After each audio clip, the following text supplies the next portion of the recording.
Woo! What is up, YouTube? My Cowboys family here, bringing you guys, of course, not just a game day reaction live stream here watching our Cowboys, but a special game that only comes once a year. Get your turkeys ready. It's time for your Thanksgiving game day reaction live stream. Yeah. Can't wait to watch our Dallas Cowboys face off against an NFC East rival once again, the Washington Commanders. Yes, guys. Week 12. And we already saw a game today. We'll talk quickly about that one. It actually has to do with the Cowboys. But more importantly, we got to handle our business. And that's what we're going to see today here on Thanksgiving. That's what we're hoping to see, guys, against the Washington Commies. Now let's keep it rolling in here. Hopefully we have lots of things to be thankful for. Hopefully, yes. Today. And first and foremost, like you said, baby, very, very happy Thanksgiving to everybody out there, even the Washington fans. Everybody who's celebrating with us here. Happy Thanksgiving. As you can see, we open things up. That's what it's about. Football, fun, family, Cowboys. Coming together for a greater purpose than ourselves. Yes. Yes, guys. So, again, we will see, though, what happens today. We'll talk about all football stuff here in a moment as we warm you up here, get you ready here in about 30 minutes, 25 minutes. It's kickoff here. Happy Thanksgiving to all. We are going to do the Thanksgiving after the game. Some people are doing it before. Some people do it after. We're doing it after. But, baby, let's talk about right now. Who is repping the boards as the four pieces of our board, the champions of our boards from last week? Who's repping it this week? And you know there's a full takeover here. We all know why he's here. The man Snug X. Ooh. A huge shout out to him, of course, representing Sponsor of the Week and Cash App King, respectively. Yes. Although if you look up above, C. Bass is representing some Zach Martin love with 70 points on the stream, boss. Yeah. And a huge shout out to Jason Renfro, who is the membership king, back to back. Yeah, it's 2 weeks in a row. Much love to him. He may be 3 weeks.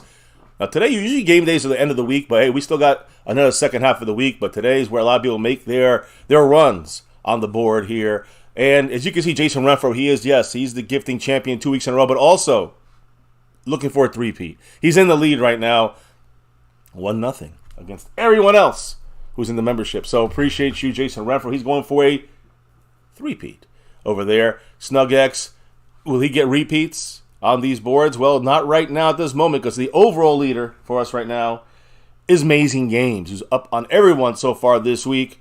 Appreciate him. And also, Jason Renfro, he's still showing up on the board because he's the leader in the Cash App side of things.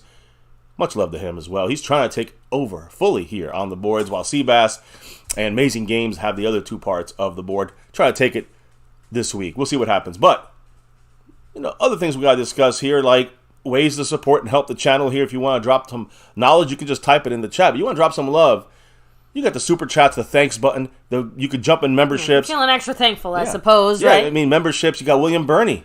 Big shout out to William Burney, who jumped into the membership, the Navy Blue crew today. So drop those emojis if you got them. Just in time to drop those emojis. Yeah, so again, you see, gifting the memberships like we talked about. There's a lot of ways to help the channel. Another way you can help is on the Cash App board, which is also on the overall board. When you look at the Cash App, there's 4 specific ways you can get on that board. Right now, Jason Renfro in the lead. Snug X got the crown. What are the other 4 ways they can get down? Of course, you have the Cash App, money sign MyCowboysFamily, the Venmo at My-Cowboys-Family, the regular PayPal link, and last but not least, the Streamlabs link. Lets your comment show up on stream like a super chat. Much love to everybody in the membership, the Navy Blue crew, Silver 2. Tomorrow we'll do the Silver shout out. But today, daily, we do the top shelf memberships, like star level and over everything, nightly, daily, whatever. Shout outs, baby. Who are they? Skeptical Fan, Jason Renfro, Lincoln Kane, Mary Alvarez, Andy Potched, Marissa Sparkle, The Lunatic, and over everything, C. Bass. Yeah, appreciate, again, everybody in the house. Hit that like, hit subscribe, hit the notification bell. And as we get started for this game, before we go through the info that you need to know about this game here, pre-game style, let's do the shout outs to those in the chat right here with us tonight. We got Choctaw Montana. I know. We're used to our nighttime. This Thanksgiving, beat the commies. You see at the bottom right. A little extra special gift. Asmodeus, much love. Appreciate you. Choctaw Montana 808 representing MH. Said the Packers and Lions game was boring. I liked it. Because the Packers beat the Lions, who were in front of us. Now they're behind us. We'll talk about it. Yeah. So LT, shout out to you. I don't know how you say go chickens in Japanese, but enjoy your Thanksgiving. out there in the land of the rising sun. We got Emeraldo Cruz. Feliz Dia de Acción de Gracias. Let's fucking go, Cowboys. Oh, yeah. Shout out to you, Emeraldo. Frame Rippers, much love. Oh, no. Food poisoning. I hope you're feeling better soon. House Nelson in the house saying, I'm thankful for the opportunity to spank the Commander's hind parts. Hell yeah. Until their skin's red. I get the correlation. Devontae Alvarez, what's up? Happy Thanksgiving to you and yours. Retro Scotty, much love. Hope you and the family are doing well. David Lara said, beer, turkey, Cowboys, family. Go Cowboys. Football, which means well, Cowboys. It means Cowboys, exactly. Fuego bringing the heat. Again, huge shout out to you. He's really giving back to his community. Again, appreciate everything you're doing there. William Burney, by the way, dropping a score prediction, 31-17 Cowboys. And in the membership, the Navy Blue Crew. Andrew Ruiz, what's up? Happy Turkey Day to you. Freedom first. Congrats to you, man. Bama fan, much love, representing. Let me go ahead, hand things off to Mr. MCF so we can get into some of that pregame news and obviously touch on one or two other Cowboy-related things. Yes. Now, let's just go like this, guys. First and foremost, the first game of the day, I mean, it was a 29-22. The Lions took an L. The Packers beat them in an upset. Oh, the Packers are moving up on the standings, but the Lions took an L. Last week, they almost lost to the Bears. They got lucky. Couldn't get lucky this week. They are 8-3. We win today. We are also 8-3. And I think we'll be in or are we 9-3? I'm trying to even get it together in my head. I know we're 9-3 now. So well, no, we're not 9-3 now. But this is week 12. We played 10 games. So yeah, we're 7-3. We'll be 8-3 if we win today, and we'll be in a tie with the Lions for that spot there. It only makes a difference with the Lions if we get that first. If we win the NFC East, we got to beat the Eagles. Obviously, to be able to even have a chance to jump over a team like the Lions or the Niners, which play after us. So hopefully Seattle gets that win tonight. That'd be the best kind of Thanksgiving. If we win, Packers can beat the Lions like they already did. And if the Seattle Seahawks, which I wouldn't put it out of, it's not a huge upset. That's a divisional game, and Seattle's not bad. We get them next Thursday. So that's going to be a game we watch after this game tonight here. But that'd be the best thing. Seattle wins. The Lions take an L. The Niners take an L. And we get the W. It's the best kickoff of this week it could be. So let's talk about our Cowboys. The history of the NFL as Thanksgiving tradition dates back to 1934. It was kind of a classic, I guess you can say. It was the Lions, a 10-0 Lions versus the 11-0 Bears at that time. Chicago claimed a 3-0 win. 3-0 back then. Going crazy. Joe Biden, welcome, part of the family here. We're getting presidential. President of the United States, repping that star over everything. So that was the first ever Thanksgiving game. The Bears won 3-0. Two teams that were undefeated. And that was the Detroit's first ever loss under the name Detroit Lions. Because back then they had moved around. They were 10-0 to that point. Anyways, our Cowboys. Happy Thanksgiving, of course. And at AT&T Stadium, the Cowboys looking to extend their home winning streak to a season high. I'm sorry, not the home winning streak. Looking to extend their just regular. We got a 2-game streak right now. Trying to get it to 3. That would be a season high for us. If we get a 3-game streak, we haven't won 3 games the whole year in a row. So, that would be, a nice little kickoff to what's coming up here. It'll be a 3-week streak for the Cowboys if we're able to beat the Commanders today. And, of course, Commanders trying to spoil our fun here on Thanksgiving. But AT&T Stadium, so you guys know, people were asking if the roof was going to be open or closed. No, the roof will be closed once again today, which is kind of the common thought there when it comes to Jerry Jones and that roof. We've been to that tour. We know the few times they open it is usually got to be perfect weather. It's got to be perfect weather. It's got to be a little chillier out there. Now, captains for this game for our Cowboys on offense. Wide receiver Michael Gallup showing up here. So, again, we're going to make a concerted effort to attack with him. We'll see. Defensively, edge rusher Dorrance Armstrong is our team captain. And on special teams, you got Sean McEwen, our tight end, playing the special teams role there. Obviously, he's our third tight end. I will say one thing about that. Kind of gives me a little hint of what's going to happen next week because there was no call-up. We didn't put Hendershot on the off of the injured reserve yet, and onto our 53-man roster. So that means he has to come back by that Seattle game next Thursday. And the important thing to note is the reason the Cowboys kind of have Sean McEwen as the special teams captain is probably this is his last time with the Cowboys. And I'm saying this as in this kind of situation. So he's going to probably have to be released, Sean McEwen, next week sometime. When he's released, we put Hendershot onto the 53-man roster, and then after 24 hours, when no one's going to pick up Sean McEwen, we put him back in our practice squad. That's the way it should break down, and that's why I think they got McEwen there listed as the special teams captain. So good for him, and repping that star once again. He's been doing it for a couple of years here. This is his third year doing it. I agree. Now, what about inactives? Well, we kind of figured this. He was doubtful for this game. J-Ron Curse, our safety, strong safety, very important player in our team. Kind of holds down the tight end position there in coverage. But Curse now ruled out of this game officially. He was one of the inactives. He was doubtful. We knew he was going to make it. And that was expected on a short turnaround week, and he had that back issue. So his replacement is going to be Wanye Thomas. Of course, Red Wine also off of the elevated from the practice squad to our game day roster. So those are the guys you may see out there, if needed. But of course, we know Wanye Thomas is going to get a lot of those snaps. Even J-Ron Kerr said, quote, "It's time for you to step up today. Leave nothing out there." So, Wanye Thomas ready to roll hopefully here. At our safety position, starting over there for us, right? And that's what it's about, right? Yeah. We always talk about stepping up. It's time to step up. Next man up, right? So we know one of the inactives is J-Ron Curse. What about the rest of our inactives? Kind of all expected. Noah Igbenhamani. We got Eric Scott, the rookie. Deuce Vaughn, the rookie. Austin Richard, the rookie. And Trey Lance, he's officially our emergency quarterback. The Commanders, they got a lot of guys we kind of expected. One guy that was not sure about will be playing. Well, the guys that are ruled out, Emmanuel Forbes, the rookie cornerback, he's out. Jonathan Williams, running back, he's out. Fullback, we knew he was going to be out. Alex Arma. Guard, Julian Good-Jones, he's inactive for this game. Tight end Curtis Hodges, inactive. Wide receiver Michael Tinsley, inactive. And another guy we knew was going to be out, defensive edge rusher starter James Smith-Williams. The guy who was not inactive, who was questionable, was running back Antonio Gibson. He was questionable for the game. He had a toe injury. He's officially active, which should help. Right. Should help Washington's run game a little bit, which means we got to keep an eye on that. One quick thing on Wanye Thomas again, baby. Without J-Ron Curse, Wanye Thomas will be the fill-in now for him.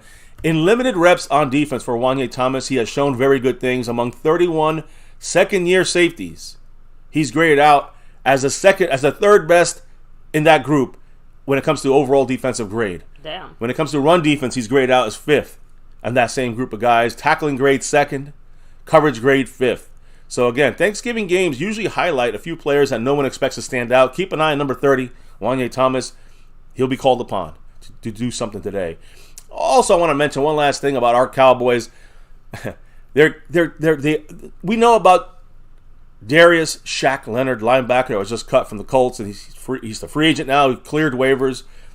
A person with knowledge from the Cowboys side of things, the Cowboys are, quote-unquote, kicking the tires on Darius Leonard. Now, that tells me, is that just the due diligence of Stephen Jones? Is that just a thing that the Cowboys always kind of do? Because a lot of people that are in the know on this are categorizing this as not aggressively pursuing Darius Leonard. So they're looking at him, they're kicking the tires, but they're not aggressive about the pursuit of trying to sign him. The Eagles, they may be. So like a baby kick. Yeah, so the Eagles, we know they're also interested. We'll see what happens. And one last thing I want to say before I put the cameras on, guys, and say happy Thanksgiving once again as we get ready for this game. Ref check. We got to do a little referee check here. Ref check. We didn't get a chance. We have a short week. Everything's kind of shoved into a couple of days worth, but let's throw up the ref check moment. Bill Vinovich. And that's not him on the screen, just so you guys know. But Bill Vinovich, he's the head ref for this game. He's the most senior official in the NFL, but not the longest tenured.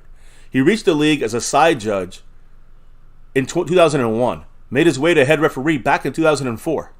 But then after 3 years, after 2007, he was forced to retire due to a near-fatal heart condition that required emergency surgery. Damn. After taking a lot of time to recover, he returned on the sidelines as a substitute ref in 2012. And he had been a replay assistant in between those years, but that season marked his actual officiating return. Yeah.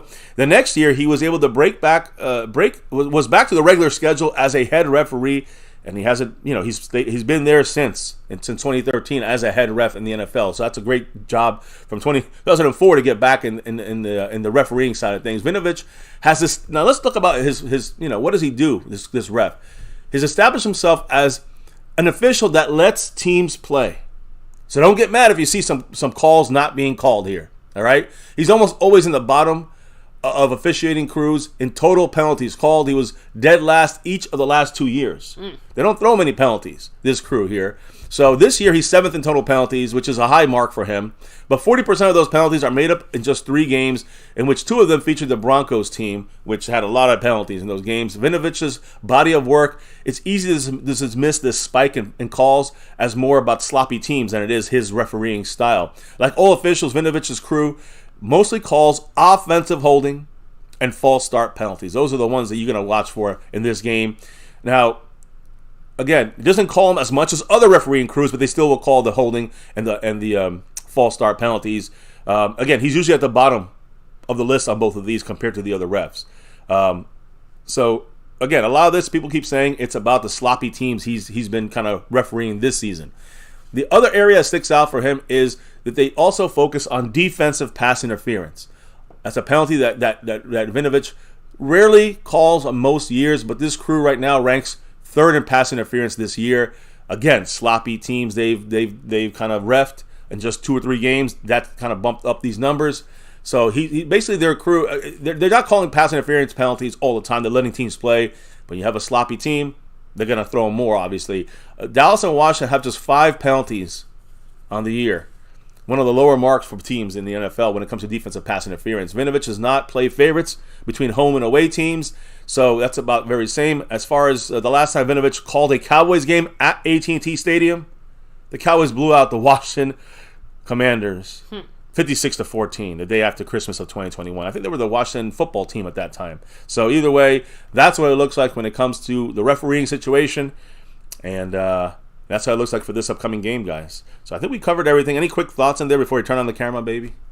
I did want to, I don't know if you wanted me to mention those 1 or 2 things. Yeah, now, actually, you did. Yeah, you actually have a quick little mention there about what was it, Dan Quinn? Well, first of all, it's 2 things. One, heading into this game, we should all be aware that out of all the teams in the NFC East, for whatever reason, the Washington Commanders seem to have McCarthy's number, because we have lost to them by 20-plus points 5 times. And 3 of those, we have lost in general, in losses, 20-plus points 5 times under McCarthy's tenure. And 3 of those 5 times were to these mother cluckers over here. So we're taking bigger L's with these two. Whether it was because both teams had crappy teams out there, whatever, you know what I mean, a team of backups, or a legitimate handed ass-smacking defeat, right? The point is that McCarthy needs to start turning the tide here when it comes to the way that we face off against the Washington Commanders. So winning today is more about just, we need to continue winning, we need to continue beating subpar teams, that type of stuff. And yeah, I did want to touch on the Dan Quinn thing, because I thought this was interesting.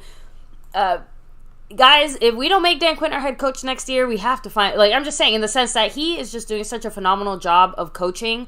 And, it goes into all the details, all the stuff that he puts into coaching. And obviously, specifically, Micah Parsons, he's such a dynamic piece that Quinn has had to step up his own coaching game to figure out, how do I coach a player that's this good, this talented. He's been reaching out to NBA coaches to basically say, hey, how do you handle the mental aspect of having a guy that's so good and can do so much? So dominant. That you're having him do all these different things in the game, basically, with basketball, there's offense and defense too, right? So the point is, how do you handle basically that kind of transition? Because on one play, they're out there, sorry, I don't speak basketball, so I don't want to say something wrong. But my point is that, when it comes to defense, obviously, Micah Parsons, he plays all 3 linebacker positions. He plays on the D-line pretty much everywhere. He can do so much. How do you handle the mental aspect of moving a player around like that and keeping them at that level?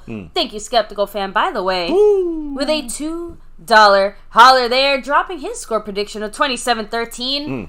Cowboys' final score prediction. So there you go. I want to see in the 30s for us. Maybe we can keep them to 9 if we're the Cowboys. If we're 30-9, I'll be happy enough with that win. So, yeah, and I just wanted to throw that out there because I did think it was interesting. And obviously, this Thanksgiving game, we all know it. It's on a bigger stage. So, more people are looking at more eyes on us. And the Cowboys and pretty much I think what he's saying is when you look at basketball, you got offense, defense, like you said, different positions, 5 different positions there. But it's more about when you're on defense, when you're Micah, and the way he has to kind of, you're using him at completely different spots, doing similar things but overlapping. Those are the reasons why I think he's going to the NBA, to kind of get in touch with people that can do different things in different positions, which is what basically Micah Parsons is doing. By the way, much love. We got a drop in here from The Lunatic, I think, with a $2 holler, and Tammy Soltis with her membership comment here in the Navy Blue Crew for 23 months. So, baby, what are everybody saying? First of all, shout out to Tammy Soltis saying 35-10. Cowboys. See, I like that one better. I want to see something like that.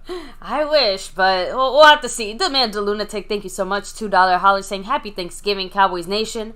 Dallas 33, Washington 16.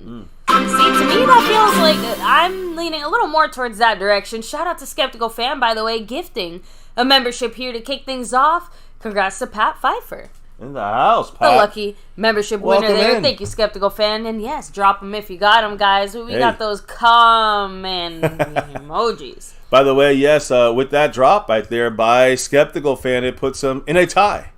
Neck and neck with Jason Renfro for the gifting lead. So I'll fix the board here in a minute, baby.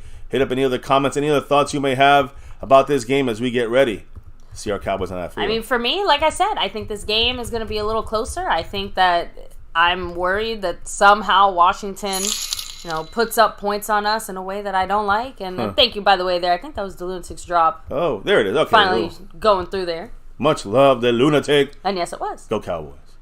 So, but I'm still, that's why I said I like the Lunatic score of 33-16, because that feels like the happier version of my score prediction, you know what I mean? Which was still like 32, I think 31, something like that, to like 20. Which, like I said, I don't want them to get 20 points on us. That's why when I saw that Dan Quinn thing about Micah Parsons and stuff, I'm just sitting there like, please, Micah, no C4, no whatever the heck you did last time, although... No, that's powder. 2.5 sacks. But we don't want to get a heart attack on that field, so yes. We need you, Micah. So anyway, outside of that, Demetrius Alexander says 65-3 with 2 defensive touchdowns, 4 turnovers, and 8 sacks. I would That's love one heck of a game. That's a bold prediction. I ain't even. Let me do a few more shout-outs here as you get the camera on. Skeptical Fan, Lost in Translation, David Lara, Demetrius Alexander, Skeptical Fan, Pat Pfeiffer, Tammy Soltis, The Lunatic, Asmodeus, Snugx, much love. Aaron Elias, what's up? Happy Thanksgiving. Daniel Barry. We got MH. William Burney, House Nelson, Anonymous ASMR said 150-10 Cowboys. Let's go. Oh man, we'd probably spontaneously combust if that was the actual score. So Mackenzie 2 times, much love to you as well. Of course, Choctaw Montana 808 representing, Bama Fan. You see, I think outside of that I had done all the other shout outs. Lost in Translation said 40-9 Cowboys. LT said he wants a good old-fashioned MCF cursing, ranting game. You got that. Even when we win, you get that sometimes. So I was gonna say, give us another week or two. I'm sure there's gonna be a lot of cursing and ranting, but hopefully a big victorious celebration. In a couple of weeks, there'll be a lot of ranting of happiness when we destroy the fucking Eagles. Right, LT? Right, LT? Listen, let's put this camera on as we get it on there. And again, we get in our throwback jerseys for this game, and I'm trying to rep it as well here. Yeah, you're doing a much better job than I am. Because we don't have our safety here, J-Ron Kerr. So we have Malik Hooker stepping up with the throwback, baby. You know it, baby. Who are you repping? Oh, yeah. You're going special teams with us here, huh? I had to kind of back-to-back rep the special team situation. Because the last time I repped this jersey, it let us down a bit. So I needed to reinvigorate it. We're going for it here, guys. Thank you for joining in the chat, hitting the like, subscribing, keep your comments going, keep it flowing, and hopefully we'll keep you guys updated on everything going on in this game. See the score not on there yet because they didn't kick off yet, but they will be in about a minute or two. So I'm expecting the Cowboys to, defensively, you got to just suffocate the run game. You put pressure on. I'm not worried about putting pressure on Sam Howell. The bigger thing about him is how they game plan this. Are they gonna try to, do the quick passes, boom, boom, to kind of nullify the pass rush? That's what I would do. If I was playing the Cowboys on offense, I would get the ball out quick and try to do that as fast as possible because that's how you make the pass rush a waste. If you put Micah pass rushing all the time, you're wasting him if they get that ball out quick. The Cardinals did it. Niners did it somewhat. So when teams do that, it gives us problems. I also know that snap count, the line of scrimmage, they go, that shit gets our guys a little bit raring to go. They get over that line, and then you do that 2 or 3 times. You've seen the Cardinals do it to us, the Niners did it to us. Got to be aware for that. It hasn't happened much after that. Defense has to be aware of not getting, offsides and all kind of dumb calls that give free plays to the offense. So defensively, if we do those things, we slow down their run game, which, again, they got Gibson, they got Robinson, and we get pressure on Howell. I don't care about the I don't care about Scary Terry. I don't care about Dotson. They won't get the ball in their hands very often because the defense is just going to be too much, the pressure too much. Now, he has the most passing yards, Sam Howell, in the NFL. He has, like fourth most touchdowns in the NFC. He's got a lot of He's also been sacked most in the NFL. Also has tied with Josh Allen for the most interceptions this year. So let him keep throwing and let him keep throwing picks. That's what we want to see in this game. And we want to get on these teams. We got to start fast. Very important that we get on top of things. We start fast. If we start slow and give them a little hope, we have a struggle game. House Nelson, speaking of struggles, I feel that struggle. He said I had to adjust the antenna. I'm just thankful it worked. So thank goodness. A lot of things to be thankful for on Thanksgiving. Man. And what are we going to do here for Thanksgiving after this game? Because we got a little cookout going on, right? Yeah, I actually, I put my foot down because no one else in this house likes turkey. So, which is okay. That's fine. And honestly, from my general quick poll in general, not too many people are into the turkey. I'm more into the ham or the sides or the other stuff. I'm a turkey person. So, during halftime, I'm going to grab a slice or two. And SnugX, I don't know about pregame shots. I'll let Mr. MCF decide for himself. But I will compromise and give you this one thing because I did have some coquito in the fridge. And I'm trying something a little different this year so I can do single servings of it or whatever. So I have to add the alcohol into the rest of the coquito mix. So I can add 2 shots of rum into the drink. And that will probably be consumed during the first half, more or less, we're saving it for after the game, the drinking things. But hey, but it's also the holiday season. I'll say this to Snug: if there is a chance, I don't want to do it right now, but if there's a chance, we may be doing some of them shots there for Thanksgiving, for hopefully this team showing out well. You know what I mean? And if not, if they're not showing out well, we'll definitely need shots either way because there's only so much I can handle of us playing a shitty team and struggling against them. I know it's a divisional game. I know it's always tougher. We just saw the Packers upset the Lions in Detroit on Thanksgiving, so it could happen to anyone. And we know it can happen to us. So again, you got to be on top of this divisional game. It's always be dangerous, but you know what? Division or not, this Cowboy team is much better than the Washington team where they are right now. Even if they were fully healthy, and right now they're not fully healthy, so we have a bigger advantage. As long as they don't overlook this game, play down to their level, we get a nice fast start, no dumb mistakes. This game is ours to give away and lose. So it's ours to win. This is our game to win. We give it away. Nobody to blame but the Cowboys, not the refs, not even the Commanders. We're giving it away. They're not taking it. So we got to make sure we show out today on Thanksgiving. Sorry, you guys are cracking me up here in the chat. ILT, you can't say things like Cajun injected deep fried turkey and not expect me to ask for your address. I'll be there next year. But damn, that sounds delicious. Lost in Translation said, I like a nice thick ham. Right? Yeah, I'm not a big ham fan. I will say a bourbon, brown sugar, honey glazed ham, with the pineapples on the bottom. Never a thing for me. You like it. I did not like it. I'm not a big turkey guy either. Yeah. So for me, it's... But I'm also Dominican, so I grew up on pernil. Exactly. That's what I'm saying. We didn't do the Thanksgiving in my family the way that most people... We didn't do... None of us... We had some turkey in the beginning of... I remember back in the old days, but... Shortly after that, when I was like 8, 9, we were having lasagna. We were having, all kinds of different kinds of other foods. Some of them, I'm sure, overlapped with Thanksgiving stuff, but it was not really no apple pie, no corn on the cob as much. It wasn't definitely not turkey. So all good. Hey, enjoy your turkeys out there. I'm enjoying an eagle. I'm gonna split open here soon. And Scorpio, ¿por qué no los dos? Right? Actually, that reminds me, I need to get my own flu shot. So it's a little late in the season, but it's never too late. Because the only time I ever got the flu, I caught it in freaking April or something. It was super late, and it sucked. So we're kicking this thing off, guys. It looks like I'm trying to see who gets that ball first. So Mary Alvarez, much love. I'm so glad you're able to clock out and you're heading there on your way to catch the Cowboys because that would be driving me crazy. So you're right. Perfect timing because this game's about to kick off now. At least SnugX knows where it's at. He's like, turkey is love. Heck yeah. Turkey's healthy. I will say that healthier than. Other foods out there. I wish I liked turkey more. I don't. You see the commemorative coin. It's also the Madden coin, right? With the turducken in the back.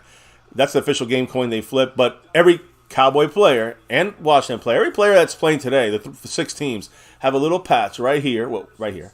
And that patch has John Madden's face. It kind of matches the Washington Commander colors. I don't like that part. But outside of that, it's kind of old school looking. And we have our old school throwbacks on. As you can see, boom. Well, that star is not like that. Actually, it looks like to this star. Yeah, that's the old school. Yeah, that's the old school star, but I'm repping it old school, new school. Let's go Cowboys. Hey, maybe even silver star. You got to remember, always respect the history, right? But right now it is the new school flavors, new guys out there who have to prove it again every single year. And our Cowboys have to, once again. And as we kick it off, by the way. Go ahead. I'm just saying, like, they have to once again sit there and not let themselves look like clowns. Well, with the clown show with Jerry sometimes. But look, forget all that stuff. The game is kicked off. We kicked off to them. We get the ball second half. I always personally like that better. By the way, I do see it coming down the pipeline. Redman R, shout out to you with the $2 holler saying Happy Thanksgiving. Hey, much love, Redman in the house. Jersey's represented. Shout out. By the way, happy birthday, Lost in Translation. Now there's only one thing left to do. Let's win. Commanders hand off the ball. Get a, kind of a 7 big run yards there. on the first down play. Again, you got Damone Clark and Marquise Bell making the tackle in the second level.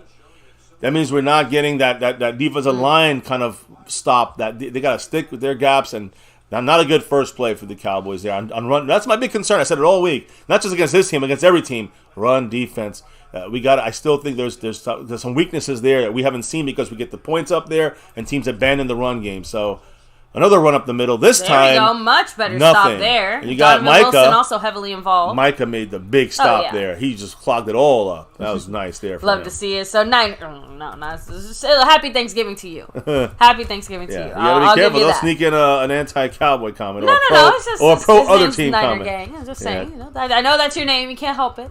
Happy Thanksgiving. And go Cowboys.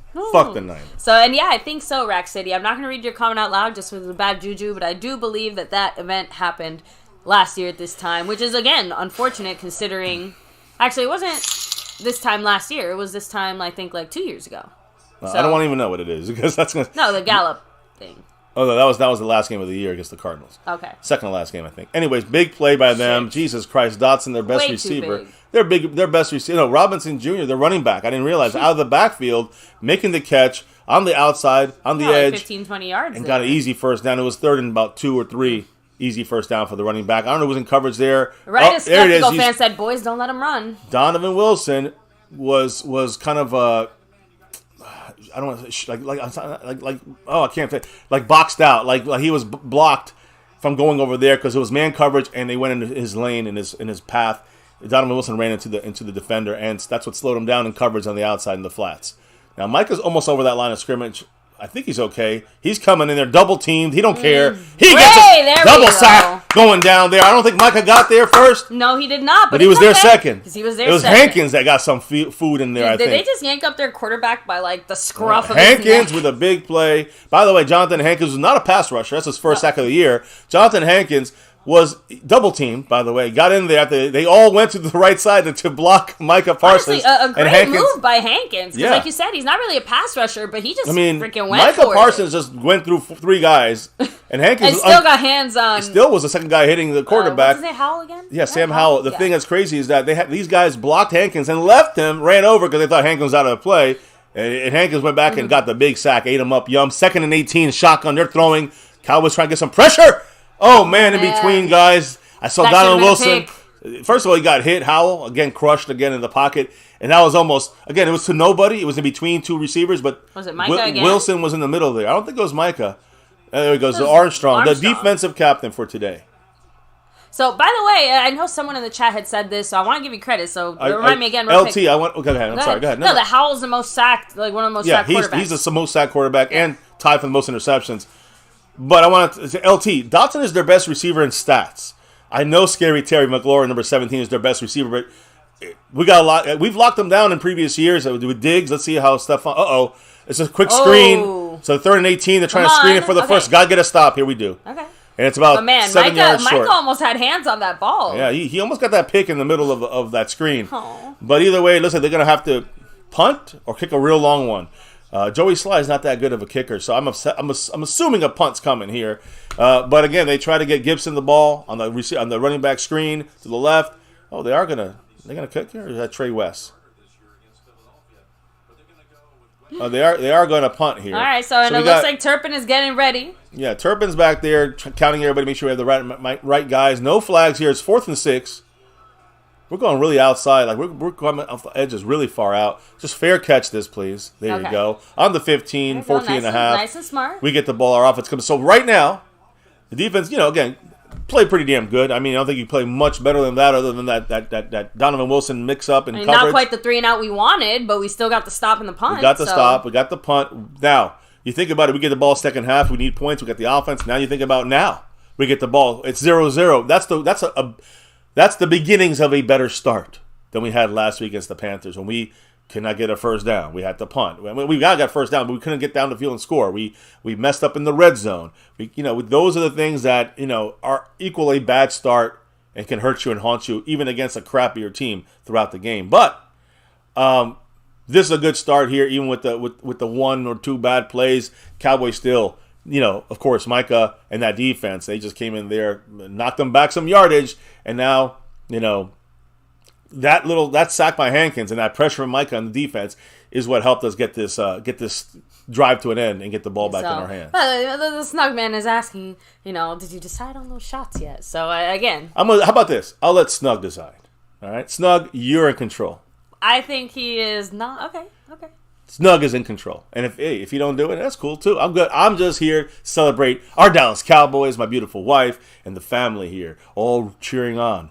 I'm not gonna lie. All I smell is a turkey right now. I know. This whole house is filled with turkey aromas. Yeah, because again, I don't know how everyone else makes it, but I basically make like an herb encrusted turkey. So it's got like I'm just saying, like, so the outside gets like really crispy, and all the herbs are like making everything very flavorful. And like, I don't know. And we're not really, you got to remember, guys, we're not really, they think we're probably cooking for like 20 people. No.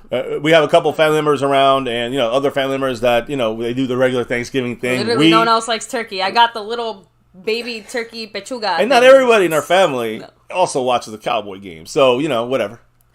Sucks to be them. Yeah, they're having Thanksgiving now. Good. Our Thanksgiving here will be, small. As it usually is. Double R, I hope let's all speak it out into the universe, right? Come on, Dak, nothing but good throws. Let's go. I wish good decisions have to go with those good throws and good play calls from McCarthy. I wish I had the time to like go back and look statistically more on what the reasoning was that we lost to the Commanders in the way that we did. Just because off the top of my head, obviously I know it was because their defense, was scary good those years, right? And kept them going, and our offense made a lot of mistakes. I am hoping, and the reason I'm saying this is, have Mike McCarthy's offensive changes helped to remedy some of those things that ailed us in those previous years, right? For example, again, pass-happy Kellen Moore. Overdoing the throws, yeah. Probably having Dak throw too many interceptions against a team like this. So you get what I'm trying to say? So obviously this team, brand new year, I have to go back and think about our losses because I don't remember right now. Guys, I know, I don't care. I'm thinking about this game here. Dak's in shotgun, first down. Got to watch that inside. Already is pressure. Dak gets that ball in his Michael Gallup, our captain, our offensive captain with the first down. By the way, Dak again, I've been saying this is a major thing on their defense is not that good. They gave away all their defensive players on the defensive line. They also have 2 guys out for this game on the defensive line, the edges, but their power is still in the interior. And I'm going to say it again, number 94, Daron Payne, number 93, Jonathan Allen. Watch those guys in the middle, stopping the run and getting pressure on the Cowboys. You just saw it there happen literally the first play. Biadasz must be able to help in the middle there. Must be able to. Play action there. Dak got time, he throws it.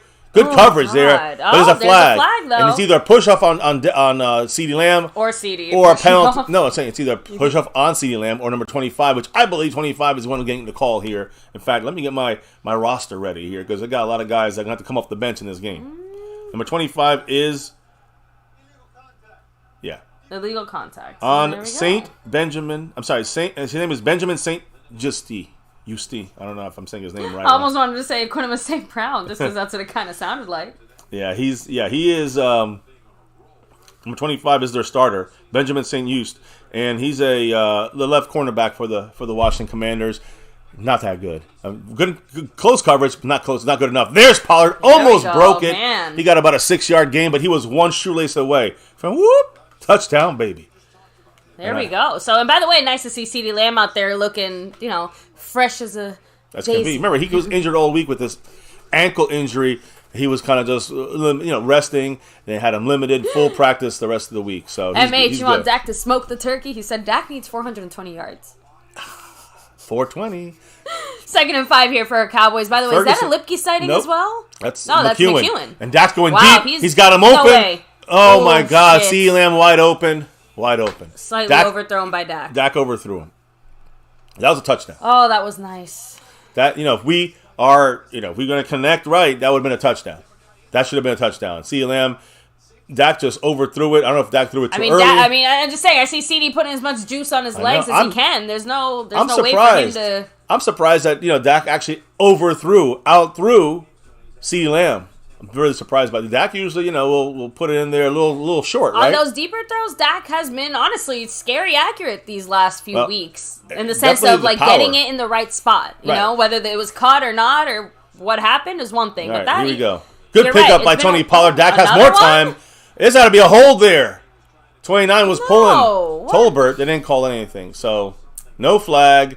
Cowboys are seeing a wide open, back end there. No safeties. Again, that's great what they're seeing, but we just needed 5 yards here. There's no one there. You got to attack that. Okay. That's a touchdown. Is it Dak again? Romo's saying it's on Dak. No offense. I mean, it might have been. It didn't look like it wasn't not Dak. We're punting. Anger punts. That's a wasted drive right there for the Cowboys. Great punt. He's going back to the 5 and taking. He should let it bounce. Blocking the back. Good job by my goodness. Sam Williams. Fuck. It's a fucking flag. Holding, and he's hurt too. Not holding, but a face mask. It's probably a face mask. How's it a face mask on him? Yeah, I think he was grabbing ankles. He grabbed his face mask first. That's why he turned him around. Man, he looks so much like Micah when he has his helmet on.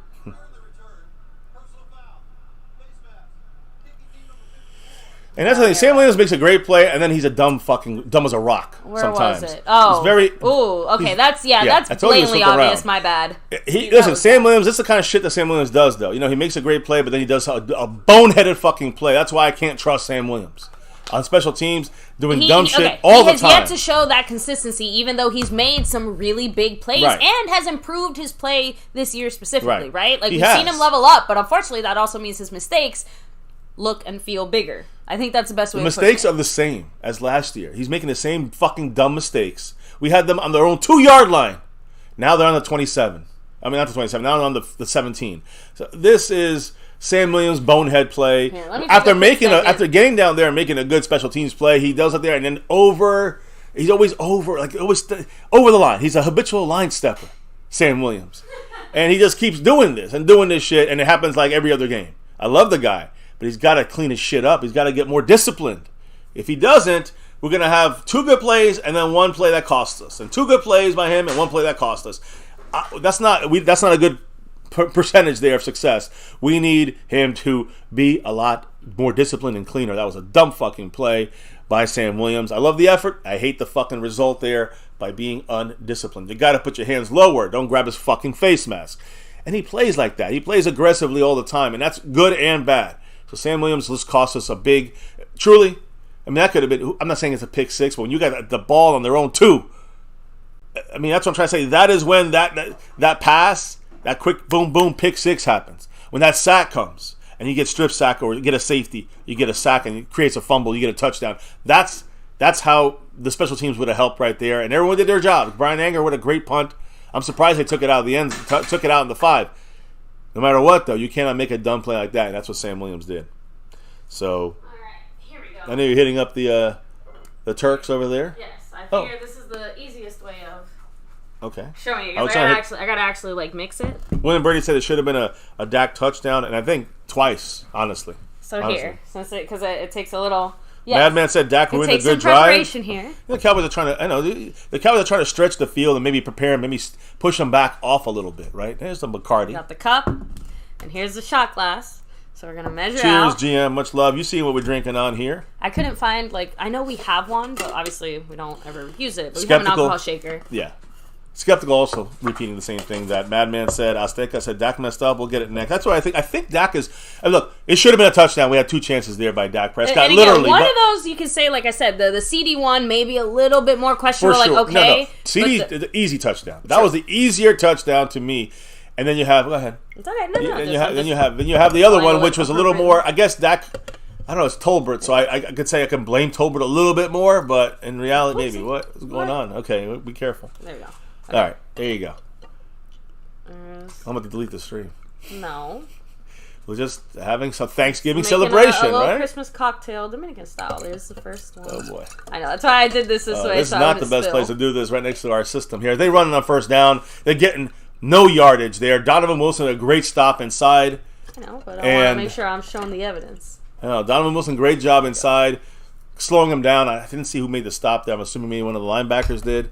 So either way, we got to stay on stopping that run. Any team stays consistent on stopping the run, on running the ball on us, that could be dangerous for the Cowboys. I'm gonna be honest. So let's keep it going here. Ooh, I can smell that. I know. It is give me harsh. a second. So it's a second and 9. Yeah, like I said, give me. It's Nugget ready to say go for it because I'm leaving it in his hands. But like I said, it takes a few minutes, and I'm focusing on the game. Second and 9. They do run the ball to the left. And again, a couple yards, about 4 yards here. Well, depends on where they mark it. They might mark them at 5. They give it I doubt it, but if they give them the extra anti-Cowboy yard, then it'll be third and 5. So, but I think it's 3rd and 6-ish. It's about that area is the point. Oh, fuck. They give them an extra 5 yards. I'm trying to tell you, baby. They got like 5 yards there. It was second and 9. They gave them 8. They gave them 7 yards. Shit, you're right. They gave me even more. They gave them 3rd and 3. What the hell's going on here? I ain't good. I mean, when we're talking about that Cowboy yard, it's starting to turn into Cowboy 3 yards. It's turning into a Cowboy first down. Forget a yard. 3rd and 3. They're in shotgun here. You know, they only have a few seconds left. Okay, they snap the ball. Here comes pressure Great up the middle. Pressure. No hold there. Not enough. He's throwing the ball wide open. Of course. Look, someone's going to be open once he breaks the pocket. Terry McLaurin against Jordan Lewis. Jordan Lewis is like a couple of feet to his right. I know, but that was bullshit. I'm sorry.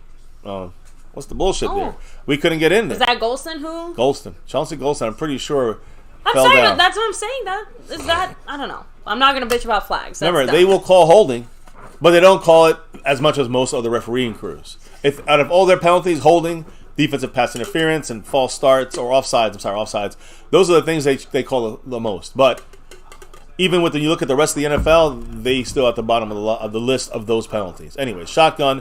This was a throw in his face, and it's a low throw, but he makes the catch there, number 4. I mean, hey, Gilmore at least makes the tackle there. He only gets like 4 or 5 yards. Yeah, Gilmore makes the tackle. Curtis, but that's on first down, so that's on 2nd and 5. And now you have, again, that's Curtis Samuel, who, by the way, was kind of injured all week. Forgot the Cowboy yard. It's 2nd and 4. Full practice for him. There you go. There's that Cowboy yard. Full practice for him this entire week. So Curtis Samuel, even though he was banged up on the injury report, we knew he was going to play. And he's their 2nd, 3rd receiver over there. I mean, depends on how you want to order them. Terry McLaurin is number 1, but this year Dotson is actually the better stat guy, more touchdown guy, more catch guy. Here we go, 2nd and 4. This is a fake run, That was a weird quick play. throw, and it is wide open to Dotson. Oh, boy, don't get a flag for that. Deron Bland, he was off a yard there. They're moving down the field. They're moving better than we did. Oh, yeah. Because, again, we were went going for 2 big plays. And that's what I'm trying to say. Checkers sometimes. I don't mind if we hit them, it's 7-0. That's the point. And, and maybe it changes things on this drive, but Dak, all I'm saying missed is, them. on the 2nd and 5, fine. Yeah, that deep throw to CD, okay, that's great. But after that, it was a 3rd and 5, and we needed to just get the first down. If they're playing everybody up in that 5-yard buffer. Okay, so then let me finish. And there's no safeties. You got to hit you got to hit it for another big play. This is the way it is. They're giving you that. You take that. You got to take what they give you. You don't want to throw it into a quadruple coverage. There's Micah. It looks like he got held or something. I guess not. Never said that either. Get a couple yards there on that first down completion. play. They get a 7-yard gain. They're 8-yard gain. Now it's 2nd and 2. And Although they're driving. It looks like he is, a receiver who caught it. He's making a face and kind of touching his ribs. So, yeah, this is not good here for the Cowboys. We're talking about other dumb shit, and we're not focusing on the fact that Washington is literally driving down the field on us right now. This defense, once again, starting slow. I don't like this slow technically, start. so did the offense. Okay, but we had 3 plays. 3 plays, and they were off because of Dak. On defense, we've had 20 plays, and they keep driving down the field on us. We had 1 good play, a sack that stopped the drive. 2nd and 2. Here we go. Get some pressure. He drops the ball. And that's a slight break for us. Probably wouldn't have got many yards anyways. Marquise Bell was in good coverage. But now it's 3rd and 2. Only needed 2. Yeah, now and they still do. 3rd and 2. They got another chance. That was almost knocked down there by, I think, Donovan Wilson. Yeah, honestly, it just slipped right out of his hands. I think Wilson got in the line of vision for Brian Robinson there, running back out of the backfield, and he kind of misplaced it on his hands, Sam Howell, 6 completions on 8 attempts, 61 yards. 6 of those completions, 5 of them, to different receivers. Did I just see a South Korean flag on his helmet, by the way? Who? Which player? Can't tell, but I thought I did. Anyway, 3rd and 2. They're in shotgun. We're getting a little pressure. There's Osa. He got more than a little pressure. Yeah, good job by Osa. More than a little pressure. No flags. I'm looking for flags. No flags. Love it. Great defense. I do not think they're going to get off the field. I mean, they stay on the field and keep going. This will be 2 straight plays. They couldn't get it on second down and 2, 3rd and 2. They couldn't get it first. This is a punt to me here. Honestly, there's no way they're kicking a field goal from 40. Yeah, 55. It'd be a 60-something yarder. I don't know if their kicker is up for that. 63 yarder. They're punting. It is 4th and 2. It's smart to punt, especially the Cowboys missing on big plays there on offense. So here we go, Turpin again. Almost the same spot that we're on the last drive. They drove this about halfway down the field, and then we stopped them. Yep, we're lucky. Well, the defense put the brakes on there now. I know. Fair but catch again, on the 10-yard line. Do we want to leave this in the hands of the football gods and their luck? And the refs and all that shit. This is what I'm talking about. When you say, oh, it's the refs' fault. No, it's the Cowboys' fault for allowing this shit to continue to get to start slow and get sloppy and allow teams to get a chance. Okay, and by the way, yes, Snug. We got the drop. Sorry. Oh, I didn't. Literally have not been able to move from this spot since then. So give me a second. But yeah, Snug Ass coming through with a $30 holler. Oh, classic, go Cowboys. How about them Cowboys? Because I'm still feeling celebratory about Jimmy Johnson. So let me go ahead and let me put Snug back up here. So that means that Snug X dropped a $30 holler. Okay, I'm just double checking there, and you putting the shots in there. So these are these. I'm assuming that's from that. Yes. Now I'm gonna go add the rest of what goes in here to make the rest of the coquito. Guess who's in the lead on the Cash App side? This is Snug X. Snug X. He's trying to go back to back, just like these '90s Cowboys. That helmet's from the '90s, by the way. So much love, Snug. And Snug, I think, is his first drop of the week, if I'm not mistaken. We're in the middle of the week here, right? With that $30 holler, though, the man jumps right into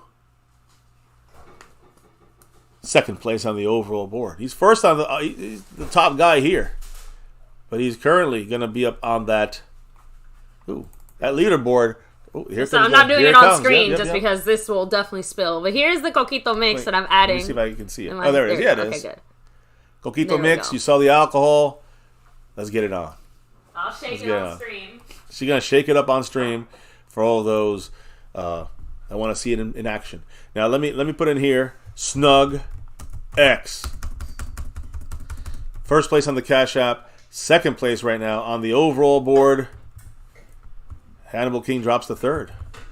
Got Amazing Game still in 1st.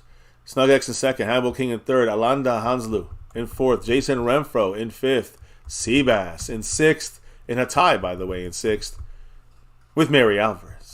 Star level, Mary Alvarez. Over everything level, Seabass. You got Skeptical Fan. He's in 7th. I'm sorry, he's in 8th place. You got William Burney tied for 9th right now on our board with Calvin Richard. Tied for 11th. The Lunatic, Red Men R, and Zach Luna. Go Cowboys. Overall, on the gifting board, I want to just shout it out. Tie between Skeptical Fan and Jason Renfro. And that's the leaders right now. Seabass repping it right now with 62 points in the Stream Boss. Snug X sponsor of the week. Snug X, the king of the Cash App, trying to go back to back. And of course, Jason Renfro already back to back as our gifting champion, trying to go for that 3-peat and a tie with a couple others there at Skeptical and himself. So Dak Prescott on his 10-yard line with the Cowboy offense under center. 1st and 10. We got a little motion there. It looked like a false start by us. It is. It looked like to me the Terrence Steele move there. Yeah, 78, Terrence Steele.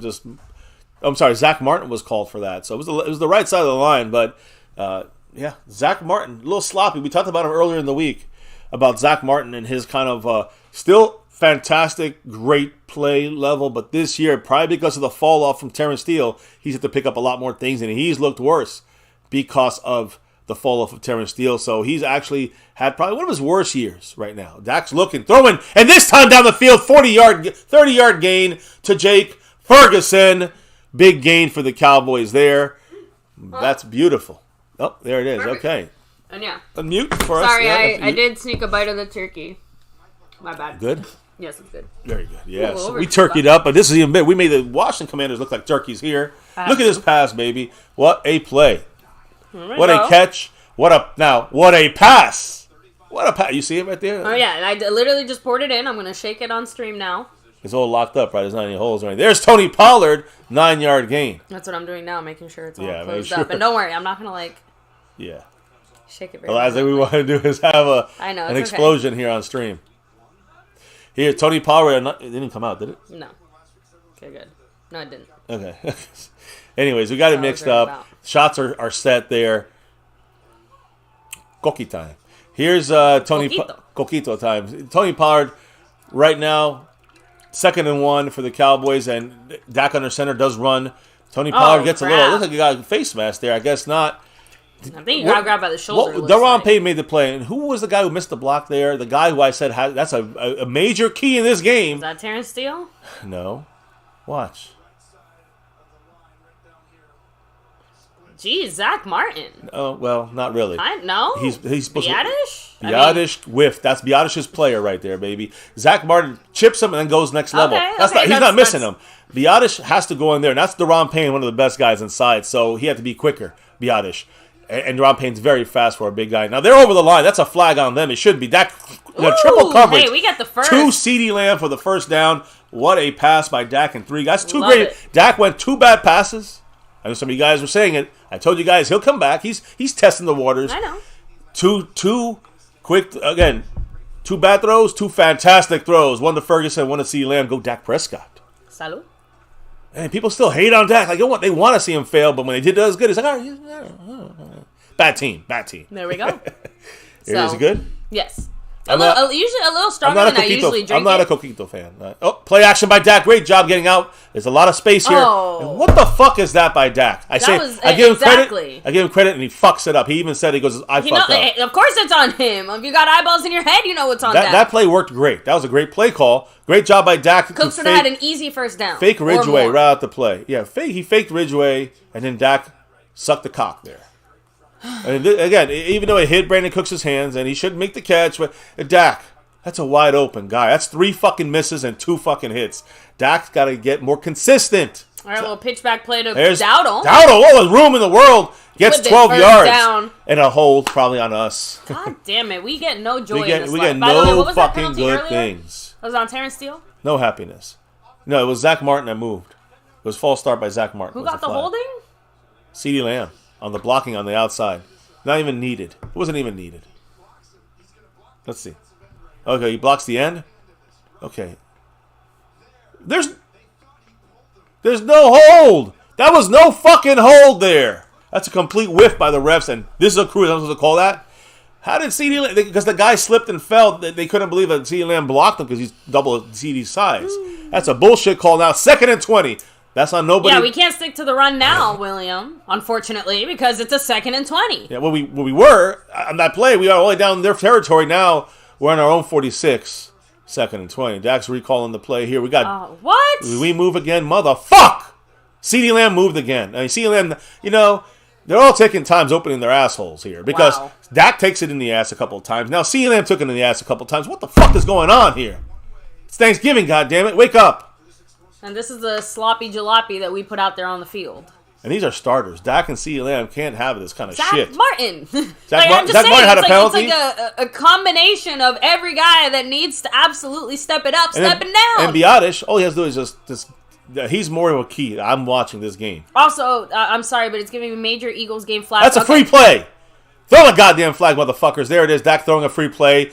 Tolbert with a nice catch. So we're taking the play, declining the flag here. Now it's 2nd and about 7. So we got out of 2nd and 25. I'm sorry, 3rd and about 7. And again, same play as earlier in the sense of the middle was open. Dak, not really open. But it was a little different, but they were playing back more. So that's why he had to throw it closer. The other one, there was nobody on the back end. That's where you could throw it. I didn't want to say it, but my point is that this is reminding me of the end of that Eagles game where instead of moving forward, we just kept progressively moving backwards and backwards and backwards. So we declined this. Good. So it's 3rd down about 7-8 yards. We got about 17 yards back on that. Good play. Big. So here he goes. So we're about 3rd down. Right on the ball, guys. Here we go. A pitch out. It's a run to Pollard. He's got that first. He does and more. Again, 10 yards, stick to the run. Yeah. Stick to the run. You're not 2nd 25, but on that play, you caught the Washington Commanders were off. I think they had more defensive backs on that play in pass. Yeah. They were not ready. They had only one linebacker out there. So they had smaller guys, and we were going to run. Terrence Steele did his job. Yes. Good job there. Look, Ferguson blocking down the field, so beautiful. I'm just trying to say, like, that is a way of when you can run out there and see that you're keeping their guys in the field and you didn't make any substitutions, you can run that next play. That's a good job by the Cowboys. The cameraman was extra focusing on Terrence Steele. Big first down. Dak dumps it down to Tony Pollard. Got to make a move. He does. Great move. And gets about That's the difference fumble. between I don't understand. If Pollard fumbled, why is he sitting there looking at the ball, laying there scratching his nuts? I mean, I am happy that we got the ball back. We did. CeeDee Lamb got that ball. There you go. CeeDee making it up there. Yeah, but why was Pollard staring at it? What is wrong with Pollard? He's going to cause CeeDee to get hurt. Pollard, whether he fumbled or not, that thing popped out. It's definitely a fumble. I guess he couldn't get to it. Okay. Man. Damn, way to go, CeeDee. CeeDee saved us there. I'm telling you that. All right, so I guess reverse on that whole run the ball shit. We can't hold on to the ball. Shit. 2nd and 4. It looks like a run to me again. And it is a pitch back to Dowdle. Good job. Outside. What did I say about running outside this game? Didn't I mention we got to run to the inside? Don't fuck with Deron Payne. So we are sticking with the run. Just Pollard gets to take a seat. We're going outside, baby. That is such a big key. I've been saying that yesterday multiple times the whole week. Hit the edges. Hit off tackle. Do not hit the center with Deron Blaine and Jonathan Allen. That's it. Deron Payne and Allen are just too good.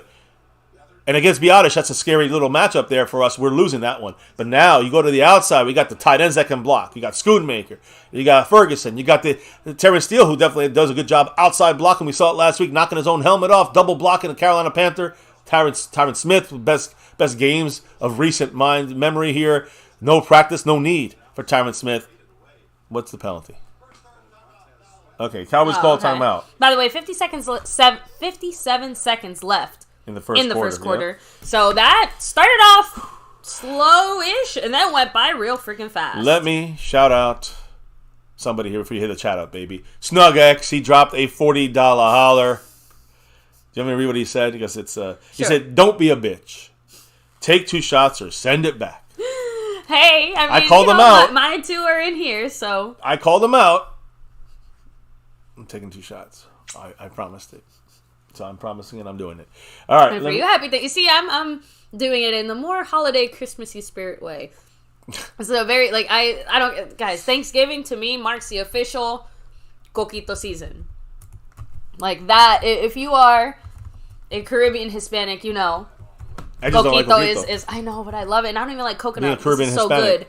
SnugX is in first place, not just on the Cash App board, baby, but on the overall board. You know what zone we're also in? Much love to Snug. We're in the zone, the red zone. Hell yeah, let's get this TD, baby. First and 10. That goes to the end zone, a little lofter.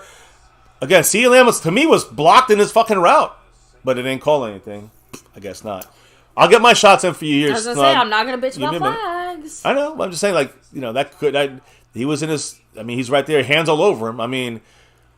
I don't know. Honestly, it looked more like CeeDee was trying to be the defender there. Because the ball was thrown over and the guy was blocking his route to the ball. It's the same huge yeast. Damn, how does Howell's hair stay up like that when he's wearing a helmet? He probably combs it every time like a pans. Anyways, here we go.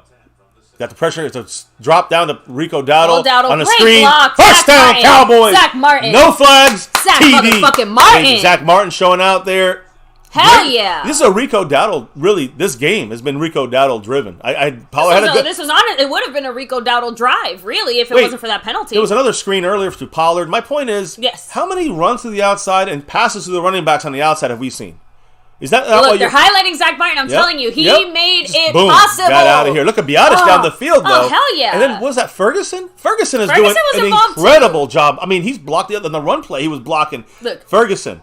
Everybody Ferguson here. and CeeDee have both fully cemented themselves as number 1 guys on this team. No doubt about Brandon Aubrey. They're playing like number 1s. Brandon Aubrey's a number 1 because he never missed again. Woo, there you go.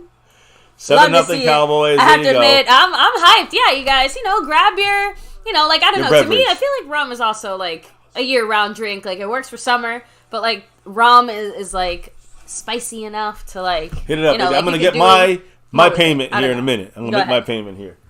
SnugX in the house. Cowboys in the house. Got that lead. Let me hit up the hat. The hat. Sorry. GM said JK sober life. Just that. You know what? We rocking with the Cali sobers too here. Of course. As we generally, probably just thrown out there. House Nelson said we love to see it. Now, First of all, guys, love the fact that even through the weirdness of the way the rest of that first quarter went, we still held them to 0 points, right? Like, close but no cigar. As much as I don't like the way they were moving and driving down the field, they got onto our territory. We still stopped them. So, the tradition of slow starts still continues in Dallas, which is what I was saying earlier when Mr. MCF was talking about the slightly defensive letdown at the time, right? And I agree. But, again, that's still the one hill that it feels like we have to surpass, but at least now we're doing what we're supposed to do. Again, we have been way more consistent in the red zone. Even last week, we only missed in the red zone, I'm pretty sure, once. So, in the last few weeks, we've only missed like once or twice in those situations where we were missing like 4 out of the 5 times. Again, overall, outside of, I have to admit, the thing I'm not the biggest fan of, even more than anything else, what's up with these fucking penalties? Sam Williams is one thing, right? But CeeDee Lamb with a double penalty whammy on the same drive, like somehow we made it through that drive, because I'm pretty sure it was all on this past offensive drive, right? So Zach Martin with the false start, CeeDee with the false start. So, like, I don't know.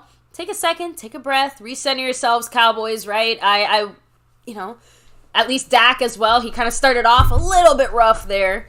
But thankfully, like you said, the more he's passing, the better it's starting to look. The more he's starting to flow and click. There we go. So, you see, GM said, I don't see it as a slow start. We just can't rely on the flag. Yes and no, just because, again, even when there were no flags and it was a clean game, we still had to basically force the punt when they were on hour 45. That's not exactly ideal, especially when, at least on one of those times, we held them back pretty far. Like, they were on their 15 or 17 or something like that, so they still drove like a solid almost 50 yards down the field. Yeah. I said, not ideal, not what we want to see. The defense stopped them when they needed to. And that's one thing, that's why our defense is great. But our defense is not elite, because we're not able to stop them back there. Keep them back there, and then... Yeah, and a huge shout-out, you're right, Fuego. CeeDee Lamb, he did make it back up. Because Pollard with that fumble would have almost cost us. Here we go. Right there, those sweet 7 points. Thankfully, CeeDee Lamb said, hold up, I got you. So teamwork. The fumble situation, the 2nd and 20 on the hold by CeeDee Lamb. I mean, again, CeeDee Lamb hurt us on that drive, helped us on that drive. In the end, we overcame the issues that we caused ourselves. They didn't cause it. We caused ourselves on that drive. Mm-hmm. The play calls, I'm going to say, is right. Yeah, They're good. Translation said Rico is saving our ass. Rico and Mike McCarthy. Mike McCarthy is doing exactly what I said. Hit the outside, hit the running lanes on the outside, and use the running backs, again, running backs whoever. The fact that, to me, a screen is a pass, but it's almost like a run to the outside. So we haven't been good. 46 seconds left, by the way, in the first quarter. We haven't been good on screens in 20 years. We haven't been good. So at least now we're seeing a little bit improvement on screens. In this game, for sure, using Rico. All right, and there it is. Damone Clark. Great run stop. You know why? It was Hankins. Hankins just didn't let the line move. And by keeping those gaps, from opening, that's why Damone Clark went around and made the tackle. So great job there. Let me get my shot in here from and for Snug X, 1 of 2. In case you were wondering, by the way, go Cowboys, baby, let's go! Thanksgiving Clark style. having the green dot in that Giants game was intentional and deliberate, because I see Malik Hooker has a green dot on for this game. So you know what that means? Malik Hooker. Again, we got a hooker in the house. I'm just a perfect timing for this, but not just that. It goes to show again what Dan Quinn is doing. He's playing chess out there. Let's with go. His players. Howell rolls to the right. No one's open. He slides it in there. Almost picked by Stephon Gilmore. 1 second left in the first quarter. 3rd and 10. They got to get one more playoff. And we're winning.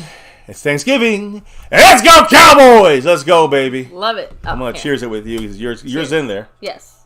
And go Cowboys. Mm-hmm. Oh, yeah. I'm also not going to lie. This is obviously a much more enjoyable way to take 2 shots. It is. This is the way I feel it. I know. That puts a little hair on your chest, right? No. We got a little bit of pre-gaming when it comes to the eating part. So I'm not planning for any of this, right, Snug? Cheers, go Cow. I owe you one more. I owe Snug one more, as he's in first place all over this board. Here we go. Sam Howell, look, he got hit. Ooh, he still got the ball to 4. Yeah. That's too bad, because we had a chance, in my opinion, there to get one of those picks. Curtis Samuel makes the catch. Good play by Howell. Bland was just a little bit behind there. Good play by Howell getting that ball out there. So let me change the quarter. And then you're going to hit that shot, baby. Ooh. That woke me up. That little shot. Man, those throwbacks are clean. Guys, when you see the throwbacks live and in action, that's the first time I ever saw them. I was instantly in love with them. I love everything about the way they look. I love the way the Cowboys look in them. They brought them. Everything about them is so from great. the 2008, 9, 10. They brought them back for like 6, 7 years from the 60s, right? These came back. They looked nice. And Romo, you remember Romo really wearing these the most. But that's the thing with these jerseys here.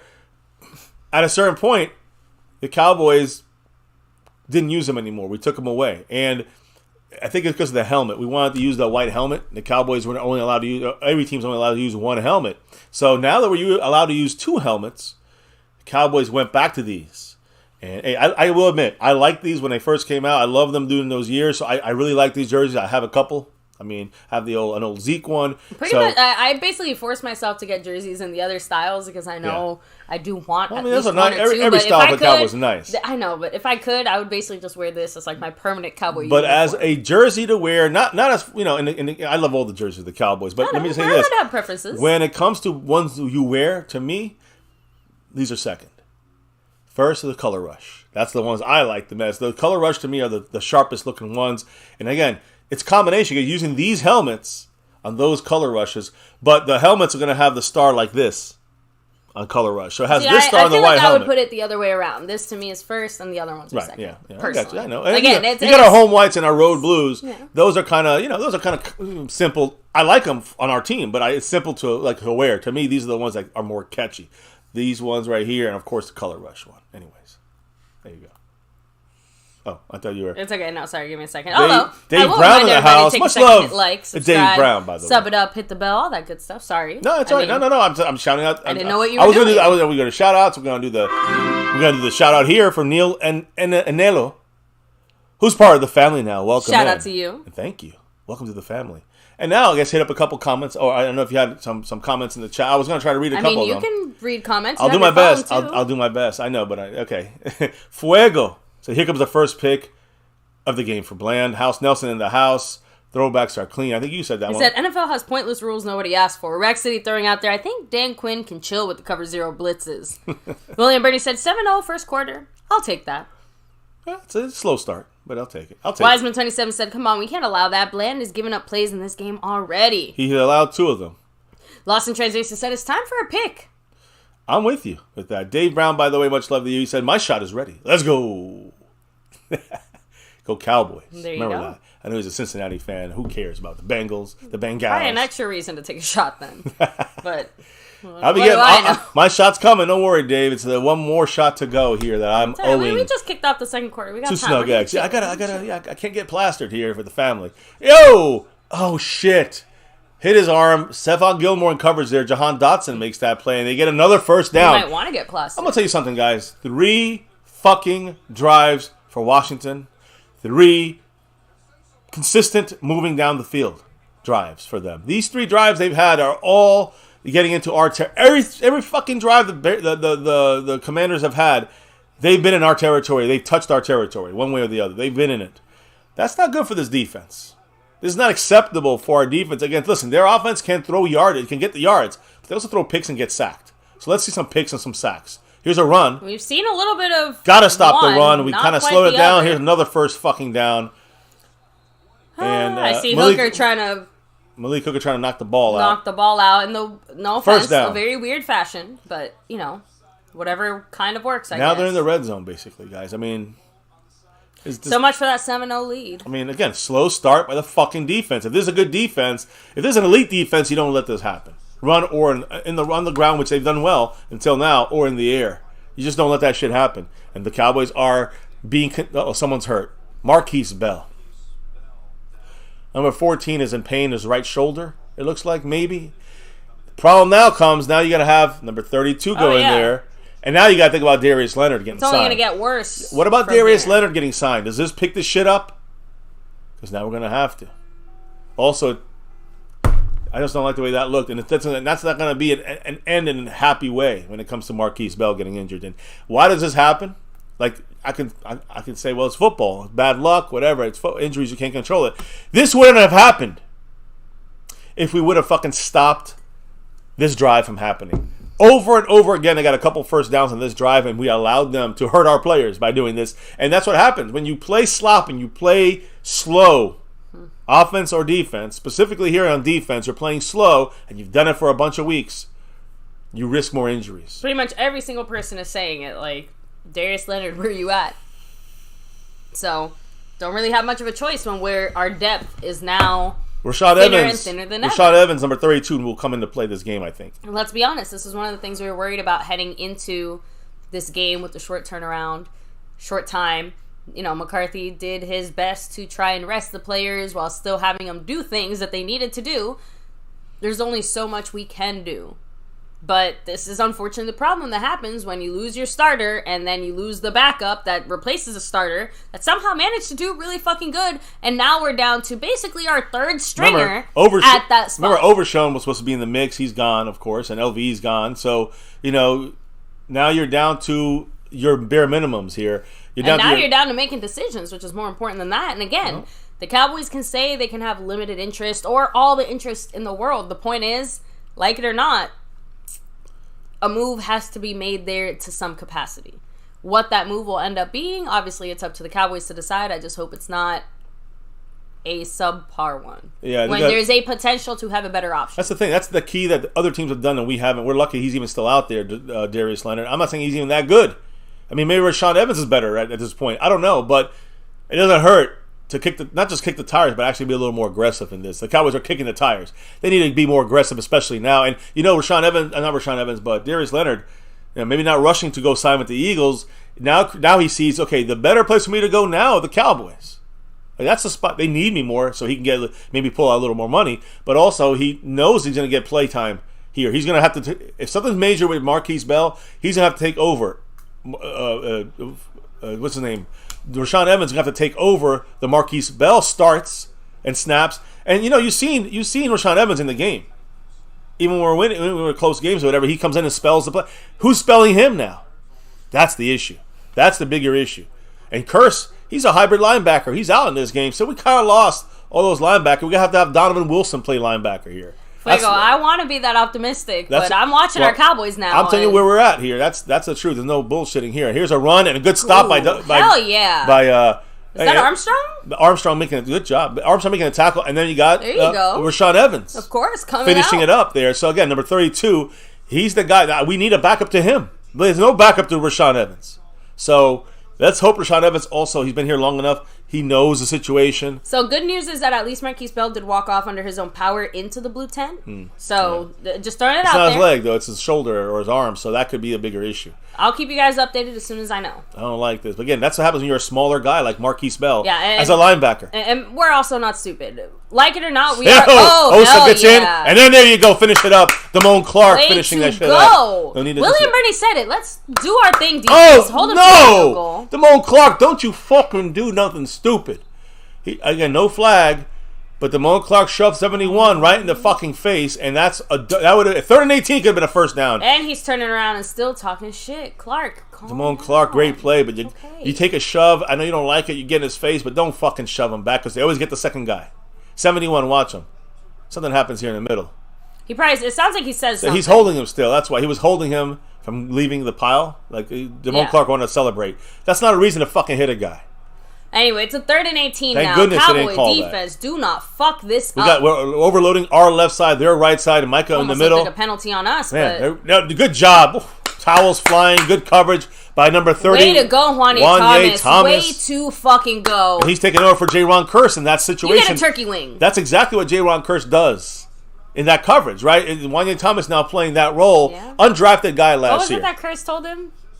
Just you got to step up. There you go. Yeah, and he right now he's said you got this. Yeah, and remember the Cowboys have to use different guys out there to kind of mix and match that linebacker spot now, and that I don't say linebacker, but that safety hybrid linebacker spot, which is J-Ron Curse, and the Cowboys so far, at least on that, looks like they're doing a good job. 4th and 16, 43-yard attempt for Joe Sly. Sly, of course, knocks it through the uprights. Okay, and it's 7-3. We tried. The defense blowing. Honestly, I'm going to be honest. The Cowboy defense has allowed 3 multi-first down drives out of 3 drives. And we've only allowed 3 points. I'm going to remind we're lucky. The people in the back who did not want to listen to me. Guys, this team hung with the Eagles, who is arguably, whether we want to admit it or not, the best team in the NFL right now, pretty much ranked by everyone.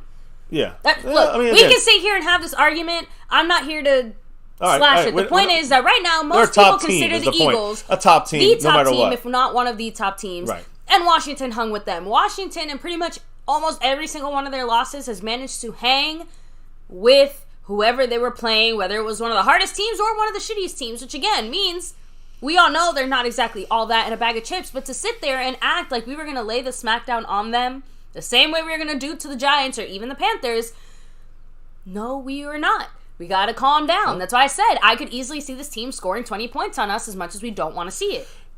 All right, that's fine. I'm just saying I see the Cowboys defense not playing well. Okay. I see, and again, if we play well, they ain't getting any points. I also see this team, this Washington team, they are a team that has a fuckload of yards passing. We know that they're one of the most passing teams in the NFL, so they'll always kind of can strike and drive down the field. I understand that, but I just think that when you look at our team here, our defense is the one that's allowing this to happen. So it's not like they're doing great things. We're getting into his face, and then we have somebody in 9 coverage. We have a dumb penalty here and there. You know what I'm saying? It's like these things. They add up and they cost us. But the thing is, the Cowboys have gotten to a point on drives and have stopped them and have stopped them from progressing and held them down on a big sack or their penalty, and that then stops the drive for us. So I'm just saying that's that kind of it's still a worry, but I think this defense hasn't shown that much yet. Our defense has not shown that much. So when it does show more, and it will show more, that's when you'll see, I think, the change in the way we look on defense. But I hate waiting. I hate having these slow starts.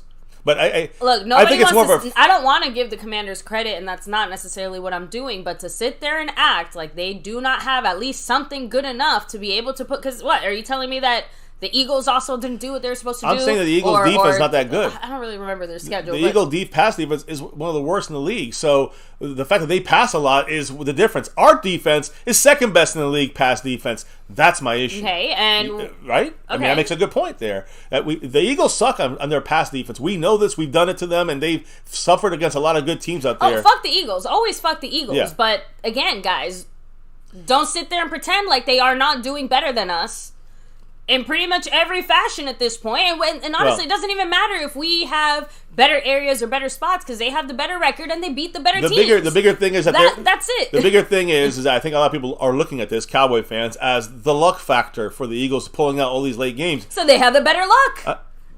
But I think that comes from coaching, and that's why I think they are a top team. It's not just I think they are beatable by the Niners and the Cowboys. We're going to beat the Eagles in 2 weeks. I'm pretty confident about that. So that's not the point. People look at them like, I think the thing is that most people look at the Eagles as the best in the world, and I think that's bullshit. They're not that great. They're not that much better. No. They are good. They're the best, one of the best teams. But they're not. I don't think they are. There's really no best team right now, in my opinion. By record-wise, it's the Eagles. But outside of that, there's about 5 or 6 teams that can challenge that spot, and I think it could beat each other any day of the week. It won't be a big surprise to me. Dak with nice play there to Pollard. Little zip to Pollard there for 5 yards in the pass. Yeah, but Pollard with that catch out of the backfield, the 4 or 5 yard there on 2nd and 5. Pollard, if he didn't catch that was a guy behind him ready to pick it. Gary McKnight said the Giants beat the Commanders, so there is that. Exactly. I mean, again, it goes all different ways, and the Giants' defense is better and they're not even that good. Their pass defense, but the Giants' defense is better pass defense wise than the Eagles. Now here we go. Dak looking to the left. He's open. He's going to run this. Yes, he's running it. And he slides. Smart slide. This is, it's. I'm seeing it in my brain. This is what I fucking been saying for years. Do not run Dak constantly. But you can run him and slide or take it out of bounds. How many times have I said that? Slide or go out of bounds. Slide or go out of bounds. But Dak even self-admitted that he was not choosing to take that option. But I think it's for his broken leg and the Kellen Moore, Jerry Jones mindset don't hurt him. It's a combination of both. They obviously weren't scheming Dak to run, and Dak himself was not taking those chances when it was open to him. And now you're seeing it. Woke everyone up. Here goes Dak. Looks, throws to Schoonmaker. There we go. Schoonmaker. First down. Man, he fought for 12 yards for Schoonmaker. First down. Not worth a second-round pick, but at least I'm gonna keep saying. I'm gonna say that because I want him to keep earning it back. I want him to keep earning it. I want to see him succeed.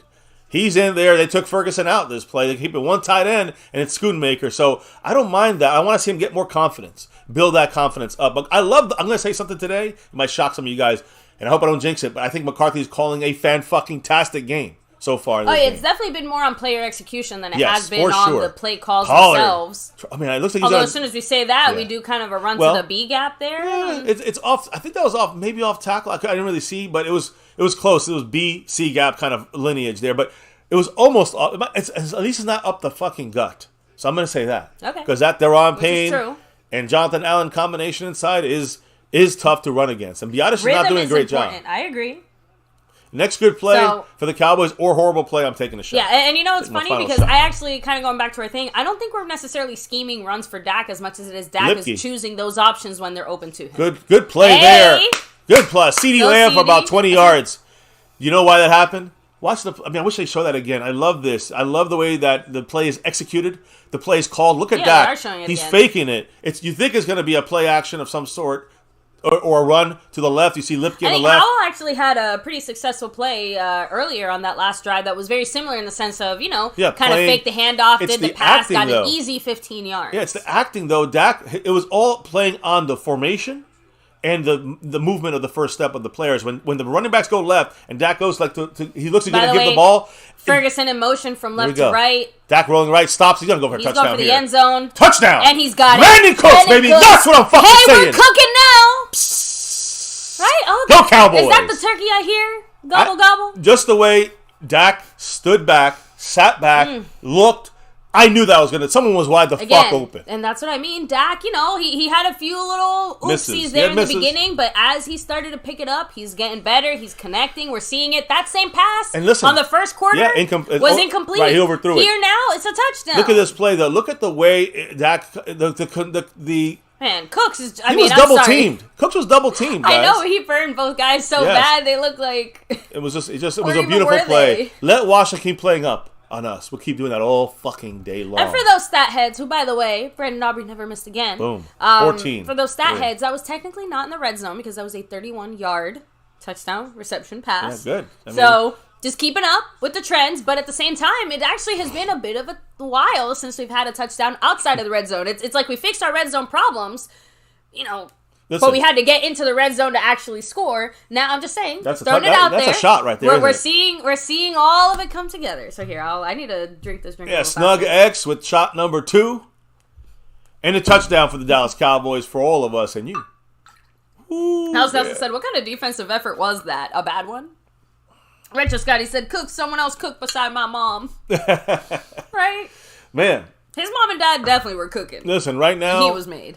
I gotta say this with a little, gotta take it back a notch in my mind because I'm saying right now this offense, it doesn't matter if we were fully loaded or against a good team like the Eagles, this offense is clicking.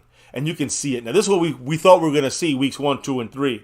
And it took about a quarter of a season for this offense to go and let McCarthy open shit up. And you remember some of the things that we said we wanted to see carry forward from that game? Yes. Where Brandon Cooks finally popped off. So we're still seeing more Brandon Cooks. Heck, we're even seeing more Schoonmaker, and he's actually, completing catches. Yeah, Rico. Doing things. Seeing more Rico, we're right? seeing more Rico. So Tolbert was open to that long pass. We continue to see the motion evolving. Yes, motion. Right? Again, we haven't got to the bunch formations, but you saw earlier play where CeeDee was. I think you were inside. That was the play we got a first down to Ferguson down the field. But CeeDee Lamb was in motion, and a lot of snapping the ball while a guy's in motion that helps Dak and it helps the entire offense. I've been saying this for years. Years. Even though it hasn't gone the way that we've exactly wanted it to, we've even seen more Tolbert and Brooks in the sense that they're seeing overall in the last us couple of add weeks, these guys in and continue to evolve there. If he had hit CeeDee Lamb on that first touchdown that was wide open, or the next play, even Tolbert, the next play was Tolbert. I'm just saying, if he had hit, his score is 21-3 early second quarter.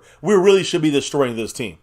Already, we are kind of getting a lead. This is where defense takes over now. This is where the sacks and the turnovers come. No major mistakes, right? Yes. No turnovers, right? Even though Pollard almost did it, but CeeDee Lamb came through. Right, skeptical fan who, by the way, with that too, with his $2 holler, said beautiful touchdown, Brandon Cooks. Go Cowboys. I know. We all feel like cooking right now, right? Yeah, and I also shout out to CeeDee Lamb, by the way, who has done a lot less of the slime ever since Brandon Cooks has popped off. He's been doing a lot more of this. The arrow. He's the archer. He's shooting his shot. And I'm taking this, and it's taking a shot. Take your shot. Yeah, We're Snug X. Halfway through my drink. Snug X, much love. We're 2 shots in here each. Or you're almost at 2 shots. Go Cowboys. Let's go, baby. Let's take this game and let's win it 30 to plus and hold them under 10. Go Cowboys. Let's go. Oh, man. Mary Alvarez. Someone at my job that was making pozole for Thanksgiving, too, and I'm just sitting there like, oh. I would like to go. Oh, man. Honestly, I should be like 300 pounds as much as I love and think about food. So just throwing it out there, guys. Like I'm. In case you guys are wondering, we're not drinkers here at all. Please understand. That's why. Ooh. I'm definitely feeling the Christmas spirit. I'm gonna have to put the AC down here in a minute, but I promise I would finish this drink by halftime. So I'm like trying to. How much time? We got a lot of time. There's like 7-8 minutes left in the second quarter, so I got some time.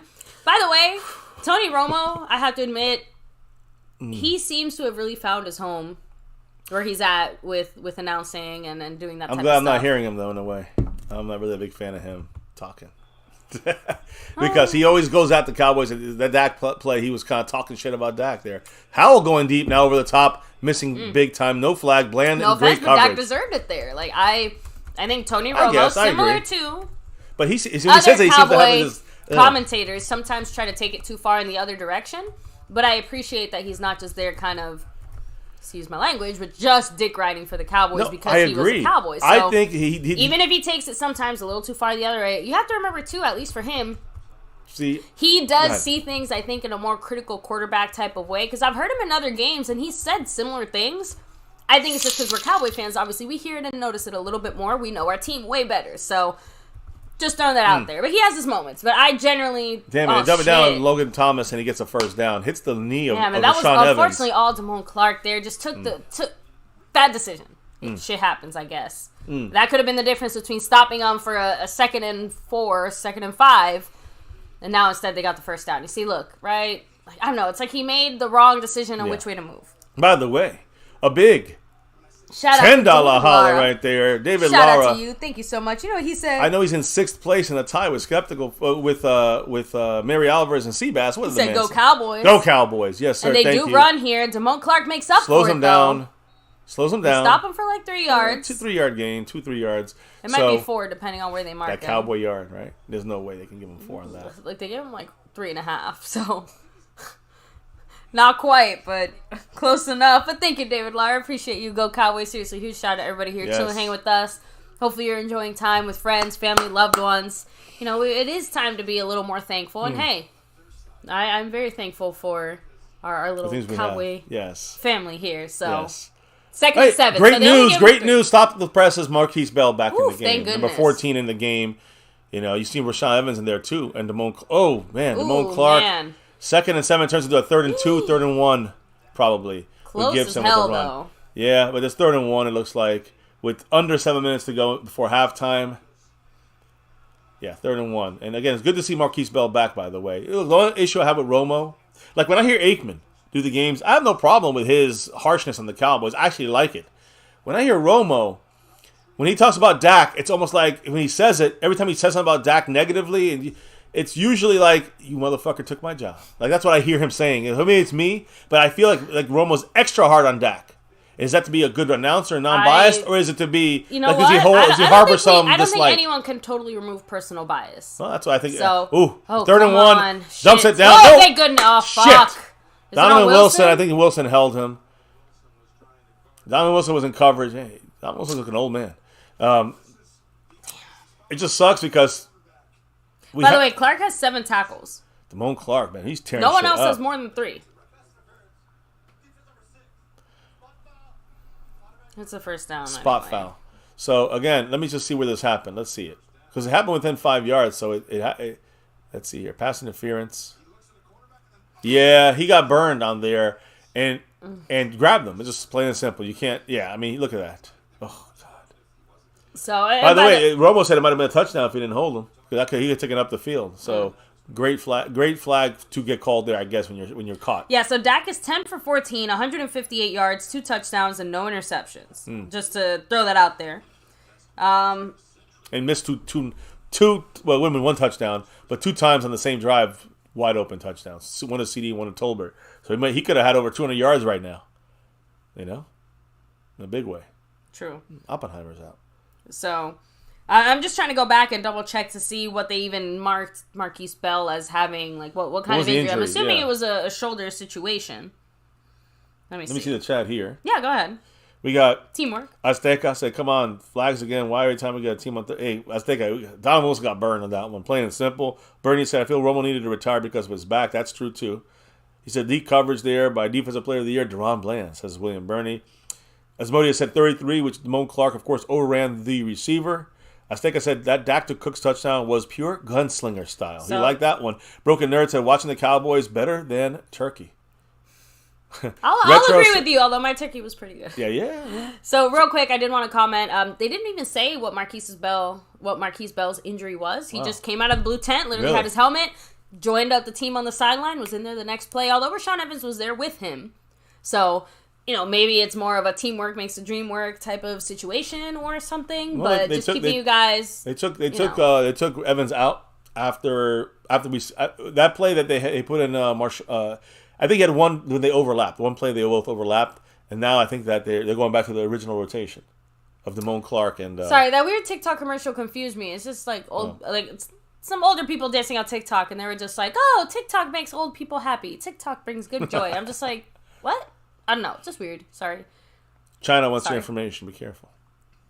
It's okay. China can have it. Just kidding.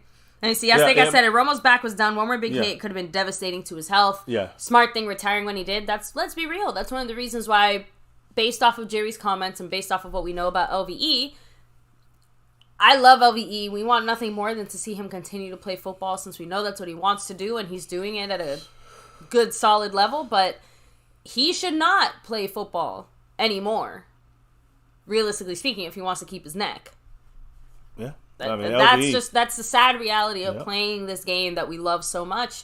Plenty of players' careers get ended way too early. Another player goes into we had seen him. He went down before the thing here. Okay. Number 8, who is that's not Robinson, right? That's the running back. That's their starting running back. So they don't have Gibson 24 in there now. So again, run game is weak, but you already said. So by the way, it's Howell that has the South Korean flag on his helmet. Is he South Korean? I guess he has some South Korean family. Cool. No, just saying. They're highlighting Micah at the bottom right, which again he's on the outside. Going against the left tackle Charles Leno. They go the opposite way and they get the nice run there for 8 yards. Is he still going? I don't know why he kept going. He was already down. Well, it was a really hard hit by. He got flipped. Your guy here, Malik Hooker. And a solid, clean hit, just a really fucking hard one. Yeah. It's nice to see. We don't usually hit that hard. His elbow hit and his helmet hit, so he's down. But, yeah, he thought his knee never hit, so he was right about that part, I guess. But either way, it's a 2nd and 2 now. Yeah. It's just allowing too much for this offense. I don't understand how. I mean, I know they get yardage, but I didn't know they can just go down our defense like this consistently every fucking drive. They're in our territory. Another run here to the right, and this time Hankins is there, but nobody else helps him. Yeah, it's not close enough. Well, he hit him on the line of scrimmage, and then no one was around to help him. I mean, that's just momentum there, and Gibson gets the first down. Remember, Gibson coming off an injury. I think they're on our 35, by the way. They got at least 3 points on this drive, so they're matching our energy in a lot of ways. Right? Dak's got to focus in the game, not his fucking fingernails. Exactly. LVU and healthy was amazing, but I think it's time, and that's what I'm saying. It sounds like this is like similar. A life-altering situation the way it would play action there. We got fooled. Okay, is that a hold for Fowler? Thank you. Fowler was held. They did finally throw a flag, but Fowler was being held 3 ways to Sunday. Yeah, so that should be. At least caught that. And you do call that. You take them back 10 yards because that there. Oh, it's on us, baby. What the fuck?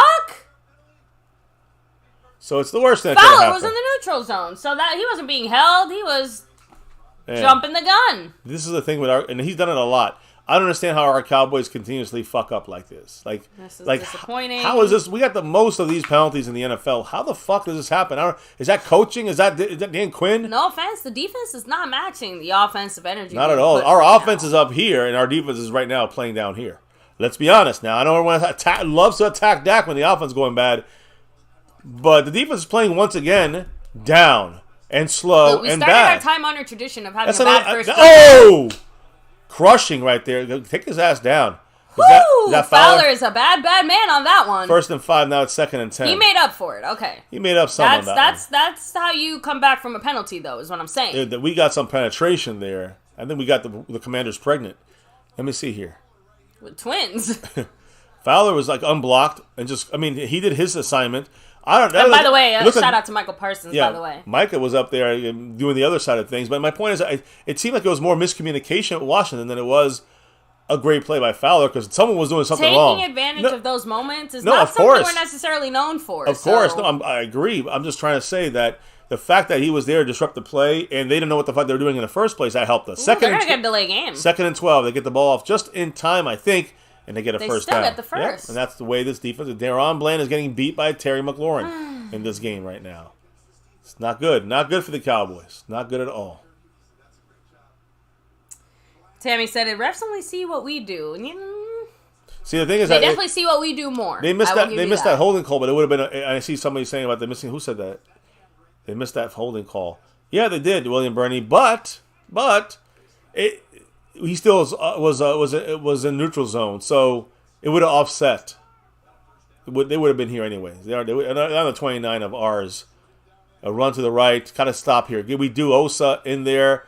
I think I give credit to Sam Williams on that one, even more so, because he held his gap assignment there and did not let himself get pushed backwards.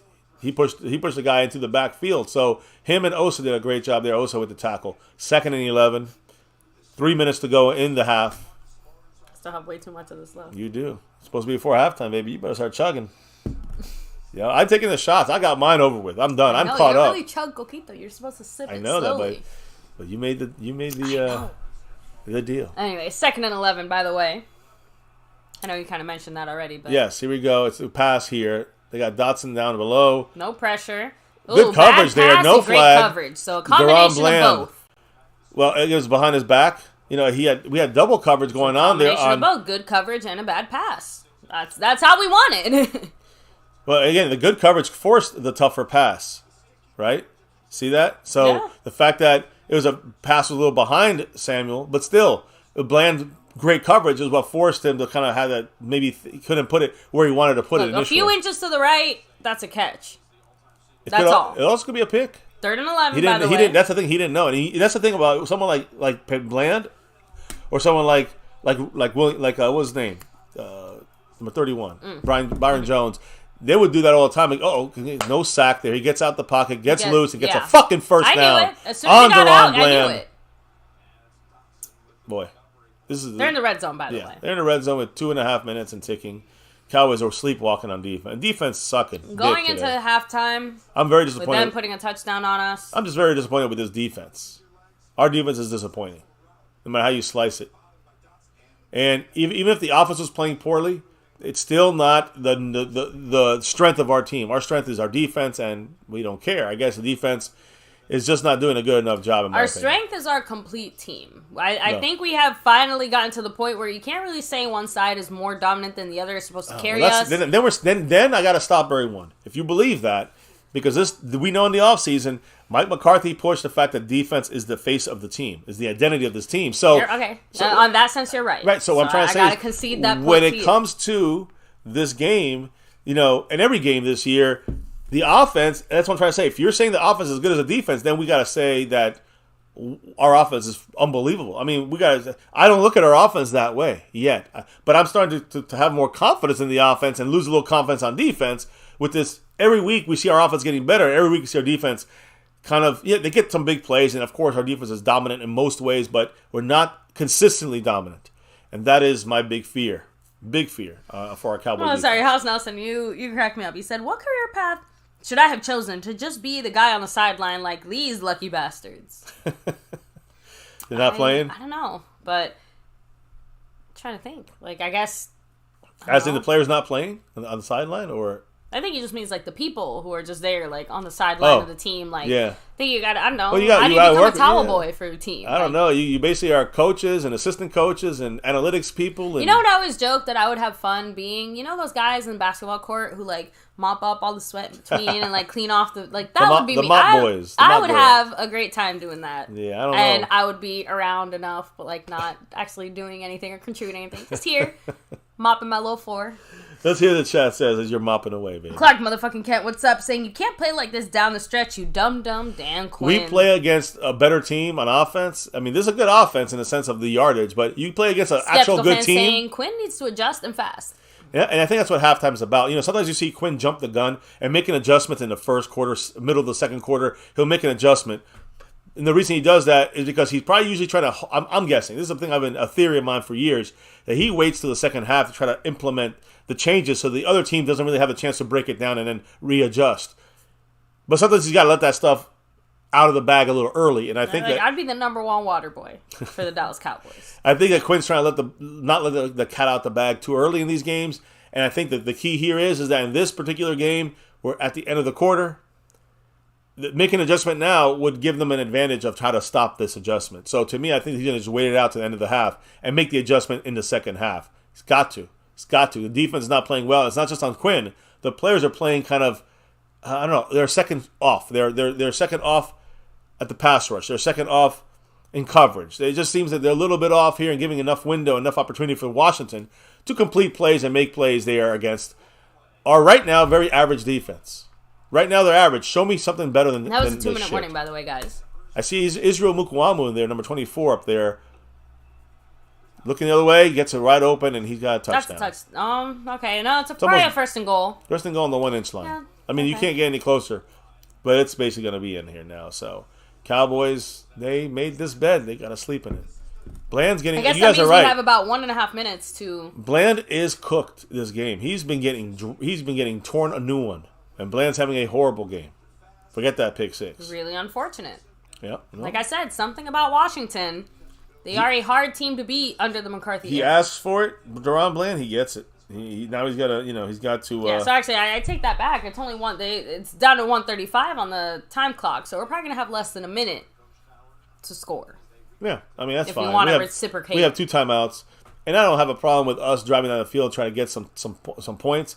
But it might have almost been better if Washington would have scored there, honestly. I mean, again, you can stop them here. There's a penalty, a turnover can happen. 808 Cowboy Legion of Doom is saying, how many more third downs are we just going to allow? Which, again, also a slightly disappointing part of today that, regardless of however it goes, there's been a lot of third downs that we have allowed to turn into against first the downs. Eagles. We were ranked one of the better, I think the third or fourth best third down defense. We've and several others in the chat are saying it's not the defense that sucks overall. It's specifically our secondary that's sucking eggs. Maybe. I don't see any sacks, though, after those first couple. I haven't seen any pressure on the last 2 drives. That's a good point. So, by the way, that's right. Dolly Parton is doing the halftime show. Yeah. So I want to catch a little bit of it. I want to catch it.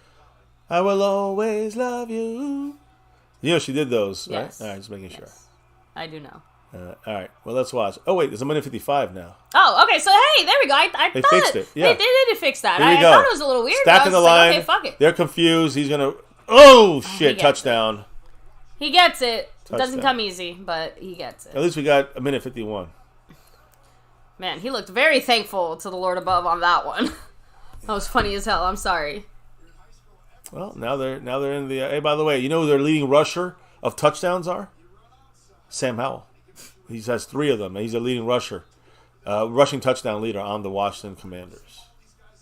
I'm assuming it's more of a situational thing. Again, when like you're when you're first and goal on the 1, run the quarterback. Why not? Anyway. I'm telling you, Cowboys just, again, when you play with your food, you choke. And that's what happened to the Lions today. They play with their food, and the Packers choked them out. Now we're playing with our food here. He knocks it through. 14-10. Disappointing. Cowboy team. As Stick are reminding us, we only have 1 timeout, not 2. Oh, that's true. I'm sorry. You're right.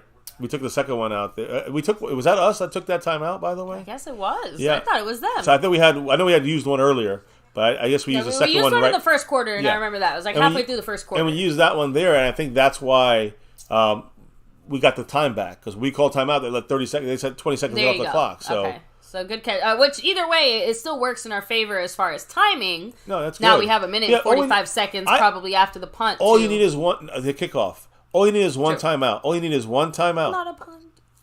All you need is one timeout to set up the field goal. If and that's the only thing I would use that field goal for. Unless it's a long drive, a big play, you need to get a breather. Okay, use a timeout there. You can spike the ball for the field goal. But to me, 2-minute drill. This is the Cowboys practice all the time. We're pretty fucking good at this. Just again, I remember we played Washington a couple years ago. It was in Washington, and we were up by a lot, and all of a sudden we try to get cute and score. Like the Kellen Moore style would be. It wasn't before a half, but we got cute in the third quarter and let Washington back in the game. We eventually won the game, but my goodness, we were up at like 3 touchdowns, and it was like tied, or we were down 3 or something in the fourth quarter. We were up 3 in the fourth quarter. We pulled it out by like maybe 13. We won by 13 or 10. I don't remember. Embarrassing though. The Cowboys let them back in the game. Let's see what the Cowboys do here. It feels embarrassing. Because right now the Cowboys got no return here, so we're getting the full minute 51. And I mean, I hope we get the touchdown. That's all I'm going to say. We have to rely on the offense now to save us because the defense is blowing chunks right now. You guys cracking me up. And I call it the entire defense. Secondary is really worse right now, and Bland is a sore spot. Supposed to be the number 1 guy in the league, right? So he's lost that moniker. But my point is, our defense got to play better, and the offense is playing pretty good, except for those first 2 misses by Dak and a fumble and a penalty fumble by Pollard, penalty by CeeDee Lamb. That's a free play.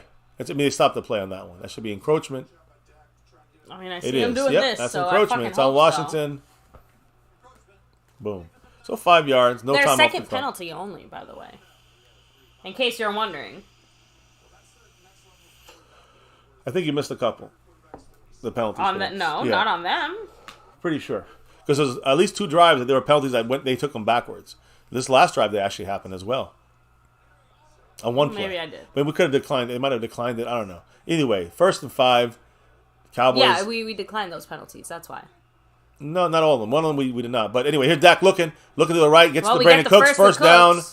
Good play. All you got to do is get up and get moving. Minute 43, I know, but let's keep it going. This is one of those drives where we got to hustle. There's no chilling. Listen, this is the one thing that I'm confident the Cowboys are good at. And in fact, this actually plays to Dak's strengths. The up-tempo, quick huddle is Dak at his best sometimes. There's no mistakes from Dak, and we should be good. The ball is tipped, almost picked. And again, no mistakes means, whether I don't know if you can help a tip or not, but you got to make sure you don't put it in someone's, again, Deron Payne, number 94, saying his name a lot. And again, he's giving Zach Martin some issues. William Burney is throwing out there, for as much as everyone talks about how great Parsons is, he doesn't dominate the game as much as he should. I think it depends. I mean, I haven't seen him as much this game, but the Cowboys use him to get double and triple teamed. You can't dominate when you're triple teamed, and sometimes he still wins in there. It's more about the other guys have to get the play. I'm going to say, well, we all know. They're blitzing. Dak almost takes a sack, but he gets open, throws it, over the top. There's a catch by Jalen Brooks off of Tolbert. Jalen Brooks. Holy shit. You are a motherfucker, and I mean that in a good way. Listen, Tolbert, it hit him in the hands. Dak made something out of nothing. Yeah, so it was almost picked, really, because it bounces off of Tolbert tries to make the catch. It bounces off of 36's helmet for Washington. Yeah, and then Jalen Brooks has the awareness to see where the ball is at, catch it, get the first. And we're in field goal range now officially. Shotgun, 1st and 10. He's going to run it. No, he's not. He's going to take it back. Someone's open. Boom. Oh, yeah. Nice catch by Tolbert. He stays in bounds. Tolbert gets his first catch of the game. For some reason, he stays in bounds, but all right. He tried to get out of bounds. I think he wanted to make the catch in bounds more. I agree. I know what you mean. We still have one timeout if we really want, and we have plenty of time still left. It's 1st and 10 on like the 13th. I thought we were on their 15. First and goal on the 6, on the 7. So a lot of time, we got 4 plays, 35 seconds. Take a shot at the end zone, Dak, and stop that clock. It's either here we it's a run to Pollard, who touchdown! Fuck yeah! No flags. Woo! How about them Cowboys? Fuck, I love this. I love everything about this. What did I tell you about me feeling confident about the Cowboys on this drive? Again, our offense has only looked better and better as time has gone on. Every week. Man, I love everything Jonathan about Allen this. is tired as fuck out there. He's one of the main guys up there. We ran up right up his gap. And that hurry-up offense hurts the defense more than it hurts us. This is Dak's specialty. I mean, people don't want to hear this. I remember the first thing I just begged for up-tempo. A red zone touchdown, by the way. Red zone running touchdown as well. Another touchdown for Tony Pollard. Oh, that's right. He's got 3 now this year? 4, I think. He's heating up. Mr. Brandon Aubrey tried to knock this through. 20-10. Can we make it? 21-10. Shit, I don't think he did. He missed it. Oh, man. What the fuck is wrong with this guy? Okay. That looks so, that stood up in the air so long. How the fuck does he have the record for the most field goals? Well, because he makes it when it counts, but not great. Now it's 20-10. Maybe, as always, we can't ever enjoy the good things here. because we got. Oh my god! Oh my god! It literally glanced off. He didn't miss completely. He missed completely it inside. Glanced off of like the. Yeah, but he didn't even hit the. He really didn't hit. I mean, he didn't even hit the goalpost. He just went left. I mean, he went left and he barely touched the. To not even touch the goalpost on an extra fucking point. My god. Embarrassing right there, but I wish. Honestly, I really wish we could have. It's going to cost us one day. We can't have anything. No. Perfect. Now special teams is starting to screw the pooch. You can't leave points out there.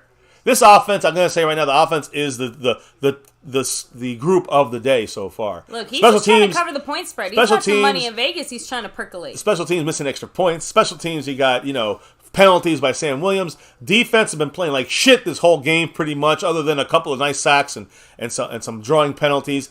But the offense has been playing, other than those first two misses, fantastic. Got to give it up to the offense. Yeah, so this is some lights out offense. Offense is dominating right now. You got to give it to them this game, even if everyone could be better. You know who's the best group? The coaches right now. The coaches have done a great fucking job this game. The play calls to me have been fantastic. Look, so I'm giving it up to the coaches. McCarthy. I'm still cheering for Aubrey here. I'm giving it up to Mike McCarthy specifically. That is now the second missed extra point in 2 weeks, right? Yep. Didn't he miss one last? Yep. Actually, not even 2 weeks. Wasn't it on Sunday?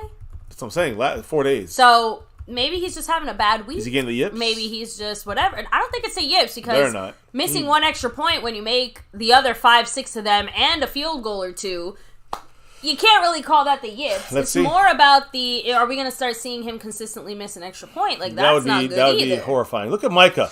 Okay. And he created that. He created that, and, I mean, he still misses. But Micah was triple teamed. He still got through, and none of his guys could make the sack. That's the issue with our defense sometimes. Easy touchdown by Tony Pollard, said Skeptical fan. With his $2 holler. Thank you so much, Skeptical. He made it look easy, didn't he? He's 6th place on the board, by the way. Skeptical. I made that look easy. Look at this. Both guys miss and run into each other. Micah is on the ground because he got triple. Some cowboy bullshit. Micah got triple teamed. And Osa and DeMarcus Lawrence banged into each other. I'm just saying, like, that's the reason that Micah's not taking a play off. That's Micah dominating. That's domination by Micah Parsons. Look at Fowler. He's about to go over the fucking line again. You stupid motherfucker. Don't get that sack, Fowler. Not quite. Instead they get the first down. It's all right. Are they calling it? 11 seconds, 10, 9. So they're going to get 10 seconds here left. I mean, they got the Hail Mary of this shit. They're still 60 yards away, 70 yards away. They're just trying to get a field goal out of this. They ain't even close. They were not even close. Attempt. Let them. They had they started on 25. They're on the 40. Their own 40, baby. Everyone's cracking up saying, Jerry, close the windows, bro. You see that sun coming? Why would you build the stadium like this? That's what Jerry Jones says. I don't want the curtains up. He never wants the curtains up for some fucking reason. He has it up for fucking concerts, but for his own team, no curtains. No, we want the curtains open. We want to show off the stadium. So that's 2. So he's missed 3 overall. 3 extra points. The first one, like 3 this season. Last week and this week.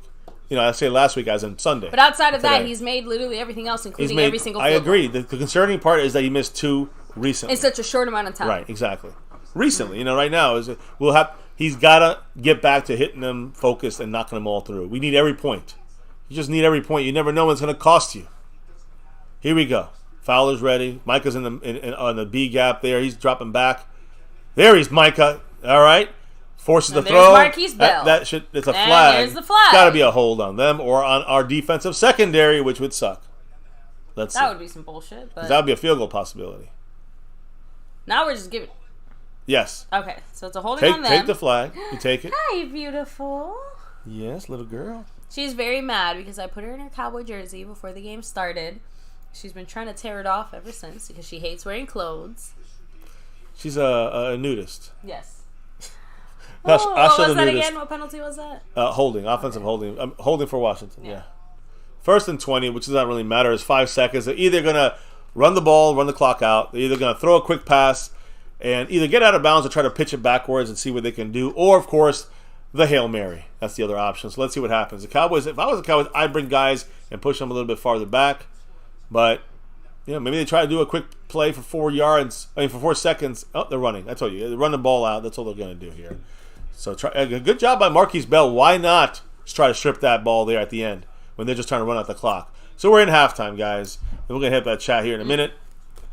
We had a little Yeah, you finished it. There's just bubbles in there. So you go, Snug, fully paid back on his offers here when it comes to the drinking on Thanksgiving, guys. And yes, happy Thanksgiving to all. By the way, I think we did win the coin toss, so our offense we get ball second half. It's the field second half, which is always nice because at least they're doing some things. The offense is hot right now. 27-10. The offense is hot right now, and that's what we got to keep putting up points on the board. Howard said Mike is still sick from the C4. I hope not. Asmodeus said we can't have everything working at once. Somebody just gotta fuck it up. That's the thing. The one game I think we had that going like well the whole way, pretty much through, was the Rams game.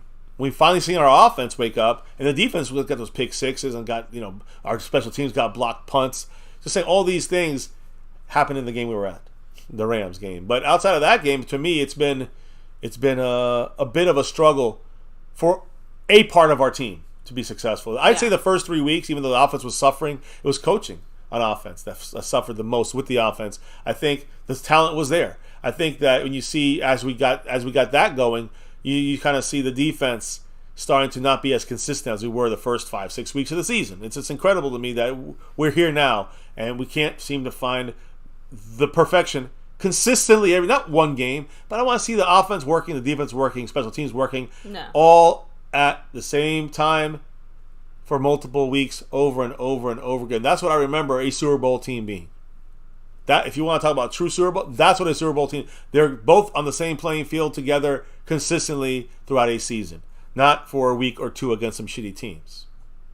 There you go. So, by the way, anybody gonna catch the halftime show here? Dolly Parton, right? Not me. Well, if it's on TV. Oh, we're watching a little bit of it. But they're not even going to show it too much, right? Because this is going to be the halftime. They usually show a little bit of it. They do show a little bit of the halftime stuff, I guess. They do. They have their halftime crew there talking. Now, I usually wouldn't normally read comments like this, but even I have to give credit here. As you guys know, David Hellman, a former Dallas Cowboy, reporter. I know he's still doing stuff out there. But he did say that it does say something about the Cowboys' success at home when we're up by 10 points. And the general feeling, the general consensus is like, damn, we got to fix our shit. We're fucking up here. We're not doing great. And it's like, man, we are just saying that our expectations have definitely changed about what this team is supposed to do. And I agree, because that's the point. Us just winning games, it should be enough, but it's not. Right? When we're facing the types of teams that we're facing these last few weeks, and when we've lost to the better teams in the NFL the way that we have, you're right. It's not just enough to go out there and win games or be up or be on the winning side of things. Like, we need a total domination. We need to see these teams crushed beyond, the ability to come back. I guess we were being extra harsh on the Cowboys, but I do remember... As we should be, because we're not trying to just win games. We're trying to win a Super Bowl. Listen, I remember the Cowboys of the 90s, and I'm only saying that not because I want that to be the same thing now in the sense of that we don't have the same team. It's over. I know the 90s are done. But it's more about what you see in your team. And I'm sure other teams have seen this when they won games and they've been good in seasons. If you lose a game in the playoffs, you lose the game. It happens. But it's more about the dominance that you can hang with any team. And you can win it any day against any team. And that's the thing. The Cowboys kind of have that, but they haven't shown it. So to me, it's like you have to... I want to see the Cowboys continuously... Let me see this. The 90s. When we played bad teams. Sometimes it was 20-10 at halftime. We should be blowing them out by more. But you just knew it was coming. We're going to be up 35, 13 by the end of the game is the final. And we would do that. Sometimes we would lose closer against something. We would win 27-17 against an average team. And that happens sometimes. But the way the game goes, you don't see the silly mistakes. You see the Cowboys, always have control of the game. Like this in some ways, but it was a different feeling because it happened every week. We were either controlling the game, dominating the game, and against good teams, still doing those two things. Maybe not dominating the same way, but we were still controlling the game, which eventually led to us winning or putting ourselves in a spot to win the game. And when it was a mistake, it happens. It wasn't like a mistake happens every time. It's a similar mistake by our team. Yeah. And that's the things we got to learn from and fix. And I have to see it against a better team still. At least we've seen some things get better against worse teams in recent weeks. And it's not going to be that we win a Super Bowl now, but that's the expectation. They're meeting those expectations. We still have to be on that run. I think that's why the Cowboy fans are really hard. 27 years and counting of this team failing in an NFC Championship and the Super Bowl, of course. So the Cowboys have to get their shit. Outside of beating good teams, there's really only one thing that I have yet to see from the Cowboys, say it with me now. A good start. Consistent good starts. Not even consistent. Well, we had some good starts, but it happened 2 or 3 times. The only consistent start we've had is a bad one. That's my point. Like, the 1 or 2 better starts we've had have been the exception, not the rule. I agree. Like, that's my point. Exactly. At this point, I will almost take even a more neutral-leaning start, right? But, damn, it just feels like every time we start a game, our offense and defense, they take a whole drive to wake up. And sometimes it costs us points, and sometimes it doesn't. I don't want to play that sometimes game when we're talking about playoffs, when we're talking about some of the better teams that we're going to be facing later on in the season. So, I don't know. I think we've done a pretty good job of seeing things from what this team has given us and actually done out there on the field and moving forward with that. Like we said, we are seeing more Cooks. We are seeing, more motion. We are seeing Dak run it more. We've seen more red zone success, so you can't really sit there and say that we haven't seen some of the things that we've specifically called the Cowboys out for on the offensive side. And I want to make sure, translating it over to the way we play against defenses, some people will say, well, you're just doing it against shitty teams. Well, Washington doesn't have a good defense in the secondary specifically, and the Eagles, even as a great team, don't have a good secondary and defensive pass defense. Remember, they got 30-something points scored on them. Yeah.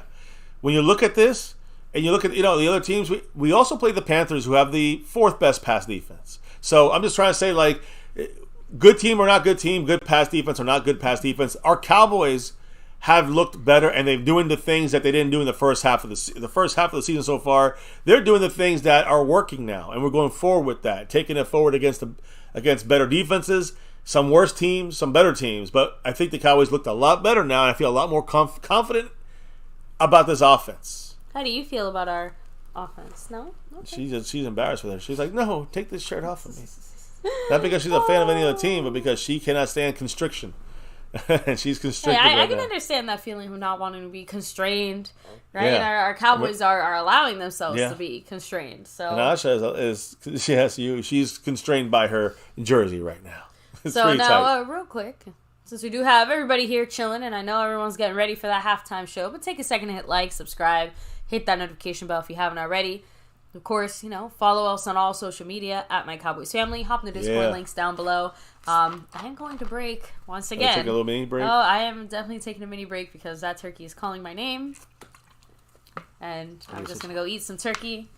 Well, I guess she gets to go over there. Yeah, so I'm going to go eat a little bit of turkey for I'm gonna hit less the chat than up. 5 minutes real quick. We haven't hit the chat enough today. Outside of that, baby, I mean, look, we've talked extensively about the offense and the defense, and outside of hitting up the chat, I guess, what do you see Washington doing against us that, because you have to be honest, though, Washington clearly game planned for certain weaknesses of ours. I see them consistently targeting our weaker spots, and they seem to be winning the matchup against DaRon Bland. Like, they have not been afraid of throwing to him or his side, and they're winning like 9 out of 10 times. So anyway, that has been the biggest surprise, I guess, is the fact that DaRon Bland is getting keyed on and picked on in this game. Maybe they're using, and it's not just with one receiver. So it's more about kind of seeing him do a certain maybe tendency that they've noted there, and now they're attacking him at those times. I don't know. We'll have to wait till the footage, the film comes out after the game, but they're definitely DaRon Bland's having a bad game / maybe they know some tendencies, right? So maybe it's a combination of both things. Either way, let me hit the chat up. Everybody in the house, 60 plus, hit the like right now. That thumbs up. Hit the notification bell if you haven't already, so you know we're going live. You gotta subscribe first though to the channel, keep growing this thing, and again, follow us on all social media at MyCowboysFamily. So William Burney said Washington scored 34 on the Eagles in Philly. That is true. They had the high passing game, the high volume passing yards. They're doing it to us as well. We're only holding them at 10 points right now. For now, the Ooga Booga man said, "Well, Jets, let's see if McCarthy can light a fire under their ass at halftime." I think McCarthy's doing a fantastic job offensively of play calling and designing the attack here. The players got to light a fire under their ass as well, right? So McCarthy doing a great job, and I think he will fire him up to get him work in the right direction. House Nelson, he said, believing we're a second half team, and we will get better because as the score should get wider, and the time gets low, it gets closer to ending the game, it puts the pressure on Washington to have to throw more and tighter passes. We can tee off on them and just destroy them, attacking them with pass rush, forcing a sacks / fumble / interceptions. As the game goes on, I believe it will be better. If we let them back in, then we're taking steps back here, and then it becomes a closer game. Raul said, it's Sasha. It's Asha with an A. The wife will tell you why we picked that name, but she will get turkey. I think she can have turkey. We haven't given her turkey. The wife is feasting, I think, right now. William Burney said, who's performing? Dolly Parton is performing at halftime.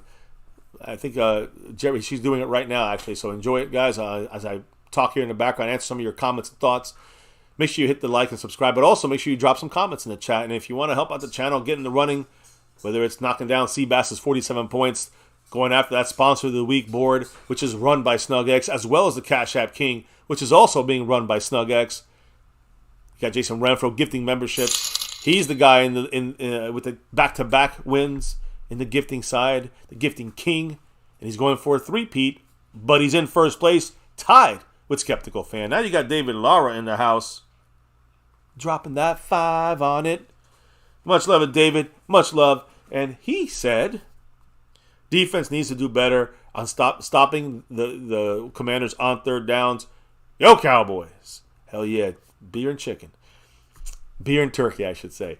So yes, 100% agree, David. The Cowboys have to get that third down.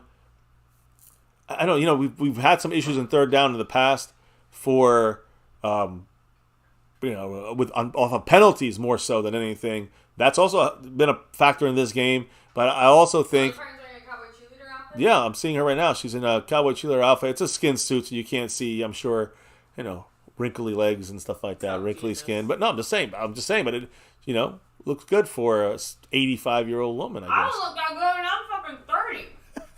How old is she? Like 70? She's older than 70. She's got to be older than 70. She looks damn good. I agree. I'm just saying, yeah. Anyways, what you guys think about old Dolly Parton out there? But David Lara, yes. Our defense, really good most of the season stopping third downs. Today, they shit the bed. Got to do better there. 77. Goddamn. I told you, 77 years old for Dolly Parton. And she's rocking it out there right now. I'm not a fan of her music, but, the Charlotte Jones is the one that made the move to get her in here. Charlotte Jones bringing a lot of people from all different kinds of, music backgrounds. Charlotte's doing a good job of expanding the team outside of just the football side of things. Like, you hear the facts from the wife? Yes. Where Asha's name? Where is it from again? Game of Thrones, but I mean, was it? I guess I knew that, but I mean, it was more like, I don't know, the queen or the fucking. She is named after Asha Greyjoy.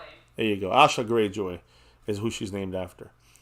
William Burney said, again, thank you, David Lara, and yeah, I agree. Third down, something we got to get back to doing what we did, what we've been doing in the past, and I'll move you up on that board as well, David. I think he's in 7th place by himself currently. We got Dolly never does these halftime shows. This is unusual for her, says Ooga Booga Man. Clark Kent said, why is Eric Network praising Brock Purdy? Duke took 3 L's to very crappy teams. Because that's the narrative. You talk shit about the Cowboys, you get more views. That's the problem. So, yeah, Lions game got Jack Harlow. We get Dolly Parton. Yeah, hey, not everyone's cup of tea, right? I mean, I don't like Jack Harlow either, me personally, but hey. Tammy said, I see them losing. I think you're talking about who here? The Eagles? Washington? I'm not sure. Or I think Washington, yeah. Much love. Burn Bar, dropping the Nightbot comments in there. Hit that like and all that good stuff. The love. The gifting memberships. Yeah, all that stuff. Retro said, how about Dan Quinn and defense? Make some improvements at halftime as well. That to me is number one. Dan Quinn's got to make his adjustments that they've practiced all week. They're going to come out, I think, and the defense is going to come out better and ready. They have to. If they don't, it's concerning. It's going to be concerning. If again, I think our offense, look, we got to worry about the offense first, right? If the offense come out there and get those touchdowns, that opening, but get that touchdown, the opening drive touchdown. If we can get that opening drive touchdown, we're up 17. They're going to get desperate. I think you see this defense just tear them a new one. It should happen. It should happen. We'll see. Offense will be important here if they can get some points on that board. Yep, William Burney said it. The route is on if we get a touchdown in this drive. 3 points won't be as much of a quote unquote route, but yes, you get that touchdown, they get nervous, like that turkey on Thanksgiving. Washington will lose. We just need to dominate them on D. Says Clark. Motherfucking Kane. I agree. We definitely will win this game. We definitely should win this game. But I also think that Cowboys have to find a way on defense to stop those third downs, like David Lara said, to make sure we get. I think the adjustments from Dan Quinn is major here, so we'll see how that goes. Tammy Soltis says we need to get Howell quicker, and even though I agree with that, we were there quicker in the beginning, and all of a sudden they did something to figure us out. So that's the Quinn. That comes down to Quinn, and have to figure that out, in my opinion. House Nelson says I think Dolly's implants are older than me. That's a good one. She has to get them replaced every like 10 to 15 years. Oh, you do? So she's probably replaced them 10 or 15 years ago. So you're not as old. You're not older than her current implants. Maybe her first implants.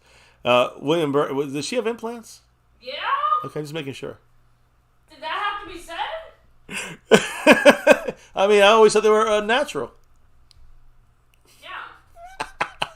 So let's see here. We got William Burney said, and I agree with this too. I think it's a time we got to get this guy's thrown 12 goddamn interceptions. So when's this interception coming against Howell in this game? Will it be Bland redeeming himself, going for a pick six? We'll see. Hey, that's the only way to redeem yourself. Retro said Dolly in a Cowboys uniform, cheerleading uniform. Who would have thunk it? You guys wanted somebody in a Cowboys cheerleader uniform, you got it. Fuego said Dolly Parton's sexy ass wearing Cowboy cheerleader's outfit. Raul said one interception for our defense will flip this game just like last week's pick six by Bland. I agree. Dolly looking like Jerry Jones in a wig in a cheerleader outfit. He said, "Are you sure that's her?" Clark Kent said Dolly looks damn good for 100. Yeah, she's very laughing. She is 77. We confirmed. Texas Cat said Dolly got a lot of plastic surgery and Botox. Yeah, as most entertainers, TV. You think Jerry hasn't had Botox? Oh, Jerry's got all kinds. Surgery? Jerry's got all kinds of work done, Jimmy right? Johnson has had work. Of course. Tony Romo has had work. Anybody on TV is gonna have work. Yeah. Man or woman. Yeah, I agree. Ooga Booga said Clark. I was thinking the same thing when it comes to Dolly looking good for 100. She's wearing a bodysuit. Said Dolly Parton in a cheerleading outfit before me. Yeah, because the Cowboys didn't win the Super Bowl yet. True. By the way, the bodysuit kind of makes you feel like, oh, look, she looks great. I just think that there's no way you can get her out there. You can't get her out there really showing her legs and her body, because it's probably not going to be what we all remember her being in the past. Anyways, Dolly's younger than Jerry, says William Burney. Yeah, a little bit younger. Dolly's too old for Jerry, says Texas Cat. I love your comments, guys. You guys are great. Clark said Jerry's old as fuck. Ron Jeremy in the house. He said, how about them Cowboys? Ron Jeremy. Hey, I think you were back from the dead after all that porn as well. House Nelson, she's a living legend. That is true. Meatball Ron in the house. Ron DeSantis. My boy MCF looking nervous right now. I'm not nervous. I'm all right. It's just, I want to see us, I would like to see us dominated maybe with better starts than having to, hope that the second half our offense can get points again and defense can get that feel of taking over. They should have had that the first drive. We haven't stopped the fucking Washington Commanders. I think out of five drives maybe they've had. Yeah. This last one, 6 drives, maybe the last one I don't count. But the other 5 drives for them, they drove down the field. I don't know. I'm not a big fan about that. They got to do better. Baby, I'll be sitting in a minute. Yeah. So. Having a negotiation here behind the scenes. Negotiation? What do you mean? For my second half drink-a-thon, I guess.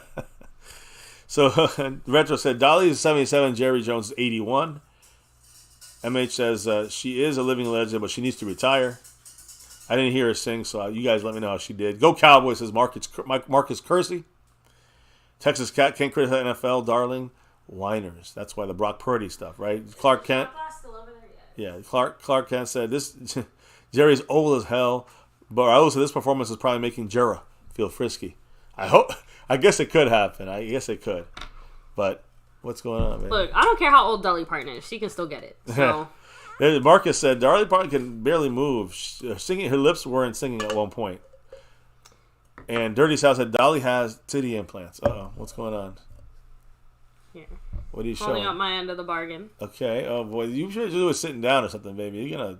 I guess you can do it from up there, but you gotta pour it quick. I mean, I'm literally still trying to shove as much turkey into my mouth as I humanly can. Show the shot. There it is. There's the shot, I guess. Fully loaded. One. Oh, it's going to fall all over me here. It's not going to fall over you. Oh, it's trying to freak me out here, guys. This is Ron Jeremy, 17 years old, cheerleader hotter than any Eagles cheerleader. Now, that I agree. That I agree with. House Nuts and Dog. Yeah, that's the one he said about you. Oh, how many shots are you taking, woman? God damn. That's half. That's more than half, but all right. Boom, as she enters the room. All right. You took how many shot? 3.5? That, 3.5 earlier, and that's another 2.5. Oh, 2.5. So you have 4.5 for the. That's it for you. I mean, that one egg I ate is really working overtime. Yeah, it's getting your stomach calm. I made an omelet this morning. We're about to kick it off here. So here it is. Let me go fill it with the coquito. No, okay. Oh, okay. Fill it up, and then that's a lot. And the other one you had a lot less than the other one. You had 2 shots in the other one. Yeah. Okay. This has a little more. Yeah. So, all right, guys. Dolly needs a BBL. She got a vinyl wrap on. Mean Girls is getting remade. Yeah, I saw that. Not a fan. Ooga Booga said no. She's a crypt keeper from the 50s. Is still alive. She obviously made a deal with the devil. Anyways, guys, great conversations. Now it's back to the game. Here we go. We're in the third quarter. I'll have to have the wife remove the. No, that's that. No. The bottle's right in the line of vision here. Tracy Wolfson with the halftime report. Let me move it. Oopsie. There you go. All right, here we go. Third quarter is in full effect. Cowboys have the ball. 15 minutes in the third. Let's go. Under center. CD left to right. Under center for Dak Prescott. We got Pollard as the running back. Here we go. It is a play action. A good blocking here. Dak dumps it down. And it's okay because Tony Pollard takes what he can get. And that's 10 yards. Now, he hit the ground. They say it's a fumble. Is what the Washington's trying to do. But he obviously hit the ground and then it popped out afterwards. But that's 2 from Pollard already. He's got to get a little better there with holding on to like fucking ball.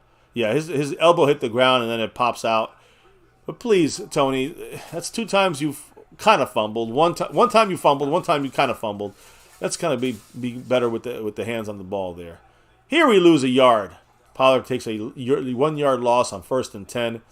We kind of ran into the middle and then bounced it to the outside, and that's where Deron Bland and Jonathan Allen are going to fucking take you. So, again, when we run outside on the runs, this is what I like. Whether it's Rico Dowdle or Tony Pollard, running to the C gap helps our offense in the run game against this team. Not every week, but against this team. Biotish just doesn't seem that he can handle it right now. And he's got a tough matchup this week with Payne and Allen. Anyways, Dak's looking down the field deep. And oh my God, there's got no flag there. CeeDee Lamb was getting messed with the whole way. He almost made a beautiful catch. It hit him right in the hands. Unlike the first drive where Dak missed CeeDee Lamb, this one hit CeeDee right in the hands. I think it should have been a flag, but it hit him in the freaking hands and CeeDee Lamb dropped it. Great pass by Dak Prescott. What a wonderful pass by Dak. Here she comes, guys. Is it already mixed? No, I still have to finish shaking it up a bit. All right, shake it up, baby. Shit, I need a napkin. I'm sorry. Yeah, I don't want to get the whole place splashed up here, but here we go. 30-11. Obviously a big play for the Cowboys. Dak looking, steps up, dumps it down to Pollard, who's going to come up short. About 2 or 3 yards, about 3 yards short here. 3 or 4 yards short. 4th down and 3, 4th and 4. Good, Ashley. Go. A little fuzzball. And we're obviously going to have to punt the fucking ball here. Not the way you started. You want to start a quarter. Yeah, not the way you want to start a quarter, for sure. But here we go. Okay. The coquito is... Don't spill it all over me. I know, I'm trying not to. But there you go. That's a lot. Like, way more than I thought it would. You going to be able to finish that before the game? Anger about to punt. Let's see. 4th and 3. A fake here? No, 4th and 3. We're punting. Anger punts it. It's up there. I can't tell how good it is or not, but it's taking him back to the 7. He fair catched it on the 7 or 6. That's 7-yard line. 13 minutes and 2 seconds, and now our defense, wake the fuck up. Dan Quinn, make those adjustments, and let's make something happen here. Shit, I left the remote. Can't mute it now. I know. Give me a second. Oh, what? Raul is a member, and why is that? Because the man, Jason Renfro, has gifted the membership and now taking the lead on that side of things. So much love to Jason Renfro in the house, trying to go for that three-peat. Oh, man. I'm going to have a lot of regrets here. I still have to make the potatoes. I know no one knows this. I still have to make the roasted potatoes after this game, and now I'm going to do it. I think. A lot more shots deep than I thought I was going. I'll have to take some of these shots for you, if Snug. No, it's okay. If Snug wants to. I am a one of my word, and no, I'm not saying take them. I'm taking from you. I'm saying you can't take anymore. So no, I'm done. Yeah. After this you're gonna be. I'm gonna have to make the damn potatoes. Oh boy, we're gonna be eating some raw potatoes. We're in trouble now. I love you. The Mr. MCF has a lot of talents. Cooking is not one of them, which is perfectly fine. I'm not saying cooking is one of my talents. It is just a necessity of life. You're very good at cooking. I mean, and I'm very bad. You know, you can eat my food. I'm not like a master chef, so I'm just saying. Like, I think it's okay. And yeah, that was our opportunity to put him away early, which is the disappointing part. Now defense has to do it, and again, not that I should be like happy about that, but I'm not as happy because the defense has failed us multiple times. Had Thanksgiving at my house and my fire department. Oh, that's awesome, Frank Moyer. Justin D said defense needs to turn over. Yes, food cheers, guys. By the way, the turkey, amazing. Mr. MCF doesn't know, but I took a second to start the gravy. Oh, I see you. I saw me a little bit, but yeah. So the gravy is, it wasn't quite ready. It's going. So I had to just eat the turkey straight with no gravy. I'm so ready for that Thanksgiving meal, but I can't eat it fully yet until the Cowboys. The Cowboys need to finish roasting their bird first. So, but let me. Oh, the commander at least. Here, cheers to your. I don't have shots. I don't take no shots. I'll say this. By the way, with that drop by Jason, does this baby? With that drop by Jason Renfro, you good? I mean, you guys got it all. Well, actually, I should say Snug got it all fucked up. You have to remember, too, it's like one thing to take shots, but when you drink coquito, it hits you in a different way. Yeah. So. Well, good luck, man. And this is, by the way, I always start off my first coquito of the season in a very traditional way. So it's like just regular, traditional coquito. But the next one will be pistachio. And after that, I'll probably make like a hazelnut one. And then I start having fun with the coquito. Much love to Jason, who, by the way, with that drop there, with that $3.60 drop and a $3.60 win. That $3.60 drop and the 5 on it for the gifted membership puts him in 4th place, right behind Hannibal King, Amazing Games, and of course Snug X in 1st place. All right, so by the way, I never announced his drop line. For that drop, so I'm just letting you know. You have to Oh, there you go. He said go Cowboys. No. I know that Jason Renfro. No, I'm saying the Snug. I never announced it. Oh, sorry. You just kind of fast forwarded past that. I gotta give Snug X his due, baby. $50 holler. Huge shout out to the man Snug X. Bam. Saying thankful to Mr. MCF. He's been cool with my appreciation. So that's all good, Snug. Again, Yeah. I mean, I understand. Why he's. Are you also a fan? I'm a fan of his. I meant of me. That's what I meant. I'm a fan of his fandom. His fandom is you. You guys are in the same fandom. That's the point. Point. We're the same team here. Not just Cowboys. Anyway, shout out to you, Snug. You wanted my answer, baby. You got my answer. Hitting the liquor behind the scenes when I wasn't looking or something. No, not at all. Not yet. Later, though. Later when we're hanging with the family. Although at this point, we might have to skip out the family side. Things with the way you're going to get fucked up. A little later.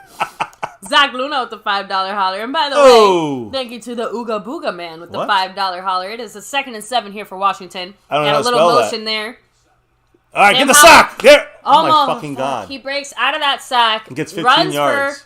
For 15 yards. Guys, incredible. The Cowboys had like 3 guys sack him, and Howell just spun and left them in the dust. The fuck? Much love, Snug. In 1st place on the Cash App. 1st place on the overall board. It's crazy like that. I'm going to update the boards as well. Because Zach Luna did drop that 5 on it. He had 2 on it yesterday. Yes. So, much love to Zach. And I don't know how to spell Ooga Booga. So, Ooga Booga, phonetically. And what's the full name? Ooga Booga Man. All right. So, I'm going to just say Ooga Booga. By the way, let's get that win.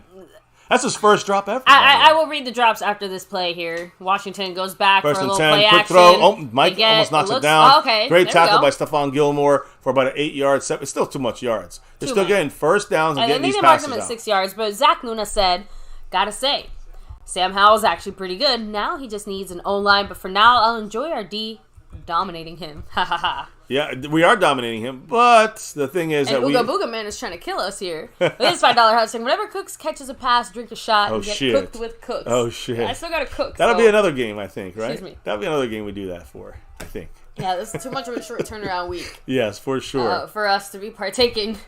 Maybe next week against Seattle.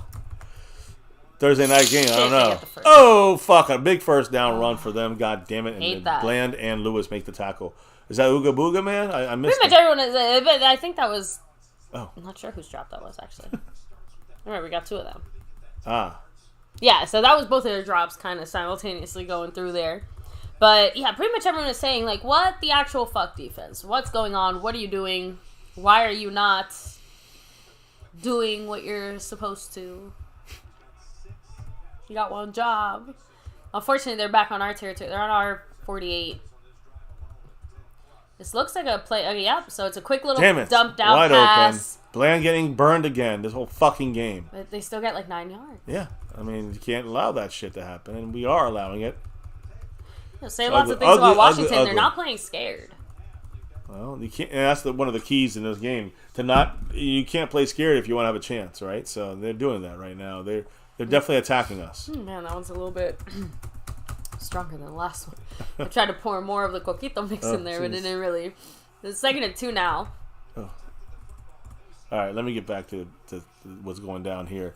2nd and 2. I mean, they're driving on our ass here. It is a run up the gut, and I will say the Cowboys. I think we'd stop them technically, depending on the rush should mark it at 3rd and 1. It's probably 3rd and inches or something like that. You know, it is what it is. Skeptical fan said Parsons blew his load last week. Rare said the Hot Boys defense has returned. Please don't say Hot Boys. But yeah, it feels like that damn Hot. But pretty much hot everyone boy is defense. actually, like, rightfully so, very disappointed in this defense. Where are you? Wake up. What do you got going on? Offense is not. And even if they have a good offensive passing side of things, they still shouldn't be doing this every time. And they're doing this on the ground as well throughout the game. Even in the plays where we forced them to punt, they still drove like 50 yards down the field. You know, we didn't score on our drive. They're on our fucking 39. So they did mark it 3rd and 1. It looks like they're calling a timeout. Yeah, they call timeout, but they want to make sure they get a first down here. I mean, it's going to be 2013. It'll be 2017. Unacceptable. Unfucking acceptable. I mean, okay, so I'm not going to kick Dan Quinn out of the building. But like I said, him being in the building next year seems very unlikely, considering McCarthy's probably not going to get fired. Probably. Let's see how the season ends. So with that said, if he does move on, who fills in that role as defensive coordinator now? I would say in the sense of, are we going to look internal and initially? higher up? I would say Joe Witt Jr.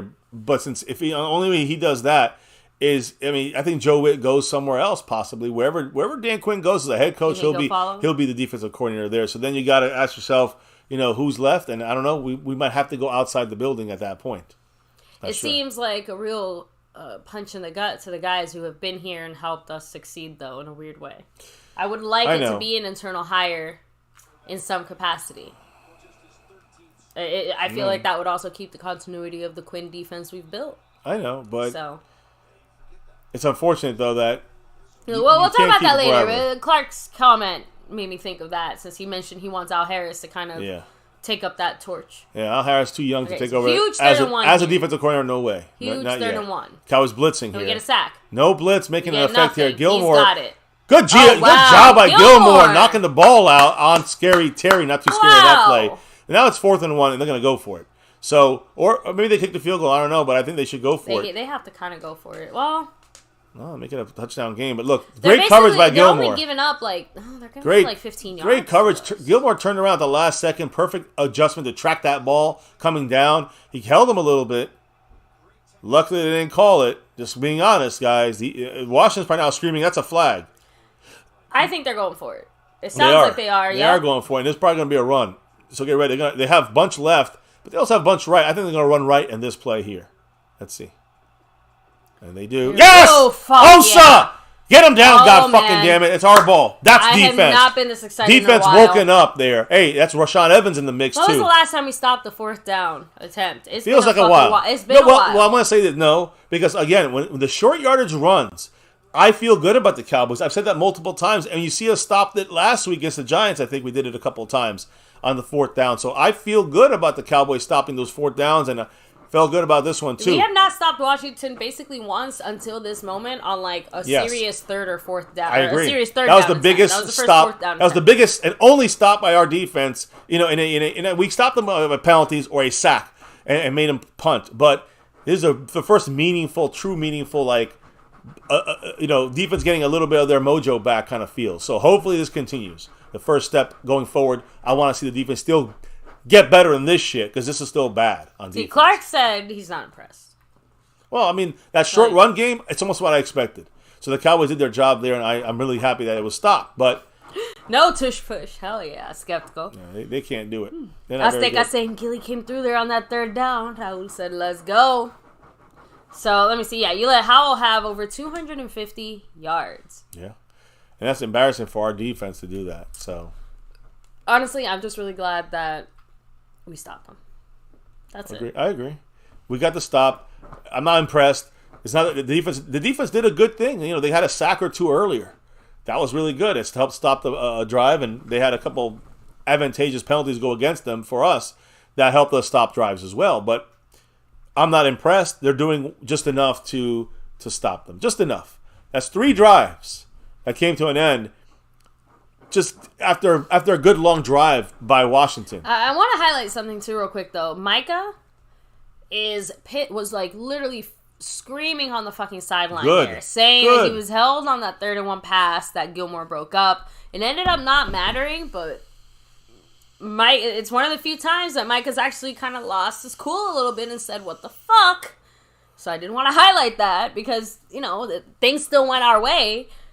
But it's not like Micah's just sitting there allowing himself to be held through Ace of Sunday and keeping his mouth shut and just letting things keep going. Agree. And again, some people are saying in the chat, like the Ooga Booga man saying greed kills, should have taken the points. Retro Scotty saying that first. So you should have taken the points, Rivera. And the greed cost them 3, cost them, the ability to get that first down. And now, the offense got to get this touchdown. We should have way more sacks, though. That's the most surprising part of this game. We missed like 3 sacks. We've gotten in there so many times. And Howell somehow manages to like. And it's not like to me, he's kind of sneaky a little bit, but he's not like that sneaky. No. Our guys were missing more than him making us miss, in my opinion. And it just sucks because we're getting in there. The point is we're getting in there. We're just missing when we get in there. All right, let's go offense. This is where the offense now we need it. We got a little fuck run there in the first 3rd quarter there. Let's get it going. Under center, Dak Prescott. Run to Pollard this time. Going to the C gap and getting 4 yards. Again, you see him. He could have went back inside to the B gap. That was always off tackle. You watch it, and if you see the replay, you'll see where the tackle starts. You see him go on the outside of that tackle spot where he was, following the blocking that way. And he could have went inside. There was a big gash there too, but he probably would have gotten a yard in the end. But he went the right way, and he got the right blocks there. They have 75 rushing yards against us. We have 54 rushing yards against them. 2nd and 6 here for our Cowboys. Pollard goes from right to left. It's a throw to Pollard. Screen to Pollard. No blocking. I don't know. Tyron Smith looked like he missed a block there. Now it's a 3rd and 11. That was a horrible play call. I think they just read that. A lot of those plays have not worked as well as we thought the last few weeks. Yeah, these little we've lost more yards than we've gained on these. Dumb play there. Now we're challenged. Now we're pushing Dak to have to, force him to go out there and get that first down, which I think he can do. But you don't want to do that too often in a game. You don't want to do that too often with any quarterback. They didn't get a 3 and out. They drove down the fucking field. Yeah. There was no 3 and out for Washington. I don't think they've had a 3 and out. Just hit the middle with 30 and 11. Dak's looking. He's going down the field. You called it. Oh my God. Did he make the catch? I don't think he made the catch. Ferguson with a great effort there. Maybe you called that one. I called it, but I didn't call it enough, I guess. Ferguson got laid out. Had that play. Oh man. Shit. I mean, honestly, that was just. Oh, the ball pops out after it hit the ground. Jason Renfro, much love. Close. A dollar holler. Thank you, Jason. Go Cowboys. And that go wasn't Cowboys. a bad play or a dumb play. It was just. Just good defense. Just good defense. I don't know. Yeah, good play by Washington. It's hard to see what we were supposed to do any differently there. He's gonna try to run it back here. Try to run this one back. Got to get him. Got to make the tackles. 3 guys get hands on him. Schoonmaker, you can't make a tackle. Come on. It wasn't just him. Who is that? I know. First guy missed too. I can't see who it was. The Schoonmaker had him right there. The first guy slowed him down at least. Man, this is not good for us right now, guys. Skeptical. I hope it wasn't a face mask. Damn, this is 6:43. They get another chance now. This is really bad. But again, the offense kind of been slowed down now. I mean, we do 2 3 and outs. Feels like we've done 2 3 and outs. I think so. That's bad for the offense. Go regressing here a little bit. Yeah, because we started with the ball, and that was a shit. That's what I said. 2 3 and outs. I don't even care what happens here. The fact that they are driving down the field, they don't stop. even if we stop them, fuck? They do not stop.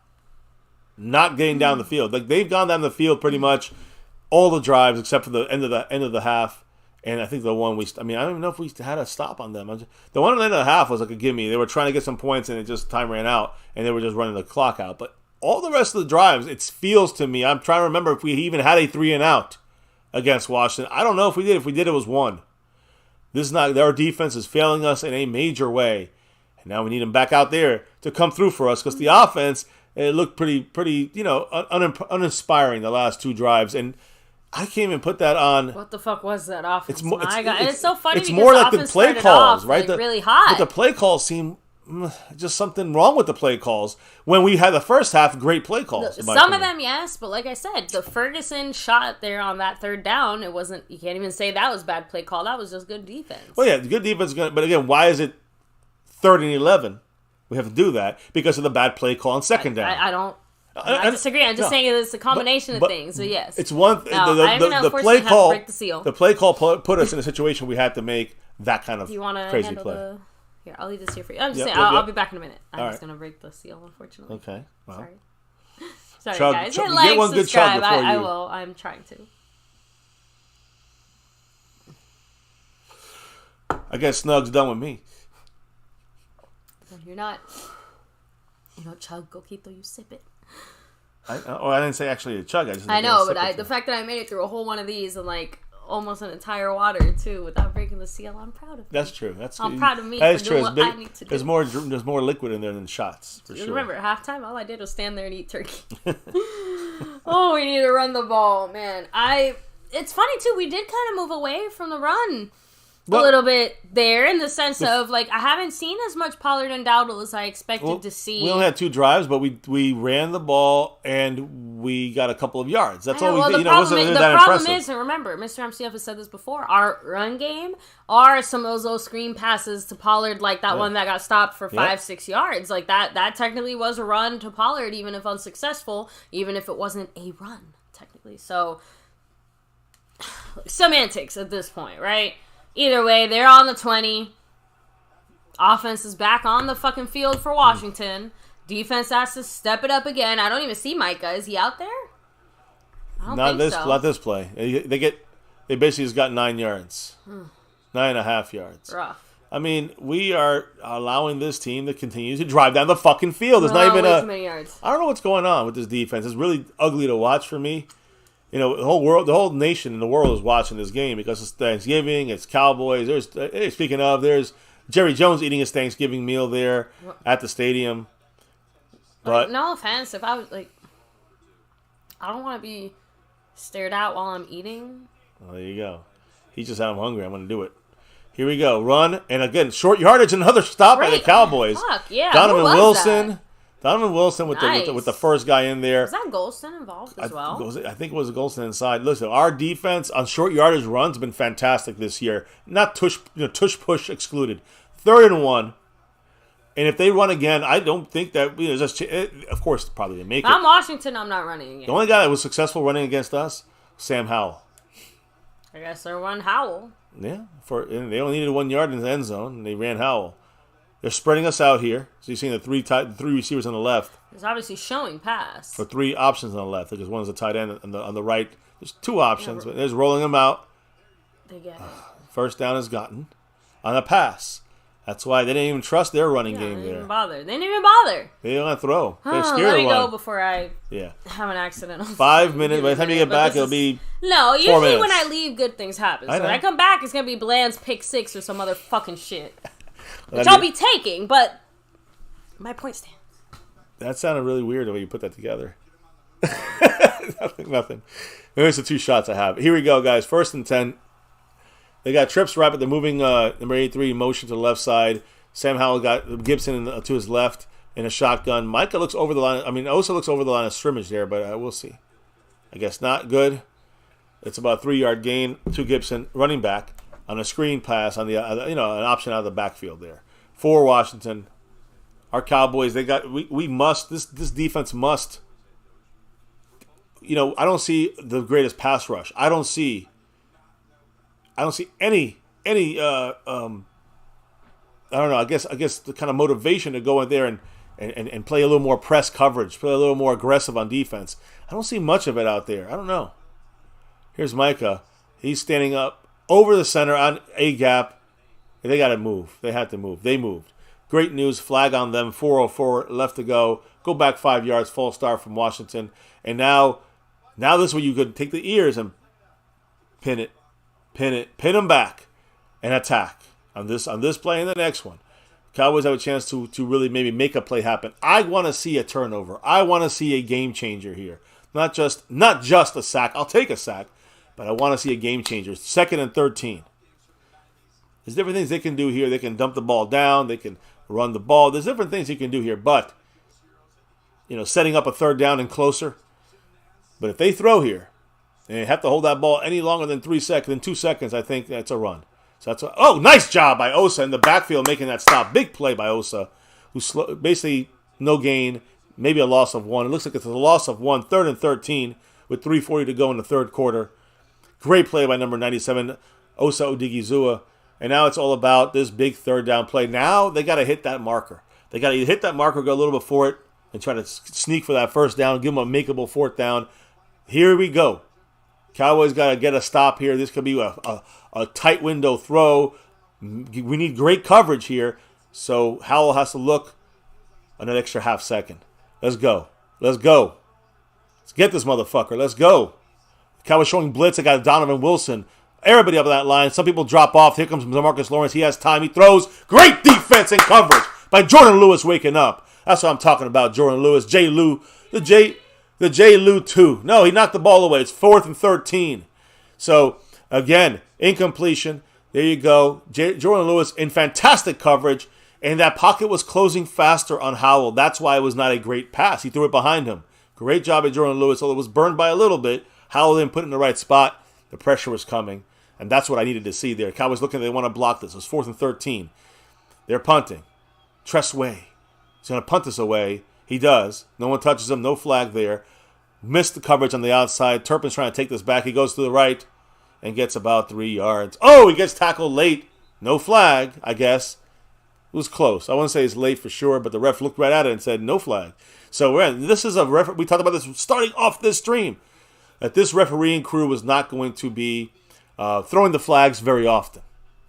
They always feel like they're throwing it a lot on us, but they're not throwing the flags very often in general in this season. The offensive holding they will, or not. I guess not against Mike. Not when Mike is being held, but against us. I mean, against offensive holding, they call flags. Defensive pass interference, they call flags. So right now, and false starts and that kind of stuff. So that's their big flag stuff. And usually it's because of more the sloppiness of the Denver games that they had to call, and just they are still at the lower end of all those stat categories. Much love to everybody here. Hitting that like, subscribing if you're new, notification bell so you know we're going live. It is nightly here on My Cowboys Family, and happy Thanksgiving to all out there. In fact, let me remind everybody. Be thankful for everything you have in your life and those great people around you, the loved ones, family, friends. Hope you're enjoying it with them today, before and after this game, and even during the game with us here as well. Happy Thanksgiving, and we gotta keep this on. These Washington commies beat the fucking commies tonight. Fuego. So yeah, the Tom Landry, they showed it there. Caveman, can number 4 get a touchdown in the second half? I hope so, Caveman. He looked good the first half. We need a defense to come through, and that play they did. They literally fucking wait for me to leave. Oh, it was a great play by Jordan Lewis, but it was really the pressure that really made that a tougher pass. Jordan Lewis was in good coverage, though. I know, but have we even gotten any sacks? After those first three, haven't had any sacks. We missed the ones we had a chance for. James Hurst said, "Parsons, you want to be great, you gotta beat this O line." Million Bernie says it seems like we're letting him hang around. Ooga Booga man says, talking about the Landry shift, Tom Landry from Fuego when they were showing it. We love seeing that Landry shift at the end. That means we won. This game has slowed down. Definitely no big offensive plays. There's a lot more defense here today in the second half, and at least in the third quarter. The redemption there, as Modia says, from Jordan Lewis. What's the best holiday dessert? There's a lot of them. We'll discuss that in a minute, GM. We got Clark motherfucking Kent. Yeah, saying great play. Retro Scotty, his best play of the season, he says. Dirty South says they have to go and get first downs. Again, I'm hoping Cowboys can get a couple fucking first downs put together here and end that with a big 6 points and an extra point this time, please, Brandon Aubrey. Let's make it. Rack City said, let's go. Jordan Lewis, we got Drums and Cowboys in the house. James Hurst, Seabass said Turpin out of bounds. That was a BS no call. You know, they're going to let things slide. Jason Renfro in the house. He wanted it too. William Burney, Clark Kent. The defense finally came through for us there. Retro Scotty, William Burney, Sarah Small. We lost a yard here trying to run the goddamn ball, I think. So, again, not a good start on this drive, just on first down. Enjoy your cool uncle, says Ooga Booga. Happy Thanksgiving to you, Sarah. Caveman. Yes, number 4 will be able to score for us. I don't like the play calling. First half was execution misses by Dak and such. Second half, that's first half. Second half is in more, seems like crappier play calls, in my humble opinion. Dak going back to pass, going down the field, and Dak overthrows Jake Ferguson. Now, see, these are the things that kill me, because he overthrew 2 guys in that first drive, and now then he got on track and he was lasering that shit in there. Then he misses Ferguson wide open. Dallas, 272 total yards in the first half, 15 this quarter. Washington, 67 this quarter, 205 in the first half. So Washington, offensively, getting better. It means our defense is sucking. And also it means that our offense is not playing that well in the second half so far. Baby, are you here? Yeah, I'm here. Oh, okay. 30-11. Shotgun for Dak Prescott. He gets out the pocket, creates a little more time, throws on the field, wide open there. Brandon Cooks, first down. Did he get touched? He gets up and runs. We are cooking. 2 minutes to go in the third quarter and ticking. Big play from Dak. And you know what? Not every quarterback can do that. Dak gets out of the pocket, creates extra time there. CD gets open on the same page. With Brandon Cooks, boom. And it's a nice catch there by Brandon Cooks. A great pass by Dak. He gets out of the pocket to keep the drive even going farther. Deron Payne in his face. No pain there. First down, Cowboys. Here we go. Shifting both tight ends. Schoonmaker and McEwen on the right side now. It looks like Pollard in the backfield and receivers at each side. Cooks and CD. As they run to Pollard. Get outside. There you go, baby. He does. A 6, 7, 8. 8-yard, 9, almost a 9-yard gain for Tony Pollard. That went from a 4-yard stop to a 9-yard gain. Do you see where that started? That started inside, and then he bounced it out. He went outside. Get outside. I have to be the one to say it, though. That's a slightly different adjustment than what we were doing with Pollard earlier, though, is my point. Because it wasn't working. Well, in this game, though, we used Pollard and Rico outside runs so much more in this entire game. And you got to keep doing it. You got to keep hitting the outside. You got to keep hitting the outside with the runs. Because they're not good there. Their linebackers are not good covering outside, and their edges are backups and third stringers. Speaking of Cooks, he's in motion from left to right, lines up on the Rico second and 1 play action. Dak throws it too. CD, who's slightly overthrown and saying he's being held a little bit, but we brush it off. It's a 3rd and 1. The thing to me is that play, Dak could have made a better pass, but you know what? It hit his hands. That's more on CD. He was front facing in his hands. Oh, he had to go this way. Okay. So whatever. It should have been caught by CeeDee Lamb on that one. He has 6 targets, only 2 catches, and only 24 yards right now. Averaging a little over 10, I guess. I don't know. 12 yards, around 12 yards per 46 catch. seconds left in the third quarter, by the way. 3rd and 1. We're looking run here. We do Dak push for a first down, but there's a flag, though. It could be on them because they didn't stop the play. It could be either illegal formation on us or they're in the neutral zone.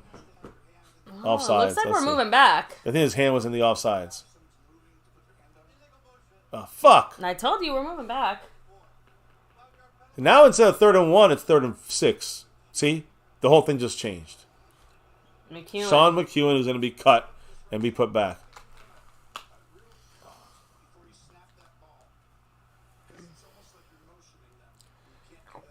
No offense, but I don't get it. McEwen took too long to set, or Dak snapped it too early. I don't know. Either way, this is where we just had a great play by Dak on the fly doing his own thing with CD. It doesn't matter if we it go was or backwards. wasn't. They called it. Now it's a must pass down here. Oh, not must, but we got Rico down there today, and we are throwing the ball here. Dak's looking and hits Lamb for the first down. What a play! Way to go, CD. By CD, Lamb getting another 78 yards afterwards, baby. 7-8. He looked like he got a hold of the first down after that. CD Lamb on that play, you see, usually guys will get hit there as they're turning around. And he took it to the outside. I think most people think he's going to take it inside. I agree. And that was the key there. It was weird because honestly, I was a little, no offense, when I first saw it happening, I was a little pissed because it looked like CD was just taking the L and just going for the catch and the secure. He went the right. He got sneaky and just on him earning that first down. There we go. Awesome. End of the third quarter. But the reason I say that is because I genuinely was feeling upset at CD there for a second, saying like, "What the fuck are you doing?" In your mind, that quick the first second. Yeah, that's why.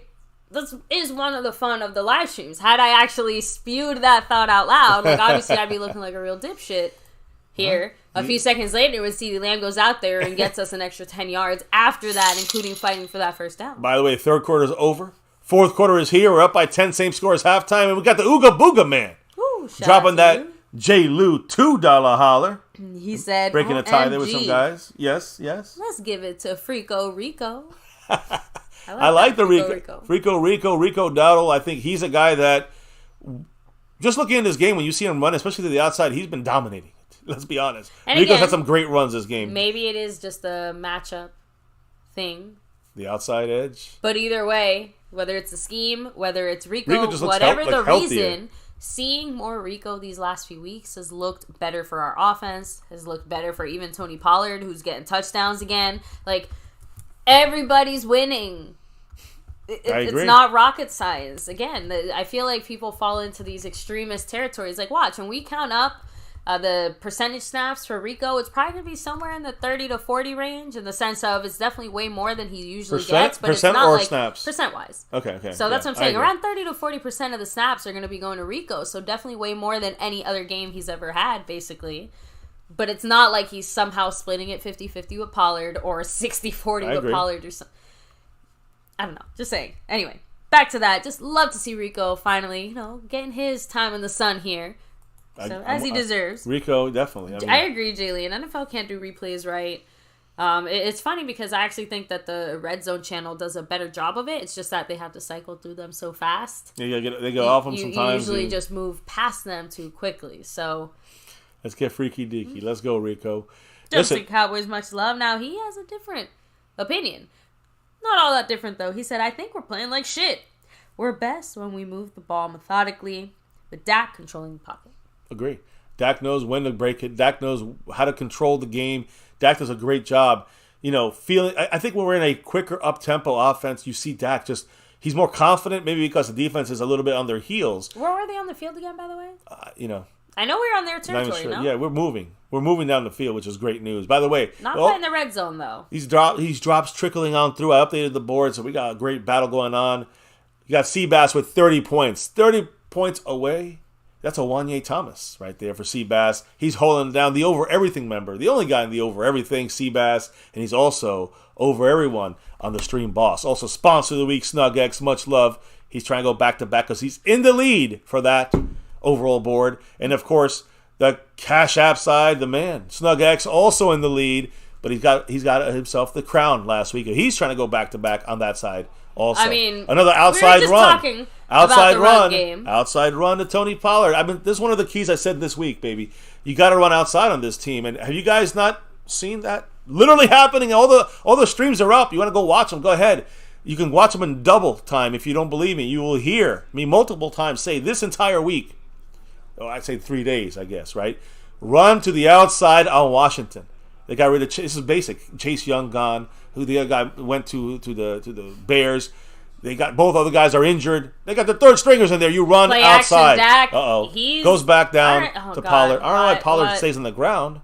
You catch that. He should roll a couple. He can roll. I don't know why he don't fucking roll. Just roll an extra yard. Frog hop. 3rd and 2 instead of 3rd and 3 would have been 3rd and 2. Don't get that. I don't get that from Tony Pollard. He does come up a little short sometimes on those things. Anyways. Anyway, I don't know. I lost track of my thought. And by the way, Jason Renfro. He's the Cash App. Not the Cash App. He is the gifting king on that board last week. Back to back, by the way, like our 90s Cowboys. He's in the lead right now, 2-1 over Skeptical Fan.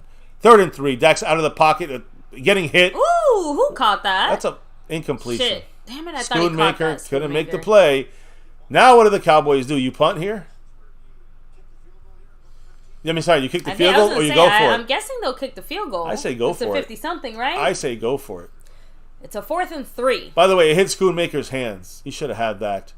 Dak was being immediately. I mean, Tyron Smith. His arm was hit and he still made the pass. So honestly, shout out to Dak. Dak actually tried to do that a harder throw on purpose. It looks like we are setting up for the field goal. Yeah, here he goes. I mean, I'm a little bit nervous about it. His misses on the extra points. Come on. The record continues. It's a 52-yarder. If he makes it, 52 ain't easy, but this one's peasy. And he never missed again. Woo! 1. When it counts. 2, 3. Oh, God, there you go. I thought we were gonna do this 23 No. times. He's at 20 though, baby. And again, that's 3 points, baby. That's 3 points on the board. So I know. I was trying not to do it too hard. Okay, the point is that Brandon Aubrey is at now what, 20 in a row? Is the record now? I thought that was 21 now. Okay, then it's 20. Yeah, then that was 20 kicks, 20 field goal kicks in a row, breaking his own record. Last time he went from 19. 19 was, I think it was tied with everybody at 19. He broke that against who? Last week, was it? Yes. Yeah, and then in the Giants game. Of yeah, course. he broke that one with the one field goal there, and of course now he's extended that record. So good, big time congrats to Brandon Aubrey, even though he left the point off the board this week and a point off the board last week. It's 22 field goals in a row. 22. I apologize. I have to put some respect on Brandon Aubrey's name. So there you go. Brandon Aubrey still adding to that record. Just every time he makes another one, field goal wise, every time he makes a field goal, it's a record that keeps extending. The record I think was 19. I'm not even sure if it was anymore. 19 was the record by Raider kicker, and that's been shattered now. I guess you can say he's got 3 more than him. Yeah. And every field goal, even if it's 10 yards out, every field goal is another record. Just keep extending that thing as far as possible. I mean, any kicker in the NFL, whenever they kick their first kick, they got to make 22 in a row or 23 in a row to, let's say right now, break Brandon Aubrey's record. So very difficult thing. Once you miss your first one, you're off. You're done. You can't even. Obviously, you can't ever challenge for that again. So again, a very tough record to even kind of get in the running for. Let's be honest. And he's broken that record this year. So good special. Now, teams. real quick, Seabass at MCF. Remember my score prediction. 28-14. You said you'd like Dallas to score more points with this offense than just 28, but I think I was spot on. So you're getting there. You're getting close there. I mean, again, I think that fourth quarter 23-10. It does feel like we're setting up for at most what? I mean, I think 31 points, right? I think we in the sense of. I still think we can hit. Be honest here. I think we can hit 30 to 33 points in this game, and maybe even maybe 35. I said 35. I think that's a very good possibility still because of the snowball effect. That if they make one mistake, if we get a pick six, now all of a sudden early in the fourth quarter, it's 30-10. Now we got the Carolina Panther game again. This is the Panther game. So that's the way I'm looking at it. The rest of the game, and we can't bench our players, but we can attack and kind of snowball affect it to the end of the game. But if Washington keeps driving on our defense, then it's a game still. And now we're only going to be up 6 if they score a touchdown, right? Or up 10 if they not get through the uprights, which would be closer to what Seabass had said. So we'll see which way it goes. Obviously, I think even Seabass hopes it goes the pick 6 way and we win this game and just don't worry about getting it closer to your score. But if it doesn't, we know that that's probably the way it's going to go towards a little closer game. I want to see us get into the 30s against Washington and a broken down defense outside of the 2 guys inside. Then I mean we should be able. Kendall Fuller, I guess. I haven't even seen him today, Kendall Fuller. So I don't know. Yeah, I was going to say, Asmodeus, if that was a low throw for Dak, it's probably the first one of the game. Because he had it's been overthrows all game. He had a couple ones. He had a low one to Tony Pollard. He had a low one to a And Ooga couple Booga Man guys. with the $2 holler said, I'd be pissed off, but I'm in too good of a mood. Guys, again, right now we're up a solid 13 points against Washington. We managed to avoid any. Oh, major... look at Micah! Yes! Oh my God! Micah, Oh, come he on! got him! There we go. Oh, that's helmet to helmet. Don't call it. Don't call it. He's I don't think Sam is hurt. I don't think they called it because it was like a standing hit. Does Micah, that make sense? yeah, but yeah, that still could be called. Micah, see. what a sack by Micah! He missed him the first time. He broke him down. He threw him in his. Oh my God! First of all, great job, Sam Howell, getting out of that first one. But there's no way you're getting out of it. That was Dante Fowler helmet to helmet there at the end, but they didn't call it. Micah Parsons though came back after wrecking the play. He came back and then just got the sack from behind. There. Second and 17. Beautiful. Now for Washington, and by the way, and again, Howell has escaped every sack besides the first 3 we laid on him at the beginning of the game. So, speaking of pressure... Oh! That's the pick six right there. Again, Marquise Bell, he ain't Deron... If that was Deron Bland, that's a pick six. Oh, man. He knocked it down, It was the same play as Carolina. The same fucking play. I mean, right? I think I'm right about that one. And hey, I'm seeing it here. Marcus Kersey, several others saying, come on, defense, get the here turnover it comes. here. This is it. This is get the it one. Here. We're feeling it. I'm starting to taste this motherfucker. Oh, yeah. Marquise Bell 100% would have had it. Had it. It's painful to rewatch. Like, I'm glad he stopped that play, but it is painful to rewatch. Much love to Ooga Booga Man with the $2 holler. We got 28 points for Seabass on that board. We got a 28 Malik Hooker. Here we go. Blitz is coming. Wanye Thomas, too much. Got the ball out. Too wide open there. Touched him. A yard short of the fucking first down. 3rd and 17. They got 16 yards. Of course they're going to go for this. I don't think they don't go for... I think you got to go for this if you're them, like I said, all we need is one pick six, Bland. Damn, I know. Are they going for... I'm assuming they're going for it. You got to kind of go for it. It does kind of look like they're going for it. It's going to be about 12 minutes. Off the field. Yeah, about 12 minutes to go in the game here. 12, yeah, by the time they actually get their playoff. We'll see. They're staying in. This is the game. This ends the game if we stop them here, guys. This guarantees... We should win. This guarantees the win here. And, of course, puts us in a spot to get to that 30 mark. Do I think we get this? Let them run the ball, and I think we do get this stop. Oh, here they come. Get in there. Sack him, yes! Fuck yes, that's game, baby. Sam Williams. Who was that? Hankins again. With 2 for Big Hank. Oh, man. Does he not get the game ball then? Oh, I'm sorry, goodness. but Big Hank on defense. How the fuck does he come up with 2 sacks out of nowhere? Big Hank with 2 sacks. This man don't ever fucking pass rush. He was there for the run stop. Still got the sack, but it's because of everyone else, Okay, no look, Micah Parsons, by the way. No one is doubting the fact that teamwork made that happen. No Micah Parsons. He's filling up his lane, his gap. If he fills up his gap, everyone does their job. He's gonna eat. Look, Micah just did his job. I'm saying. He did it on the first down. Marquise Bell did it on second, and now Hankins came through on the 3rd down. Let's get that 30, baby. Let's go. Under center. Cowboys looking like a run that got Lipke in the mixie. It's a pitch to the right, and we're going inside to about the B gap, C gap. We only got like 2 yards. Yeah, again, when you okay, Schoonmaker's getting in somebody's face. They're arguing. He's grabbing. He isn't the Washington guy. Schoonmaker was trying to number 50. Back off, also clearly talking his shit. Again, that was more of a B gap run. And look what happened. Sad face. I know you got to run it sometimes, but you see the difference. They only gave us 1 yard. Do you see with the difference between an inside run here? Yeah, I'm sorry. It's not your fault. Do you see what happens with an inside gap, B gap type run or A gap type run versus a C gap run or edges to the D to the outside? Yeah, that's so. The stadium went nuts. Seabass had to turn the sound bar off. Dak's going in again here, getting out open. He's going down the field and he gets the completion to Brandon Cooks. Loses his mouthpiece or something. It's a 3rd and 1 though. It is 3rd and 1. I mean, it looks... He's all right. Listen, good play there by Dak. Not dumping it down to Ferguson for just a quick couple of yards or him running the ball. Might as well give it to your receiver. Let him, I'd say, take the hit. Not even that, but you have to admit that... He had a guy in him, that too. That was a slightly riskier play. Cooks made a great catch, and Dak had a great pass. Dak put in a great 3rd spot. 3rd and 1, we're in the red zone, baby. Let's go. On their 15, basically. Here we go. See Lamb going in motion back outside, but he's moving. He's setting. And he snaps. Cannot go forward. I hope they didn't call that. Dak's looking, doesn't see him. He's going for the end zone now for CD. Touchdown! Woo! And that's it, baby.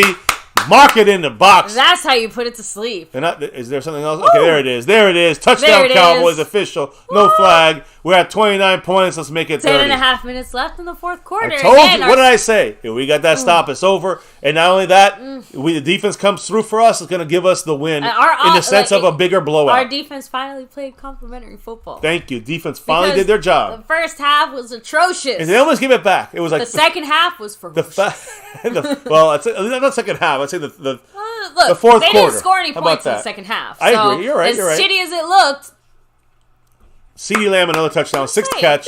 We're going for 2, I think, here. Oh, and no flags, guys. We are going for 2 We're trying to get that extra point back. Kind of make up for that lost extra point there by Aubrey. Pollard is going in motion. Rico Dowdle in the backfield. I like this with Rico. Pollard again in motion. We snap the ball. Dak's looking. Dak running. Oh.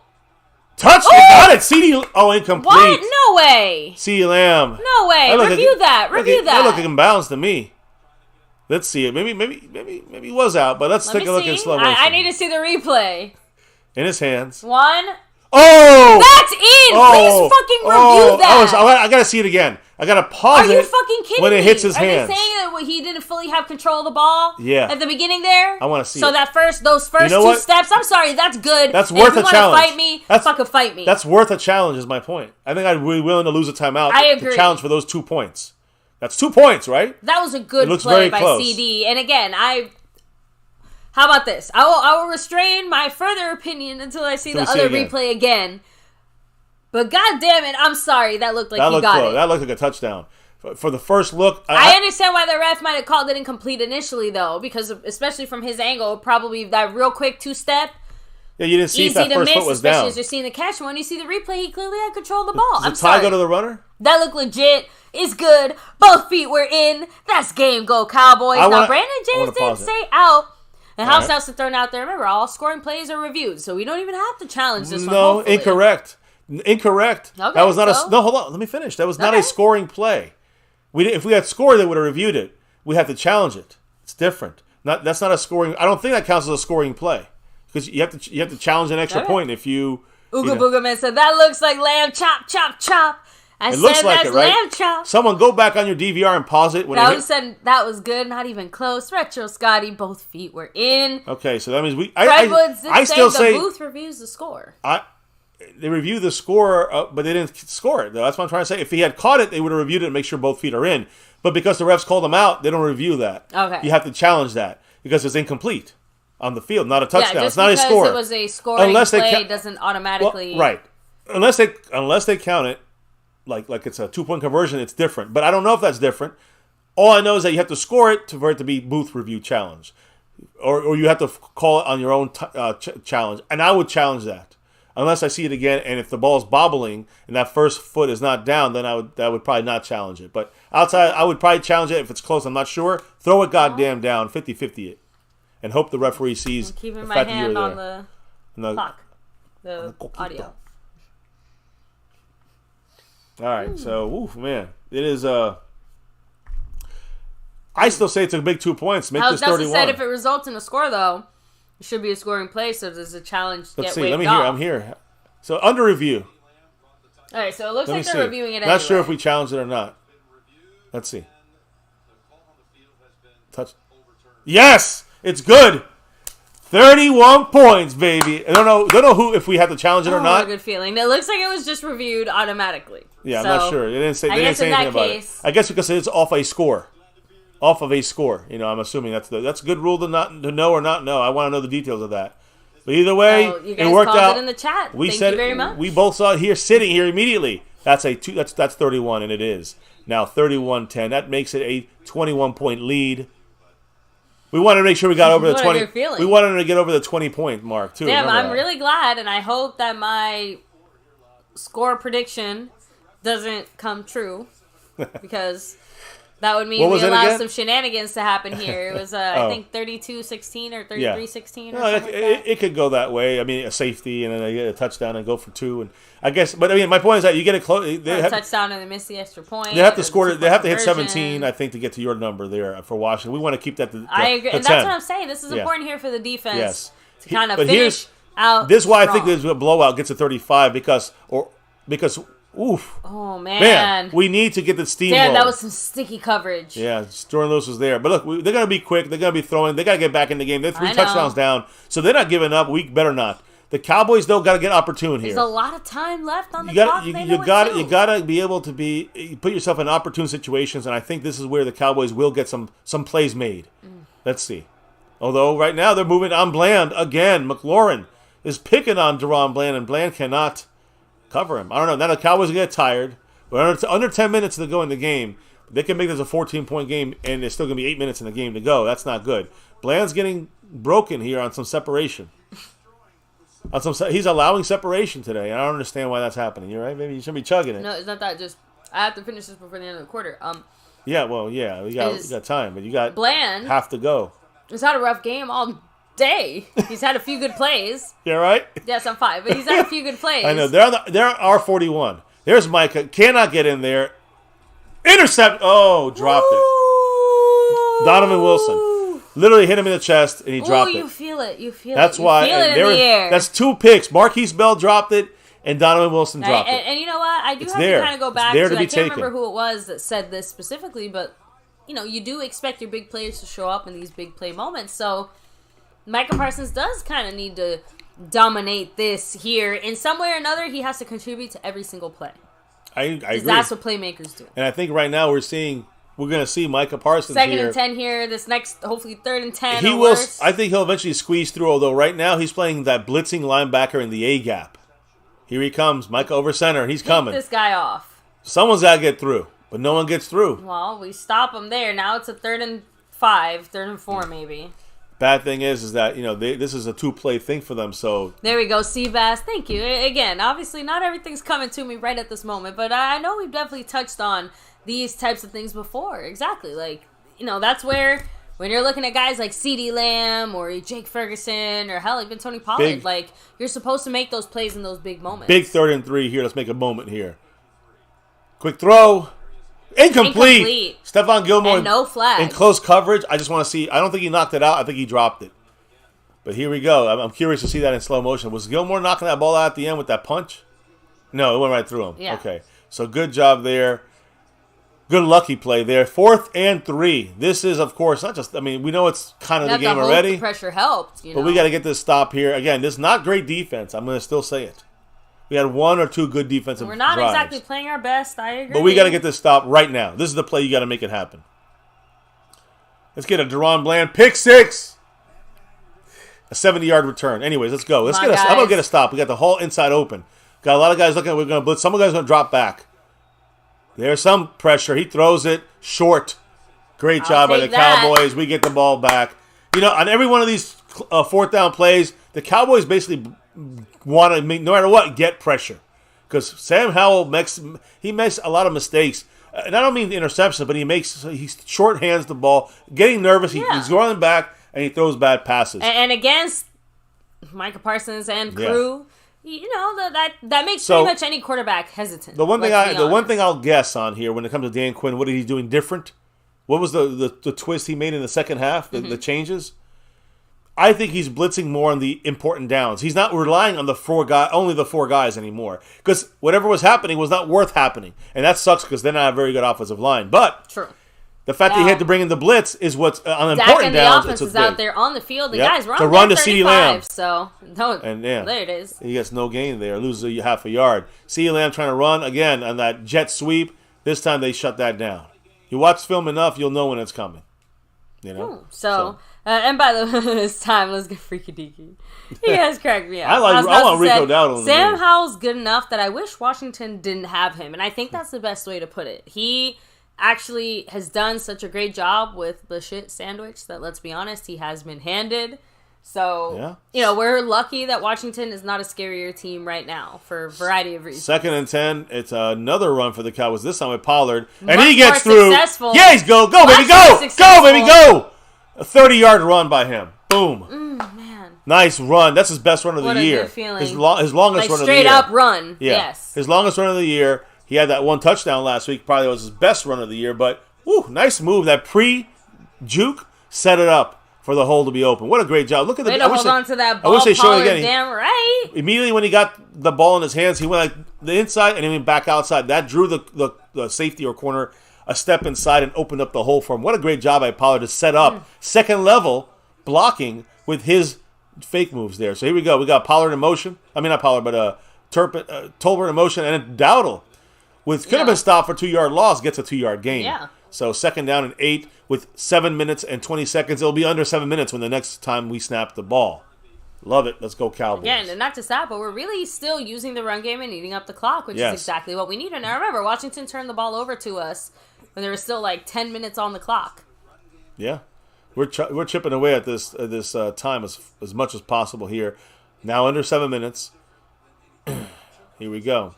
Moving down the field. 2nd and 8. And we want to get I want to get a touchdown and make I said 35 to 38 points. I 1,000,000% agree here. And here we go. I'll run outside to Rico Dowdle. He's got something. Oh, I thought he had a hole there. Stopped by some good Washington defense. Ferguson. I agree. Now it's a 36. Ferguson, be careful, Ferguson. Hey, he's not the one being grabbed. He's not the one being grabbed. I know. I just want to see when the thing is, can you get the other guy pissed enough to hit you? If you do that, then you win that. Well, Ferguson was not the one being grabbed. I will stand on that. Neither guy fucked up, I would say, right now. Oh. They went to the limit of shoving. They're showing the playoff picture right now. Thank goodness. A great thing Detroit lost because we can jump them, but we get a head-to-head with them anyways. But the point is that those two things combined could make a huge difference for us when it comes to a playoff situation. And let's see Seattle win later tonight against San Francisco. That would be fantastic. That'd also be a similar thing. Dak going deep. End zone touchdown. Holy fucking shit. Turpin time, baby. Cavante Turpin with a touchdown. What a play. Man. That's how you use that speed in the seam from your number 9. Turpin in the Salvation Army. They got a gift in there. They're going to take the fine. There's a present in there. And it's turkey legs! It's the turkey legs. Turkey legs! They got a turkey in there and they're eating it. God, they just ate the turkey legs! And McCarthy's cracking up. Cowboys are eating a turkey currently after the end zone, and Dak's eating it. They're all eating. Turpin's eating. Everyone's eating. Dak's paying all the fines. Oh my goodness! His $40 million to pay for it. Holy shit! And again, and he never missed a game. He did. But yes. We got them 38 points on that board. And they got only 10. I said initially 38-10, 35-10. I mean 9. I'm sorry, not 9. 38, 9, 35, 9. The 38-10, I'll take it. I'll take that with a smile on my face. Let's get 40. Let's go 40. Let's keep going. Let's get 40, baby. How about them apples, baby? Okay. Turpentine. That's one of the best celebrations I've seen. Game we've had in like forever.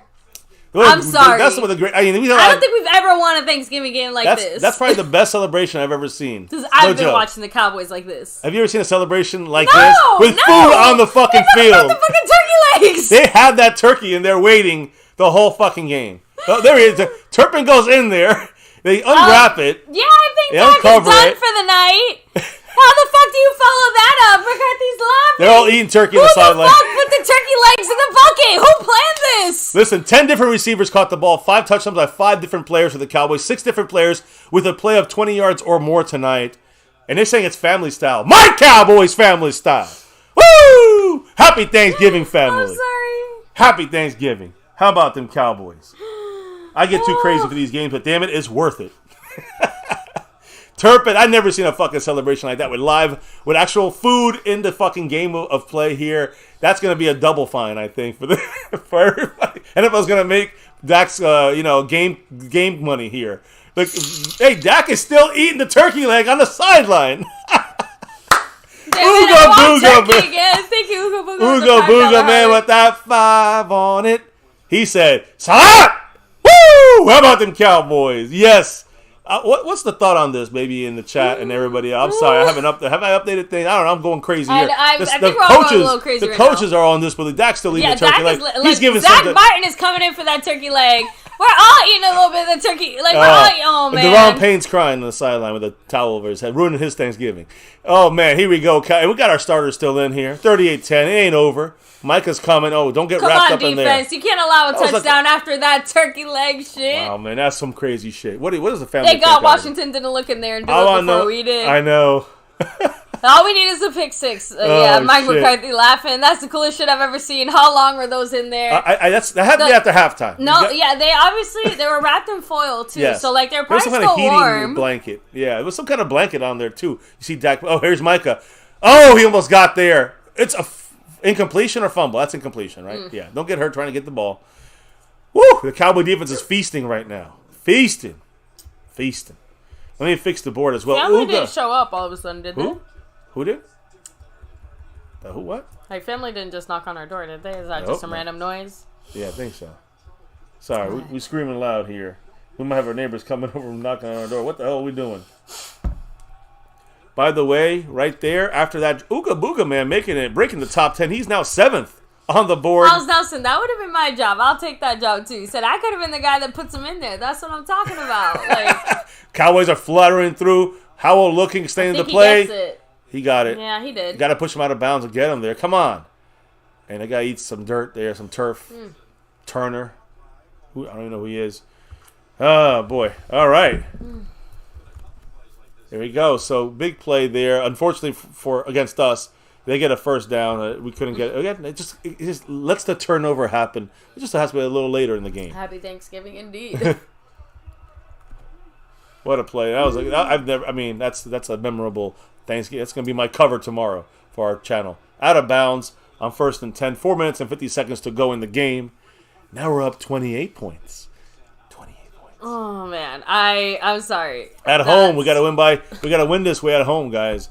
Keep the streak going. The streak continues, right? What are we? 14 straight home victories. We got that's the longest streak currently in the NFL when it comes to home wins, and we're gonna be challenged against Seattle next Thursday and against the Eagles 10 days after that. I can't wait. Can't wait. You see the hat of the day by the Cowboys, right? Because McCarthy's wearing that 1960 hat. Oh, I thought it was a turkey for a second. Here it Powell is. goes back for a pass. Oh, there's a pick six! DeRon Bland taking it all the way! Are you come on! 30, 25, 20, 15, 10. Oh my God! He's in! Woo! DeRon Bland touchdown pick six! He should have been tackled! It's a Thanksgiving miracle! Holy shit! Holy shit, baby!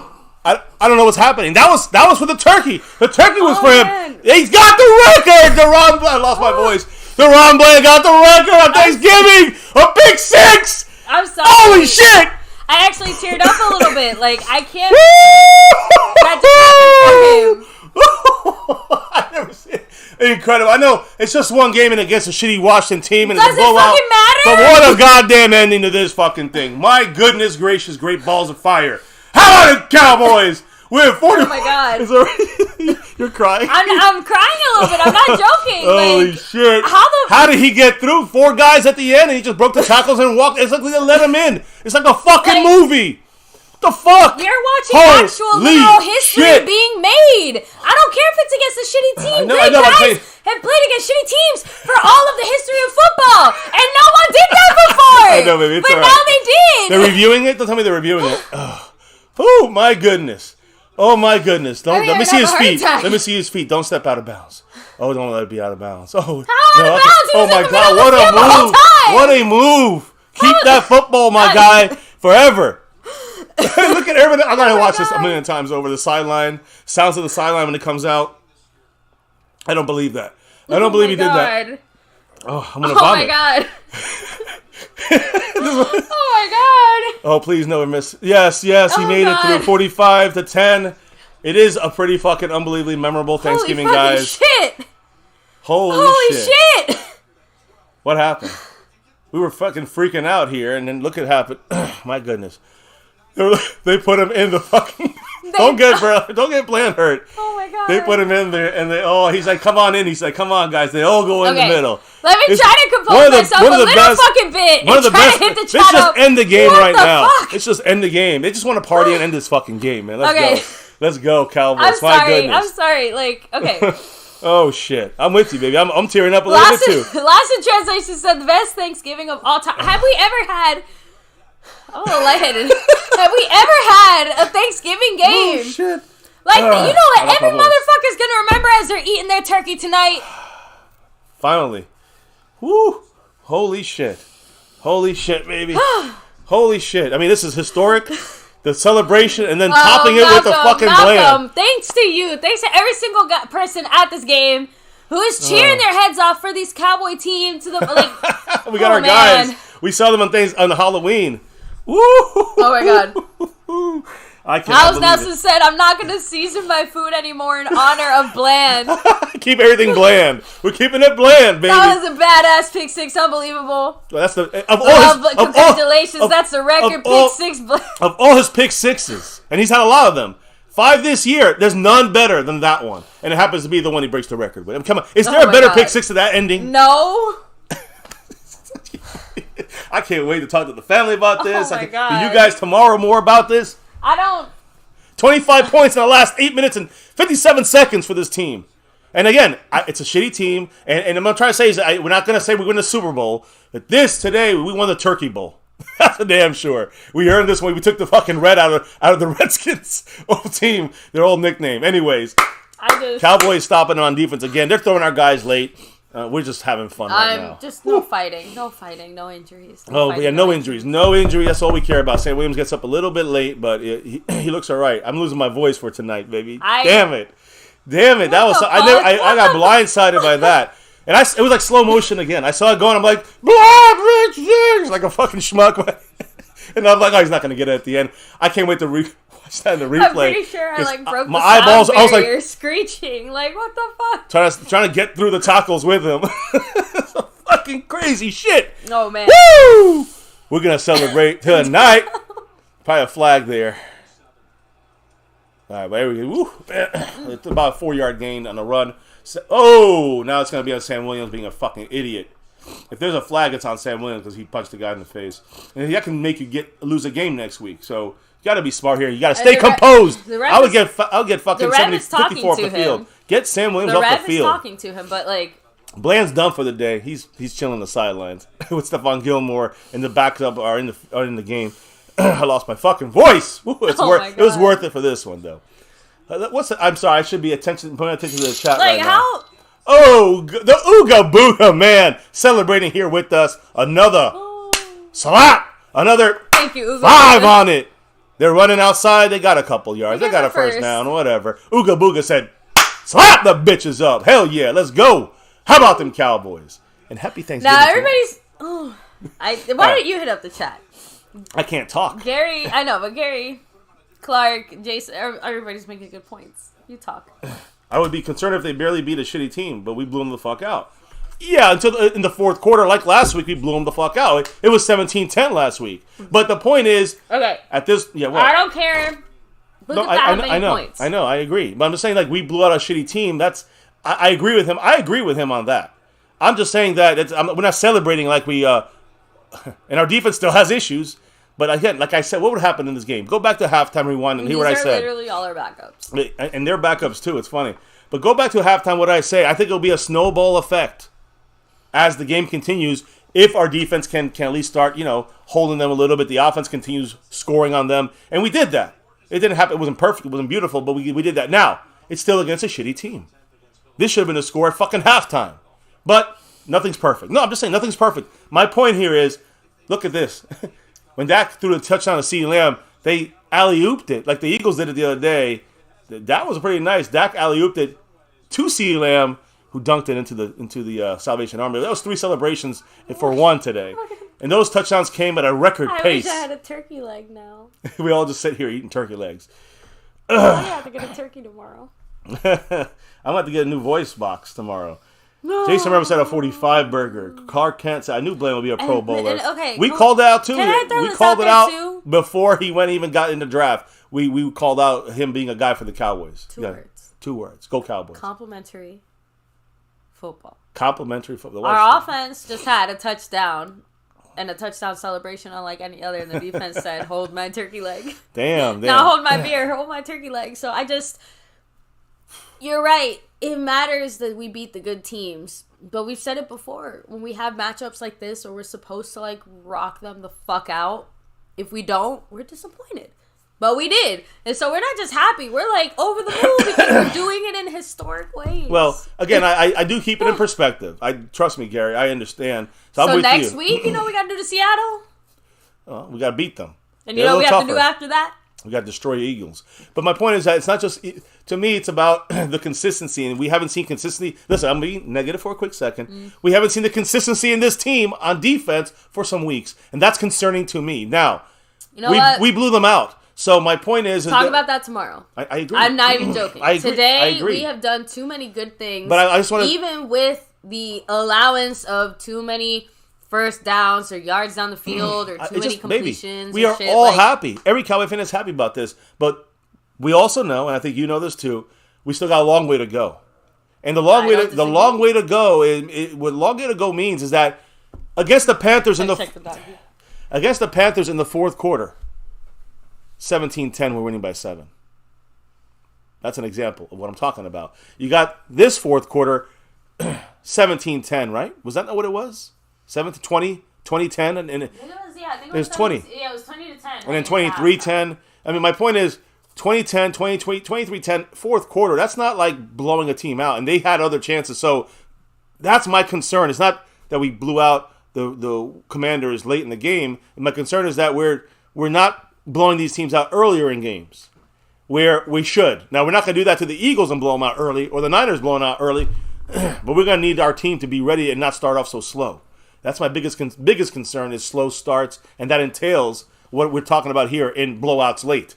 So I'm happy. We're all happy. We're celebrating. We love the fact that it's record-breaking is a whole different thing. That Deron Bland thing, the celebration, we could have won by 1. I would have been fucking loving that shit, right? But the fact that we got back on track, and it is the snowball effect. Against bad teams, this will happen. At home, this will happen. So I wasn't really too worried. It's more the way we looked. We still not fixed our problems.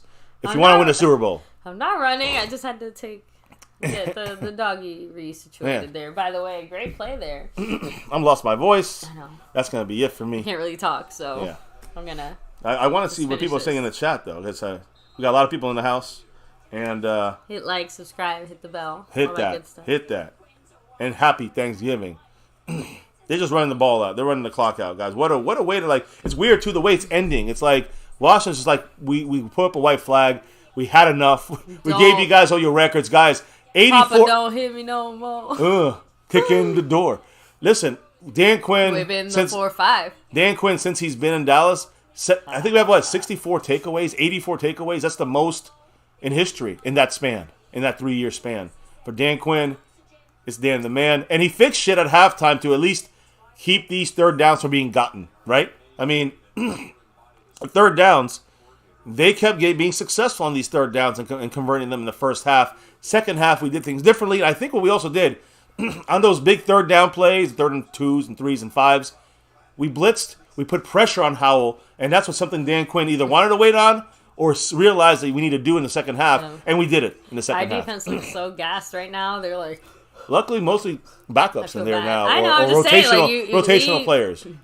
We have had a very heavy workload the last 5 minutes. Man, we're cheating there. Dante Fowler he's going to get called in a regular game. He got to be careful about that. I know this is it's over now, but Dante Fowler is just cheating on that line, and he's got to fix that shit for real games. Cowboys celebrating.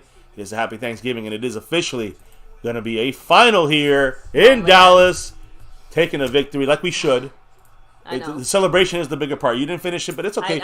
We'll finish it on stream, so that's for sure. And. Wow. Cowboys just, and ended this game here with a bang. Great job by the Cowboys. I honestly am just, you can knock me over with the feather right now. What I was expecting a win, hoping for a blowout. You could not have clocked me with this shit. Here's the updated standings. I don't know what to say. What we're doing for real, in a real way, is solidifying the 5th seed, which is very important. Because the 5th seed plays New Orleans, Tampa, Atlanta. That's who we play at their home in the first round. So, like last year, we had the Buccaneers. That's why the 5th seed is the most important. But for us right now, it's either right now we got to either get the Eagles that 1st seed or we're the 5th seed.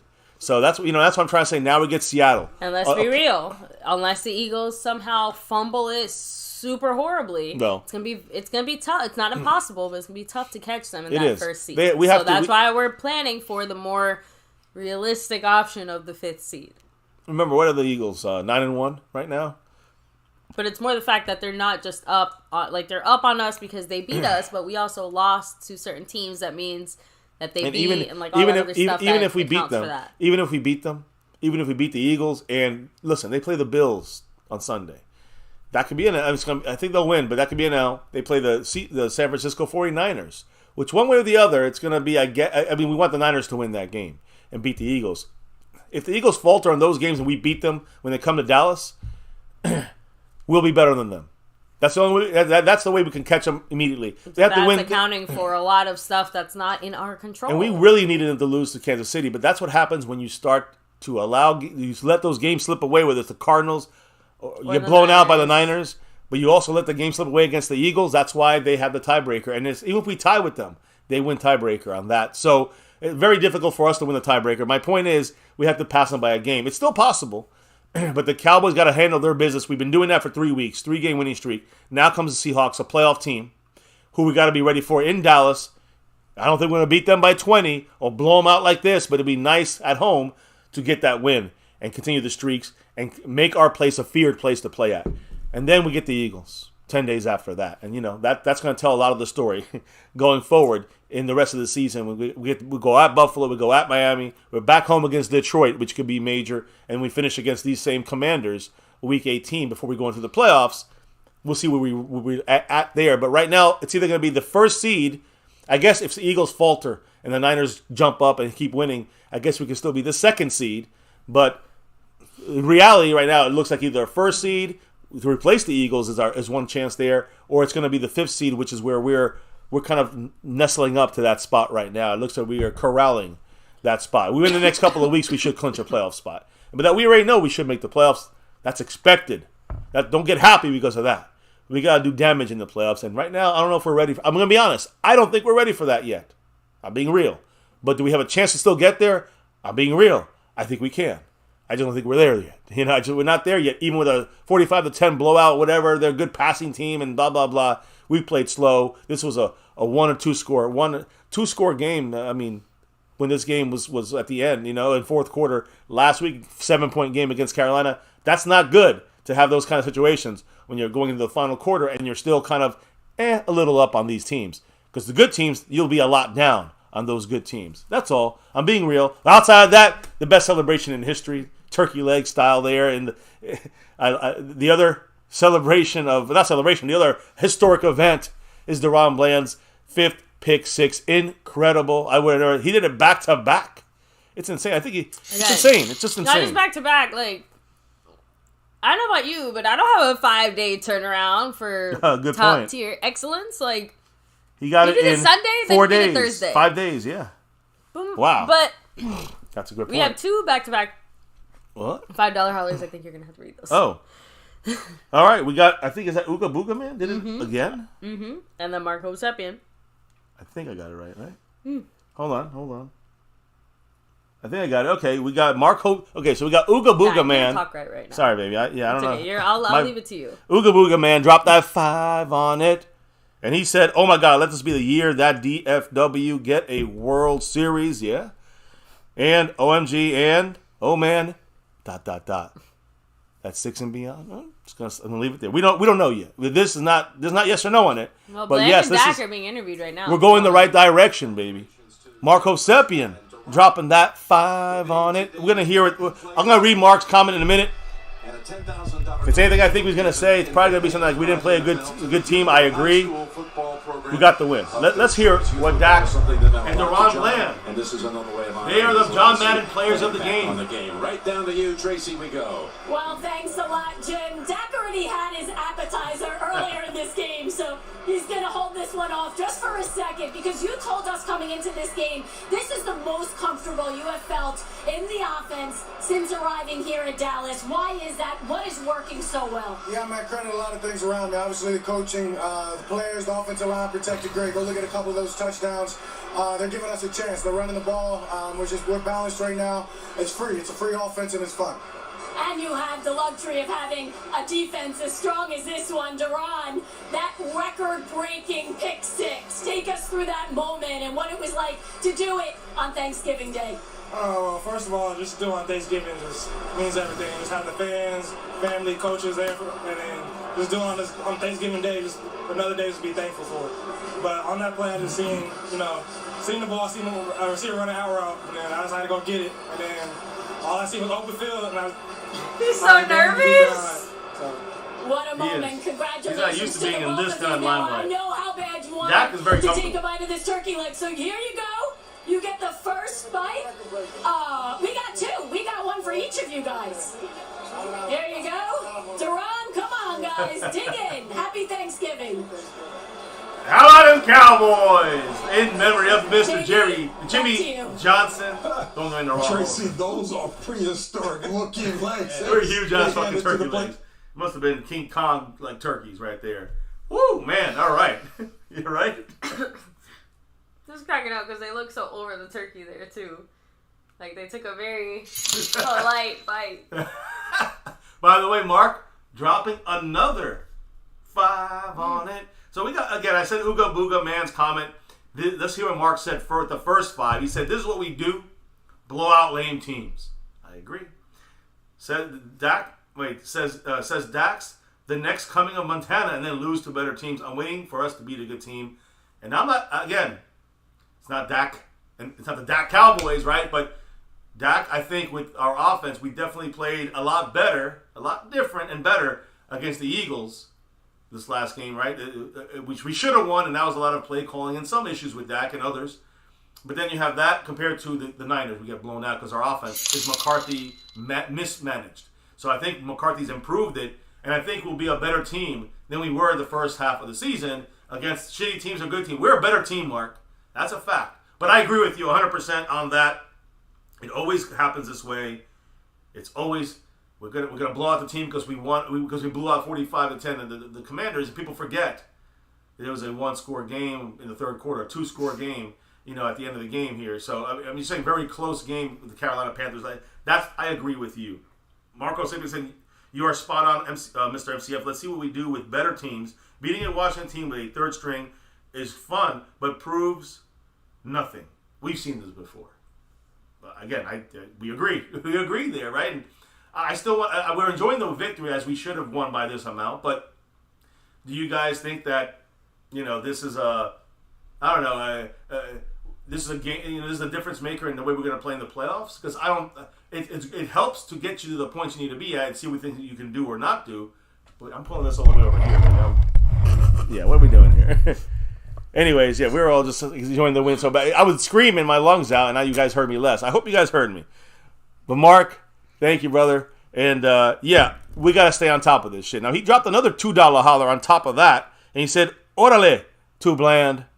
Good job, son. Damn right. Deron Bland is the man. Let's be honest about it. On defense, Micah Parsons with the pressure, and the rest of the guys giving pressure, missed a couple sacks, but then you see the Thank you, William Burney. You see what you get from that, right? You the pressure brings turnovers. We had two dropped. We had 2 dropped interceptions here, 2 dropped picks, and I think that that big. The only one I cared about really was the Deron Bland one at the end there. William Burney, much love. He said with a $2 holler, Deron Bland, Defensive Player of the Year, and right now, I mean, I said this last week. He was, I think he was ranked like 9th, 8th or 9th or something like that, maybe 10th. On the MVP, defensive MVP, or defensive player of the year. Micah was 2nd. But now Bland's going to be in top 5. I think he's going to jump up a lot. I mean, you got 5 pick sixes. You're the leading pick guy in the NFL. You got 7 interceptions. You just broke the tie. I mean, after him, the next guy is 4 interceptions. So Deron Bland is just unbelievable. He's like Trayvon Diggs Part 2. Remember, the record is 11, I think, right? For with Everson Walls and Trayvon Diggs, and damn, Deron Bland's got 7? Really? 7, and out of those 5 were returned for touchdowns? Damn, that's crazy. I'm with you, William Burney.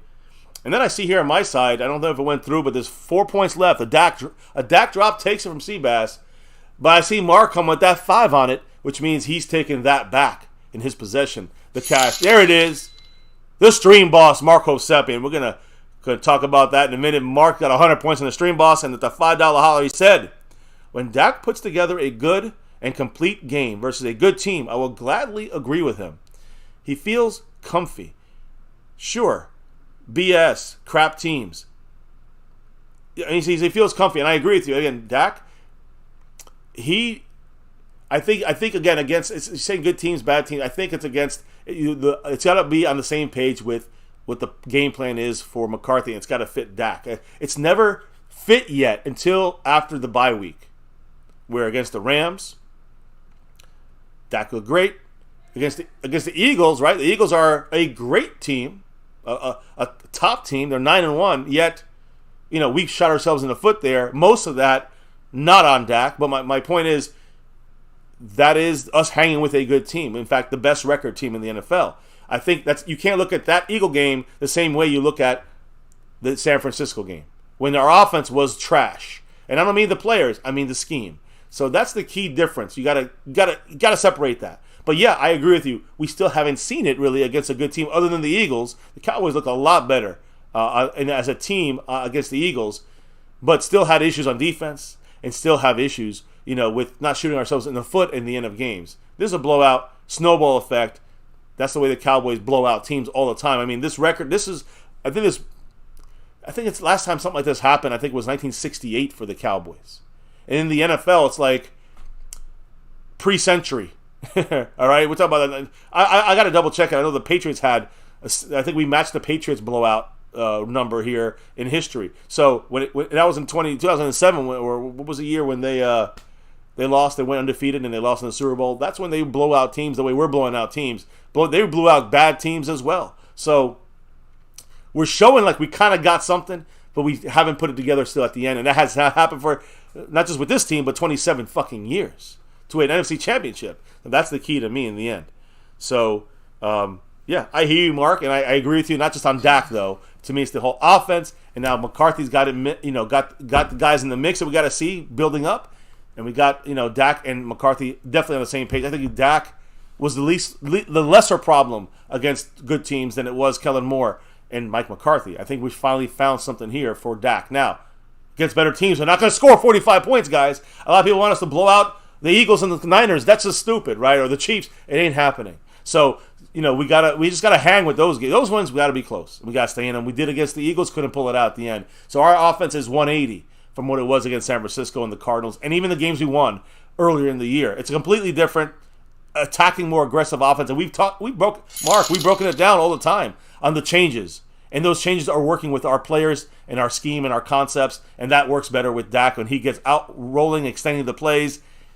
The offense is finding themselves against bad teams or good teams. Mark Hosepian in the house with another $5 holler. And by the way, I do want to remind you, Mark, I'm just curious what Mark says on this. The Panthers last week were the fourth best pass defense. We beat them. Just saying. Dak did, he didn't make any mistakes. Just saying. No, I'm going to leave it there. Look, my point is, they might be a bad team, but they have a good defense in the passing side of things, or vice versa. Either way, we've hung with or beat every team offensively, played very well. Big upgrade since last. I can't read anymore. Maybe what did Mr. Mark say on that one? I didn't read the last one. I think on what I don't get is you rarely ever see those blowouts from any team. We're just so hot and cold. I don't get it. You should be better versus better teams. And I 100% agree. I mean, we should be better against better teams. But again, when you look at context, look at the first 5-6 games of the year, and you're seeing an offense that's in shambles for the most part, mainly because of the play calling. And you see the second half of these next 5-6 games, and you're seeing the offense, win or lose. We've only lost one. But win or lose, we've looked a 180 offensively. So I just say let's wait to see what happens as we keep going on this trek. As we get a playoff team like the Seahawks, who is a playoff team and challenging the Niners in the West. That's next week in Dallas. That's going to be a real test, especially for what's coming next, which are the Eagles. Yeah, 10 days after that game. So I'm looking forward to all this stuff coming up around the corner. But I'm happy with the win. We won by over 20. We blew them out, but it's not a blowout in the second quarter. It's a blowout in the fourth quarter. Knock on wood, because no serious injuries. We all saw Marquise Bell go down and he came back in. He came back in. You got to give it up to Rashaan Evans. Also, holding it down while he was gone. I mean, Bland doing his thing. He was burned the whole game. Came back in there and took it. We forgot about all his burns this game. He just got a pick 6 and broke the record. Easy to forget. Yes. When they have 10 points, which is part of that. Again, there's a lot of bending. We don't like the bending. Yeah. There wasn't too much bending. as much breaking. Too much bending by our Cowboy defense. And we know a better team will break us for more. Yeah, a better team will not make the mistakes that teams like the Washington Commanders or the Carolina Panthers have done. So I think that is one of the bigger things. I think you always gotta keep in your mind in the back. Are we not? House Nelson also said we played like this on a Thursday game, which is not easy to do. True. No, we're especially fine. for us here, right? Okay, fine. good. No, I got it. Yeah. I just want to make sure that I didn't see it coming up on my side. Not how you start, it's how you finish. I agree, but against good teams, it's gonna be harder to finish well when you start bad. Trust me. That's what I'm thinking about the good team. So I want to make sure we have an issue right now. I want to make sure we get past that issue by starting off faster. That's all. Anyways, let's hit the last kind of shout-outs, baby. It's time to go and meet the family and hang and do our thing here. But I know. I'm sorry. Real quick, House Nelson said, I want to see the pick again. I think I only saw the 6. So. The pick? You mean he saw the end part of it? Talk to Montana anyway said. As to how you close games against NFL teams, there's no such thing as good or bad. NFL is tricky. I agree and I understand, but I remember our Cowboys, as some of you guys also remember our '90s Cowboys, and the way the championship team plays. You get your team, you get these guys out the way early.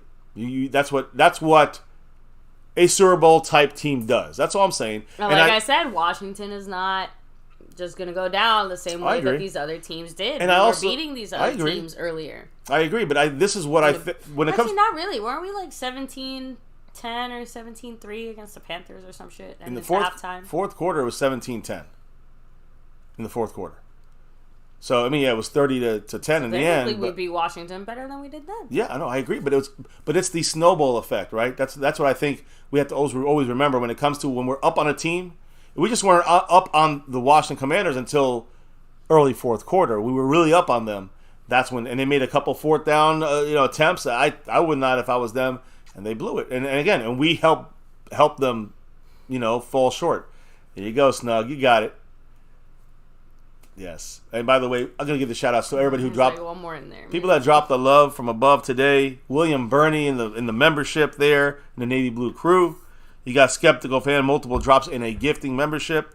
You got Jason Renfro, also multiple drops in a gifting membership. So they're still tied, I think, in first place with each other. I think they're tied, yeah. I'm sorry. Jason Renfro's in front by I know, but this is why next time I'll just take the shots because this is just a lot of liquor. Too much to liquor try and to pound. Ingest. Zach Luna in the house. Appreciate you. The Ooga Booga man here with us. Mark Hovsepian repping it here as our stream boss. We also have Snug X. I'll get to you in a minute, Snug. I'm going to shout him out. Redman R. The Lunatic. The Godfather here. Skeptical, like I said. Jason Renfro, memberships. And again, got to shout out, again, Snug X. Sponsor of the week. He's also first place on our overall board. Again, not the end of the week yet. Of course, it ends on Sunday. And we'll be live, and we'll see who takes it. Right now, Snug got the head start on that sponsor of the week, trying to go for that repeat back-to-back 90s Cowboy style. There's the payment. And we made our payments already for Mr. Snug X. Appreciate you, as always, because he's also been dropping it through the Cash App, which means the king, who's Snug X, we know why he's here, but he's also maybe here another week because he currently has the lead in the Cash App side of things, right? So he's leading the overall, the Cash App. Marco Seppin got 100 points there. And then Jason Renfro, who's the king of the gifting board, Mr. Jason Renfro, is currently up by 1. He's got a safety compared to the 1 point by Skeptical Fan who dropped it today. Oh, let me fix that too. Jason Renfro he's in first place, and he got 2 on that. Skeptical's got 1 on that. And the battle continues the rest of this week. We'll see who pulls away and who takes that win. So you guys crack me up. Tonight? We're all going for Seattle to beat San Francisco. That'll only be helpful to the Cowboys if we can surpass the Eagles one day in the near future. Zach Luna, by the way, with the $2 holla. I don't know if Boom. you read it. No, I didn't. Bland much better love. than Diggs. I think it's time to have this convo. You know what? Even if he is, who cares, man? We got the best 2 corners in the league. They got different type of corners. But again, Trayvon Diggs is an outside-only corner, and Bland is a guy who can play in the nickel and also on the outside. excuse me, I think the difference between them is that Bland allows more of those catches in a way, but he still gets the pick. I think that Trayvon sometimes knocks them down a little bit more. And what I'm saying is he stops the pass from completion a little bit more in the sense of, like, that's how I think about them when I think of their styles. I think of it more of the fact that Trayvon Diggs is a bigger guy. He's more physical. He's a little bit bigger. He's a little more physical. So when he no, I mean, we're both right. We're both right here. But what I'm trying to say is that he's more physical. Oh, Zach Luna dropping it there. I think Diggs, they're different type of corners. So Zach, I think that Diggs is more physical. He's more. I would say he's even more of a ball hawk receiver type, that's even like that's like complaining over filet mignon and lobster tail in the sense of, like, they're both. Well, that's my point. But their differences complement each other. And so, to me, I think that DaRon Bland, he's the kind of guy that he has the quicker burst, the speed. It feels like underneath to kind of take those picks. And he's done those picks. That's why he's a pick six guy, because he gets them more underneath. Trayvon Diggs gets them more deeper down the field. So the way they work is great, because one guy can go down. I think if you got to go for the deeper coverage, you want Trayvon Diggs. You got to go for the quick passes up front. You go Trayvon Diggs. DaRon Bland, even with the physicality. Sometimes it works better with Trayvon Diggs. He won't get the picks physical down in the box, let's say, to get a guy on a crossing route. But if you get physical and go deep, that's what Trayvon Diggs, it takes advantage. And Bland, I mean, he gets beat deep sometimes. Bland, we've seen him get beat against the Eagles, right? But the undercutting stuff, the stuff that's short, the quick passes, that's where he specializes it, and he goes for 6 almost every time. I mean, he went for 6 5 times out of 7 this year. Leading interception player in the NFL right now by himself is DaRon Bland. Yeah. So fantastic. Yeah, go ahead. I'm sorry. But no, that's all right. I'll try to do some shout outs here as we 98 points. 98 points from the man Marco Sepian. Let's wrap it up, and a happy Thanksgiving to all. I want to go back and see that Bland. Yeah, we're gonna. Someone mark those reaction times. Madman, shout out to you. Lost in translation. By the way, happy birthday! I think, right? Big happy birthday for Be Real Minds. Bland is the next Richard Sherman, a late 5th round star. House Nelson in the house. GM. Imagine we have both guys. Montana 808. Montana. Imagine we have Trayvon Diggs on one side, and DaRon Bland on the other, or in the nickel. I mean, I'll take both of them. You can never have too many great about corners. Cake and cheese. Shit, both of them are Pro Bowlers. What's the problem? Both of them are all pros, and right now DaRon Bland's his gloves and his fucking uniform and he's in the Hall of Fame for that. I'm saying, like, his gloves and stuff go like CeeDee Lamb did. That broke the all-time record. His uniform is going in the Hall of Fame there. We'll see what happens. He's the only guy that's ever done that. No, other guys had 4. Madman, Scorpio. No one's had 5. Pick 6. Saying Eagles struggled against Washington. Yeah, they did. And we struggled in the beginning against Washington, too. Azteca, Fuego, William, Texas Twister, Mark, John McSwain, the hooker in the house. Malik Hooker. Lucio Hinojosa. Excuse me. Rare, Raul, GM, Smodius, Justin D. I think that's as far. Tammy Soltis. All of you guys, again, huge shout out. Thank you to everybody chilling here with us. Yes, we got to make sure. We'll see you tomorrow. Yes, and we'll see you tomorrow. A pre-Thanksgiving, pre-celebration for the recap, and of course, Victory Friday on Fan Friday here with us. But baby, as you can see here, a big happy Thanksgiving to the whole family in the house with us here tonight. Everybody, I hope you guys are having a great one. Going to continue to have a great one and celebrate this one all through the night as we beat the commies like we're supposed to. You know it, guys. So happy Thanksgiving to all. Truly, again, appreciate everybody being here with us, hitting that like, subscribe, notification bell, and baby, let everyone know. Why do we do this each and every day, even on holidays, even on the great Thanksgiving Day? I think we know why, baby. Why do we do this each and every day on My Cowboys Family? That navy blue. Navy blue. That silver too. Silver too. And that star over everything. Everything. Win, lose, or draw, we won today. Good, bad, or ugly. It was a little ugly in the beginning. Not ugly. A little bad in the beginning. But in the end, no matter what, we rep that star for everything, no matter what, guys. And here on YouTube, for 6+ years, our 7th season doing these reactions. Never forget, as always, go Cowboys! Let's get that 6 and beyond. This just gets us closer to where we want to be. But it ain't showing us that we're ready for that Super Bowl run. Prove it. Let's go. Let's get it together. Get more consistent together. Like offense and defense and special teams. Can we get more consistent, same games, and for multiple games in a row, not just pick and choose which side. That's the big one there. So again, much love there to the man, Marco Seppian, with another 5 on it and fully loaded, officially fully loaded on that stream ball. So what did the man Mark have to say? We almost beat a good Philly team, yeah, with a 24 ranked Pass D Carr. Pass D. Carr had a top pass. Carolina. Okay, Carolina. I thought you meant their Carr for a second. Carolina had a top pass D, but we're missing both starting corners. Would our pass rush be the same, missing 11? Well, 11's not missing, so we don't have to worry about that. Well, the key is that when you look at Carolina, first of all, J.C. Horn was gone for all but one game. So they still had a top defense, passing defense, without one of their corners. They had one of the best pass defenses. They missed C.J. Henderson. They had missed him for a couple of weeks. So, yeah, obviously they were missing a guy there. They still are very good in the pass rush. And I'm not trying to I'm making that more of a joke because you just can't look at the team if they're good or bad. Like Philly's a good team, but not the best pass defense. But if you miss your star player, like if the Panthers were missing Brian Burns, that would affect the defense a lot more. Same thing. I mean, we're missing Trayvon Diggs, and we were able to make it up. What I'm trying to say is Micah Parsons is a superstar, a game changer in every way, generational. He ain't just a great player. So I think that's a poor comparison, Mark. When you take Micah off the team, you got to look about what happens when you take Aaron Donald off the Rams. What happens when you take the T.J. Watt or Bosa or any of these guys off of their respective teams? Yeah, that defense becomes a lot less scary across the board when you take the superstar out. So got to look at it that way. My man, Mark Hosepian, repping the Starboy in Hawaii. And they keep showing that Deron Bland, pick 6, man. Let's hear, thank you to whoever said 1, NBC. Who was it? 2, 3. Thank you, House Nelson. Where the game is now for the final game of the night. But they're so happy. I got to watch that again. That was just crazy. That was insanity. I can't wait to watch it again after the stream ends here. But guys, yes, that wraps it up for the night.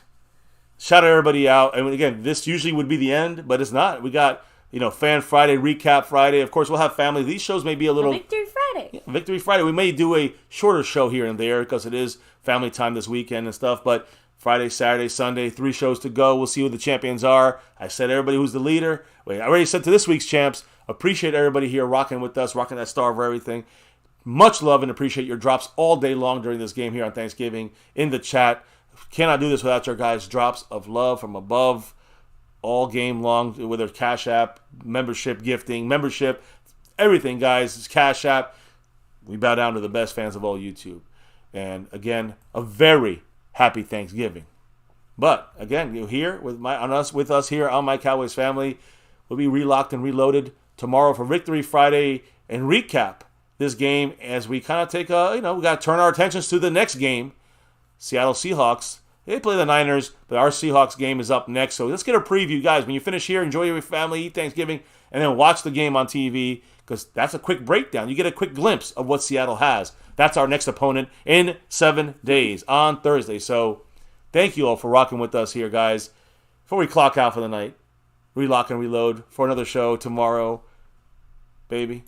Let everybody know here on a happy Thanksgiving, a very happy Thanksgiving, a record-breaking Thanksgiving. Let them all know. What do we got to do before we drop out of here on Thanksgiving? You got to drop the beat. Oh, yeah. You see that. You see it right there. You see it. That star over everything here on a very, very, very happy Thanksgiving, guys. Hail to the year. Hail to the year. And as you can see, it is a Week 12 regular season not a regular game. Regular season. And it's a very special Thanksgiving game with a dominating final score and some dominating records. But we still got a lot more to do if we want to get that 6 and beyond. You know what I mean, guys? Yeah. Appreciate everybody here joining us for this live reaction. Today was a hell of a live reaction. This might have been the Super Bowl of live reactions today. Crazy, crazy day, crazy game, and on a fantastic holiday here. Yes. Happy Thanksgiving. Enjoy that 45-10 victory here, Week 12. And here in MCF, never forget here, guys, that navy blue, that silver too, that star over everything. That's what we do here in MCF. Never, ever forget the number one thing right here on My Cowboys Family. Much love to everyone. We'll see you all back here for the Recap Fan Friday tomorrow. Much love to all, guys. Hit that like, hit that subscribe button, hit that notification bell, follow us on all social media at MyCowboysFamily. Have a great rest of your holiday, great Thanksgiving, rest of your night, the weekend, and beyond. Peace out, and never, ever forget, Go Cowboys!